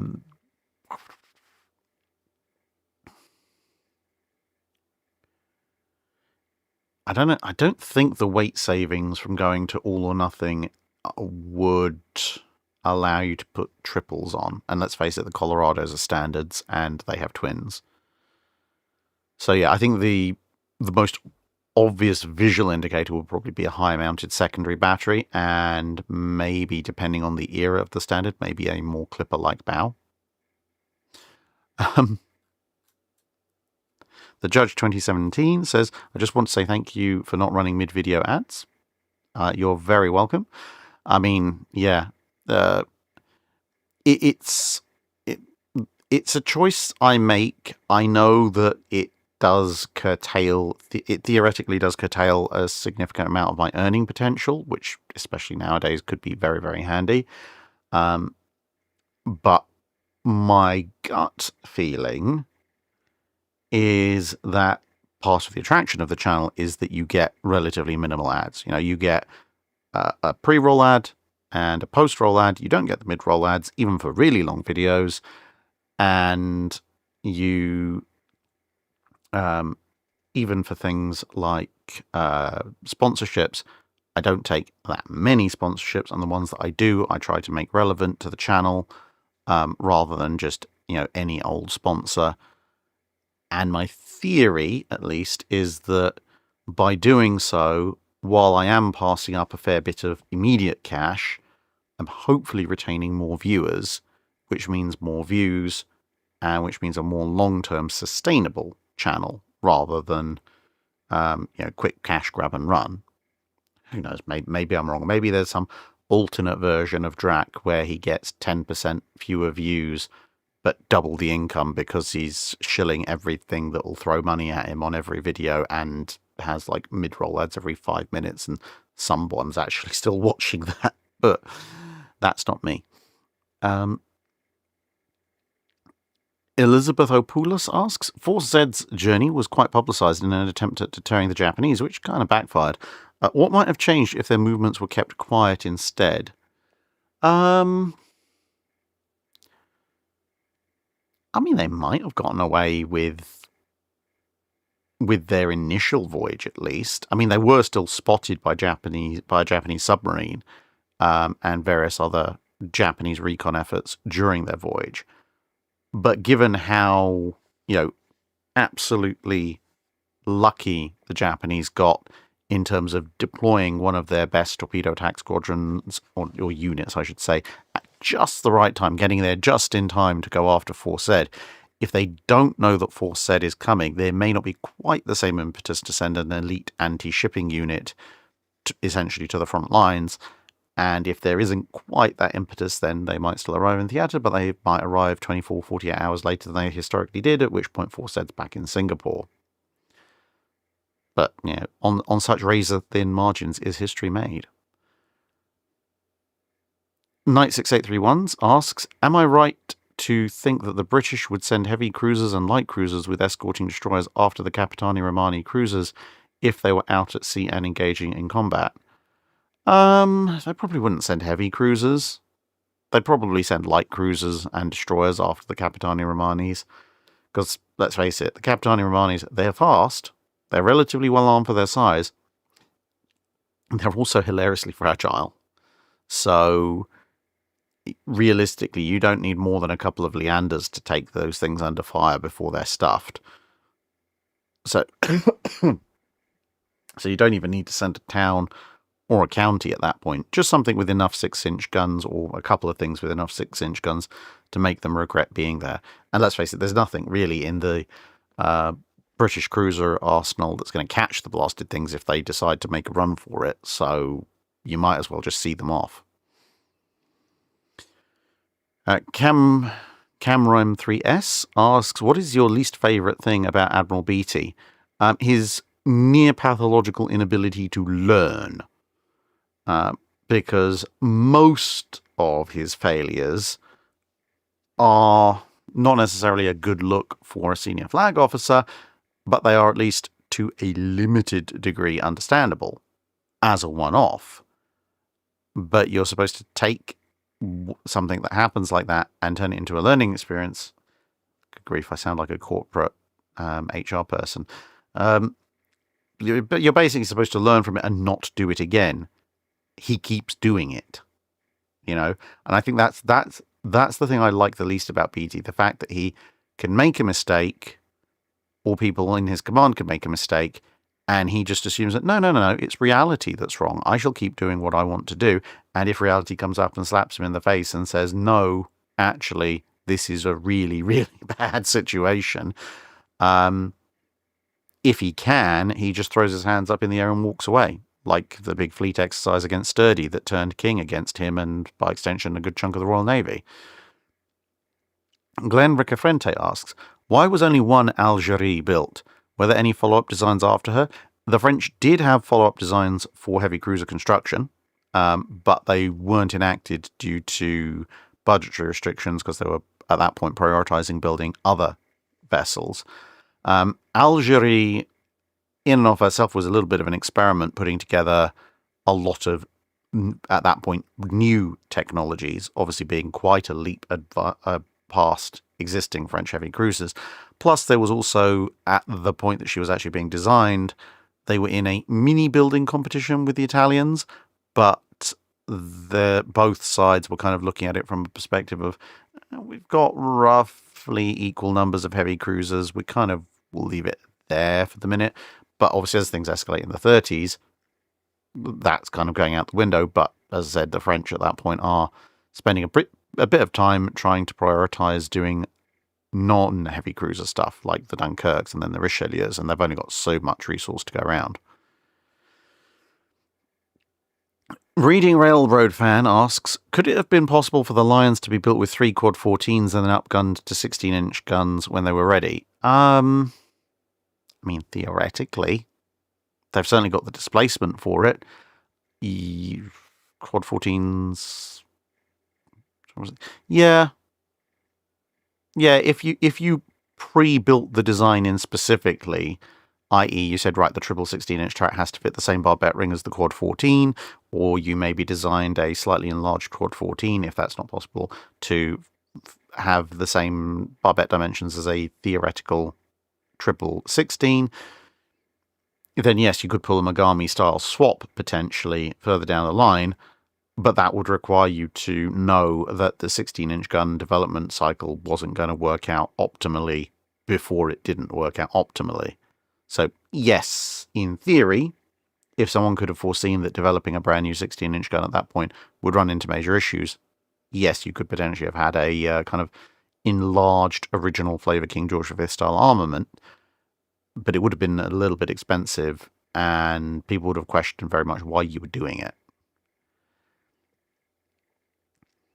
Richard Greben asks, how many ships during World War II shot their main gun or guns to the point where they deformed or warped? I think that is. Well, technically, almost all battleship guns do deform or warp a little bit through any extended period of firing.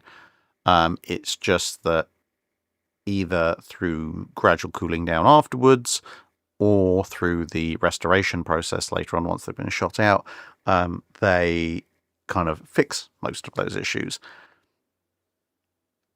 But if you want an example of a ship that absolutely shot their guns to the point where they weren't really useful as main battery guns anymore, you can look at the 15-inch monitor that was patrolling back and forth off of the north coast of Africa in the desert campaign. It's one of the Erebus class or Terror class, depending on which ship you think goes first, because she shot out her 15-inch guns to the point they were essentially smoothbores, and the shells were exploding in midair because they had no stability, because there was no rifling left, and the shells were just tumbling end over end and essentially self-destructing. That's obviously pretty bad. Mildly historical asks, Drac, how big an air group could a late 30s Treaty Max armoured carrier have had if the designers had been willing to dispense with cruiser-proof belt armour? So, well,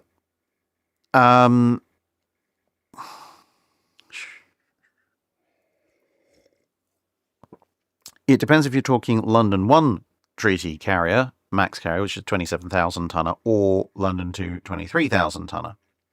Because a 27,000 tonner, according to the US design studies that were done when they were looking at the Yorktowns and indeed at the early versions of the Essexes, if you'd gone purely for an armoured flight deck and nothing much beyond splinterproofing to the hangar sides and the rest of the hull, so no anti-cruiser armour, at 27,000 tons, you could comfortably have been operating 80 to 90 aircraft, maybe more, depending on your balance of how many aircraft, etc., you have on board, whether smaller folding wing fighters or big non-folding wing strike aircraft, etc. Now, if you're going with a late 30s Treaty Max, i.e. a 23,000 tonner,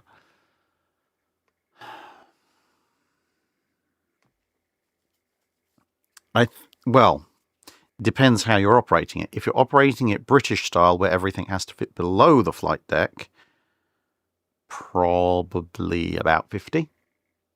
If you're operating it American style, where you're accepting deck parking, a 23,000 tonner, I think you could probably get 60 to 65, maybe 70 if you're very fighter heavy. So the 27,000 tonner compared to the 23,000 tons are going to have 20 to 30 aircraft advantage, maybe slightly more. But in both cases, you're going to be over 50. Obviously, quite almost double as much with a 27,000 tonner.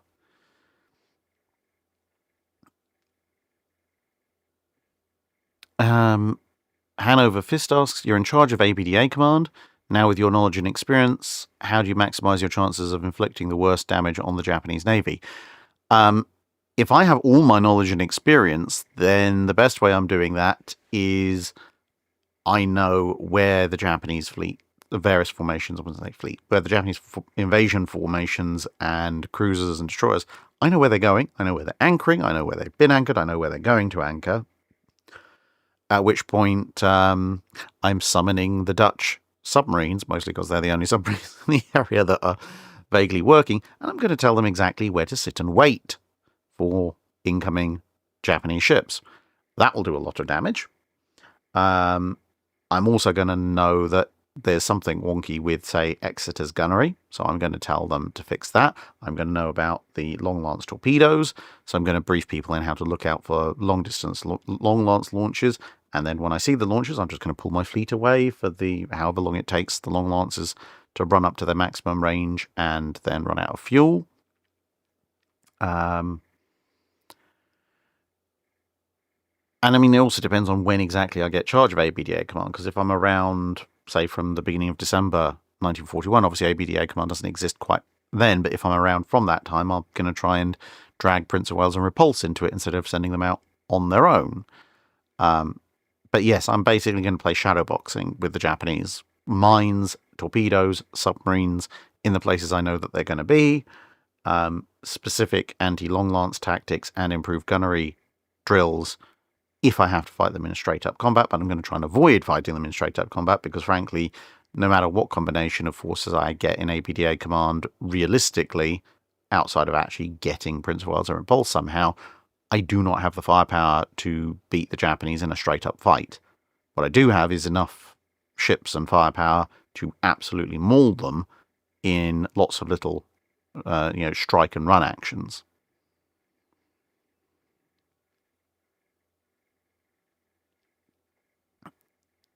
Oh, big skip.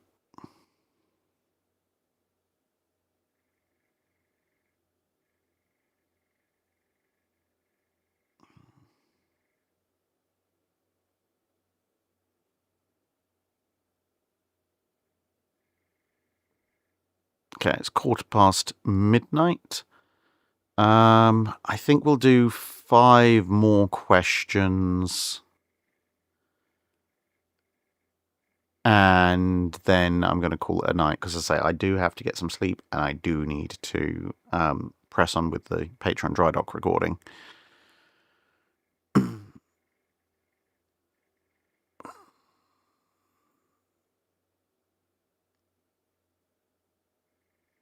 Thropping Green had the Germans had a decent land-based torpedo-capable plane based in France. Could it have made a large impact to British shipping during the Battle of the Channel in 1940, and would it have made a significant impact? No. They did have some reasonably capable torpedo planes that were based on land, but to be perfectly honest, even if they'd had some of the best torpedo strike aircraft in the world, it wouldn't have really mattered one jot, because German aerial torpedoes were the single worst aerial torpedoes of the entire war. They were hilariously unreliable, hilariously fragile, and so terrible to the point of the Germans just turned around to the Italians and said, look, can we have some of yours, please? And I mean, the one the Italians gave them wasn't particularly brilliant, but it did at least occasionally work. So, yeah, having the world's best torpedo delivery system, as the Americans with 1942 will tell you, doesn't make a whole lot of odds if your torpedo doesn't actually function properly. Admiral 5113, how did reloading work from 1865 to 1895? I.e., what were the different mechanisms and how were they powered? Oh boy, that's a huge video in and of itself, but very broadly speaking, in 1865, you have very early breech loaders. Some of them, like the Armstrong the Armstrong screw versions, don't really work very well on big gun scales. Some, like the French, work a bit better, but you also have a very large amount of guns that are still muzzle loading. Some of them are muzzle loading by hand, but as you move through time to the 1870s, for example, you start to see powered loading mechanisms, which, especially with the British and their continued, partly thanks to the Armstrong issues, their continued obsession with muzzle loaders can get quite hilarious. So you move on to hydraulically powered, for the most part, and occasionally steam-powered loading mechanisms. And for the muzzle loaders, that involves basically pointing the guns when they get big enough they're in the turrets, but you point them outside the turrets to specially recessed reloading rams, which are completely outside of the turret and barbette system. So Inflexible, for example, has this mechanism.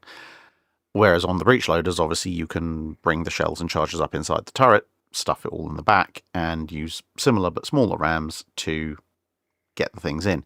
And hydraulic, and then later electro-hydraulic, is pretty much the standard throughout the rest of the period. Obviously, the British eventually realised moving over to breech loaders is a good idea, so they do that.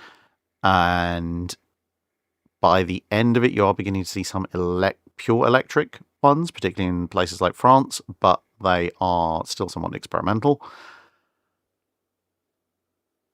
And other than that, really, the only things is some rather spectacular ways of actually getting the gun into a reloading position, like disappearing mounts, where the gun pops up, fires, and drops back down into a barbette pit, and your reload's down there. You have a very inventive gun that flips back over while it does this, so it allows your reloading mechanism to be embedded in the ship off to one side of the barbette.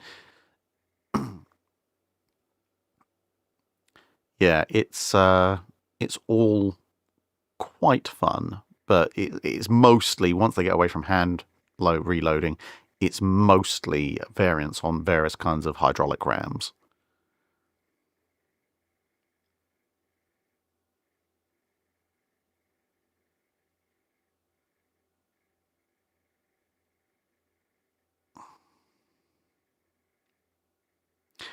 Joel Montgomery, for the sake of getting a few other questions in the limited time I've got left before my voice goes or I fall asleep, in terms of planning to visit HMS Caroline, yes, I do plan to visit HMS Caroline, but I've got to agree filming rights with the National Museum for the Royal Navy first, and right now, obviously, I'm in the middle of preparations for my trip to Japan, so that's all a little bit on hold until I've got a bit more time, because not only have I got to prepare for my trip for Japan, I now have, well, let me check, 1, 2, 3 and a bit weeks to not only prepare the content for those 3 and a bit weeks, but also to prepare all the content for when I'm away in Japan.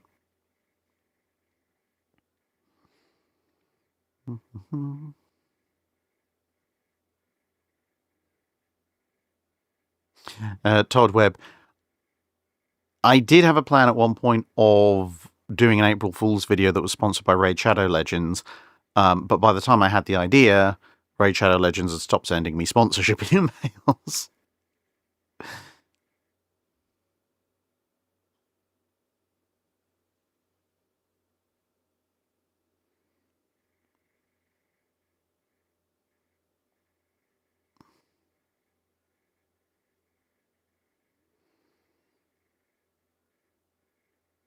Reading Railroad Fan asks, if the Royal Navy had built the G3s as carrier conversions, would they have been able to under the Washington Naval Treaty, and would they be considered conversions or built-up carriers?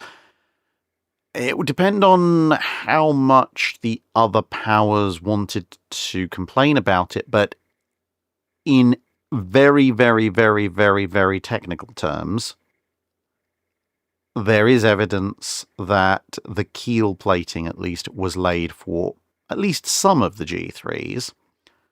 So, as such, since they were at that point technically under construction when the Washington Naval Treaty was signed, they could have been argued to be conversions of existing construction, like the Lexingtons. Realistically, they almost certainly would have been built up from the ground up. Because let's face it, if you've only got some keel plates, you might as well. You'd have to have some notional appearances of commonality between the hull of the G3 and the hull of the new carriers to maintain the fig leaf of plausibility.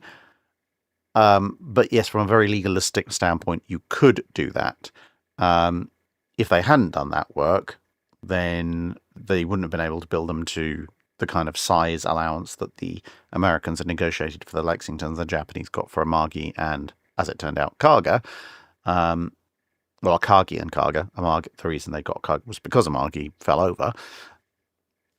So yeah, the British could have gotten a couple of G3 carrier conversions by exploiting a very, very, very technical loophole, as long as people didn't complain about it too much.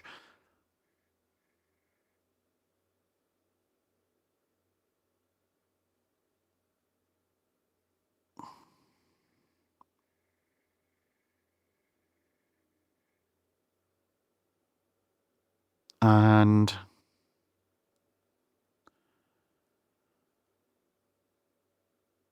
Mino1205 says, why do my questions keep getting deleted? Is a visual bug on my side? I don't know. I'm certainly not deleting them. I don't have, apart from anything, I do not have the time. If you've been asking questions that have been getting deleted, I can't see scrolling. I mean, admittedly, this is an incredibly fast scroll. I can't actually see any. Maybe there's some kind of internet communication issue between where you and your ISP and YouTube, where you're sending something but it's not reaching the YouTube servers. I don't know. Anyway, last couple of questions.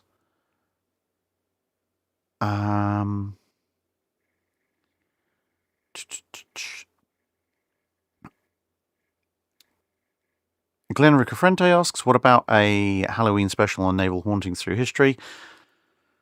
I mean, I could do it, but that would mean I'd have to research it. And you think it's difficult finding good research material for actual naval history. I do not want to dive into the Amazon side of books about hauntings. That's going to ruin my Amazon and search results for months with all sorts of weird and wonderful, wacky shenanigans. And then Scott Jennings asks, in Drydock 360 Part 2, I'm going to call up that video. From 1 minute 25:30 to 1 minute 31:25, the question about lightweight shells. What are the vaguely biscuit-shaped things sitting on top of the gun turrets? In the picture. Drydock 360. Part 2.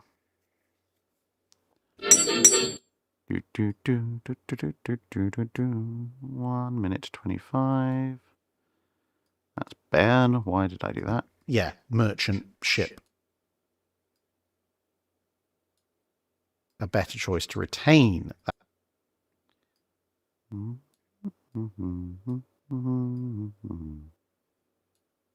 There's issues. That's 1 minute 20. There we go. Okay, so this is the picture of Roma, and those vaguely biscuit-shaped things on Roma's turrets are life rafts.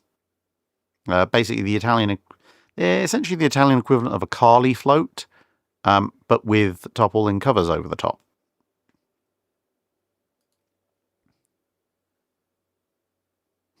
Walter Broadius says, at least they didn't ask you to dress up as a ship for Halloween. That would be awkward. I've got plenty of armor. I'm going to dress up as a medieval knight, because I do that anyway. But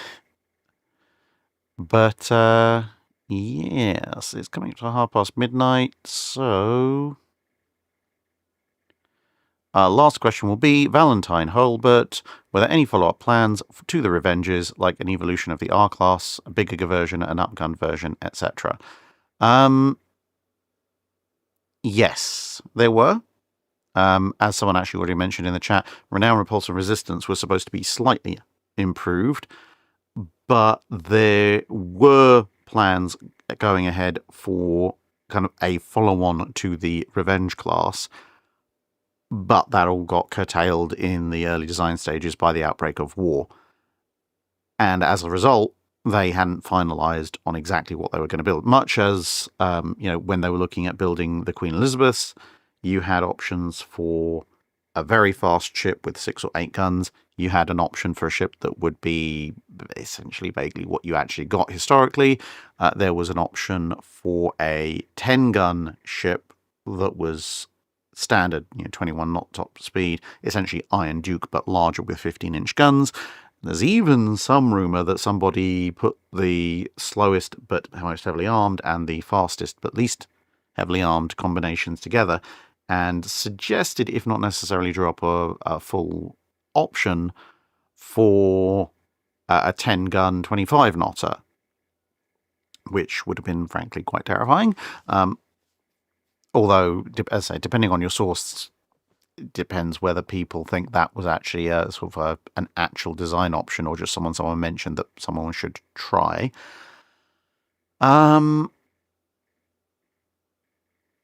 And so similarly with the theoretical R-Class successor, there were a whole slew of what could have beens, but I don't think anyone had actually narrowed down this is what we definitely are going to build after the R-Class. So yeah, with that, I am going to say adieu. I'm going to go to sleep. I'm going to finish my last bit of iron brew. Thank you all for coming, and hope to see you again in another video at some point in the near future. Bye for now.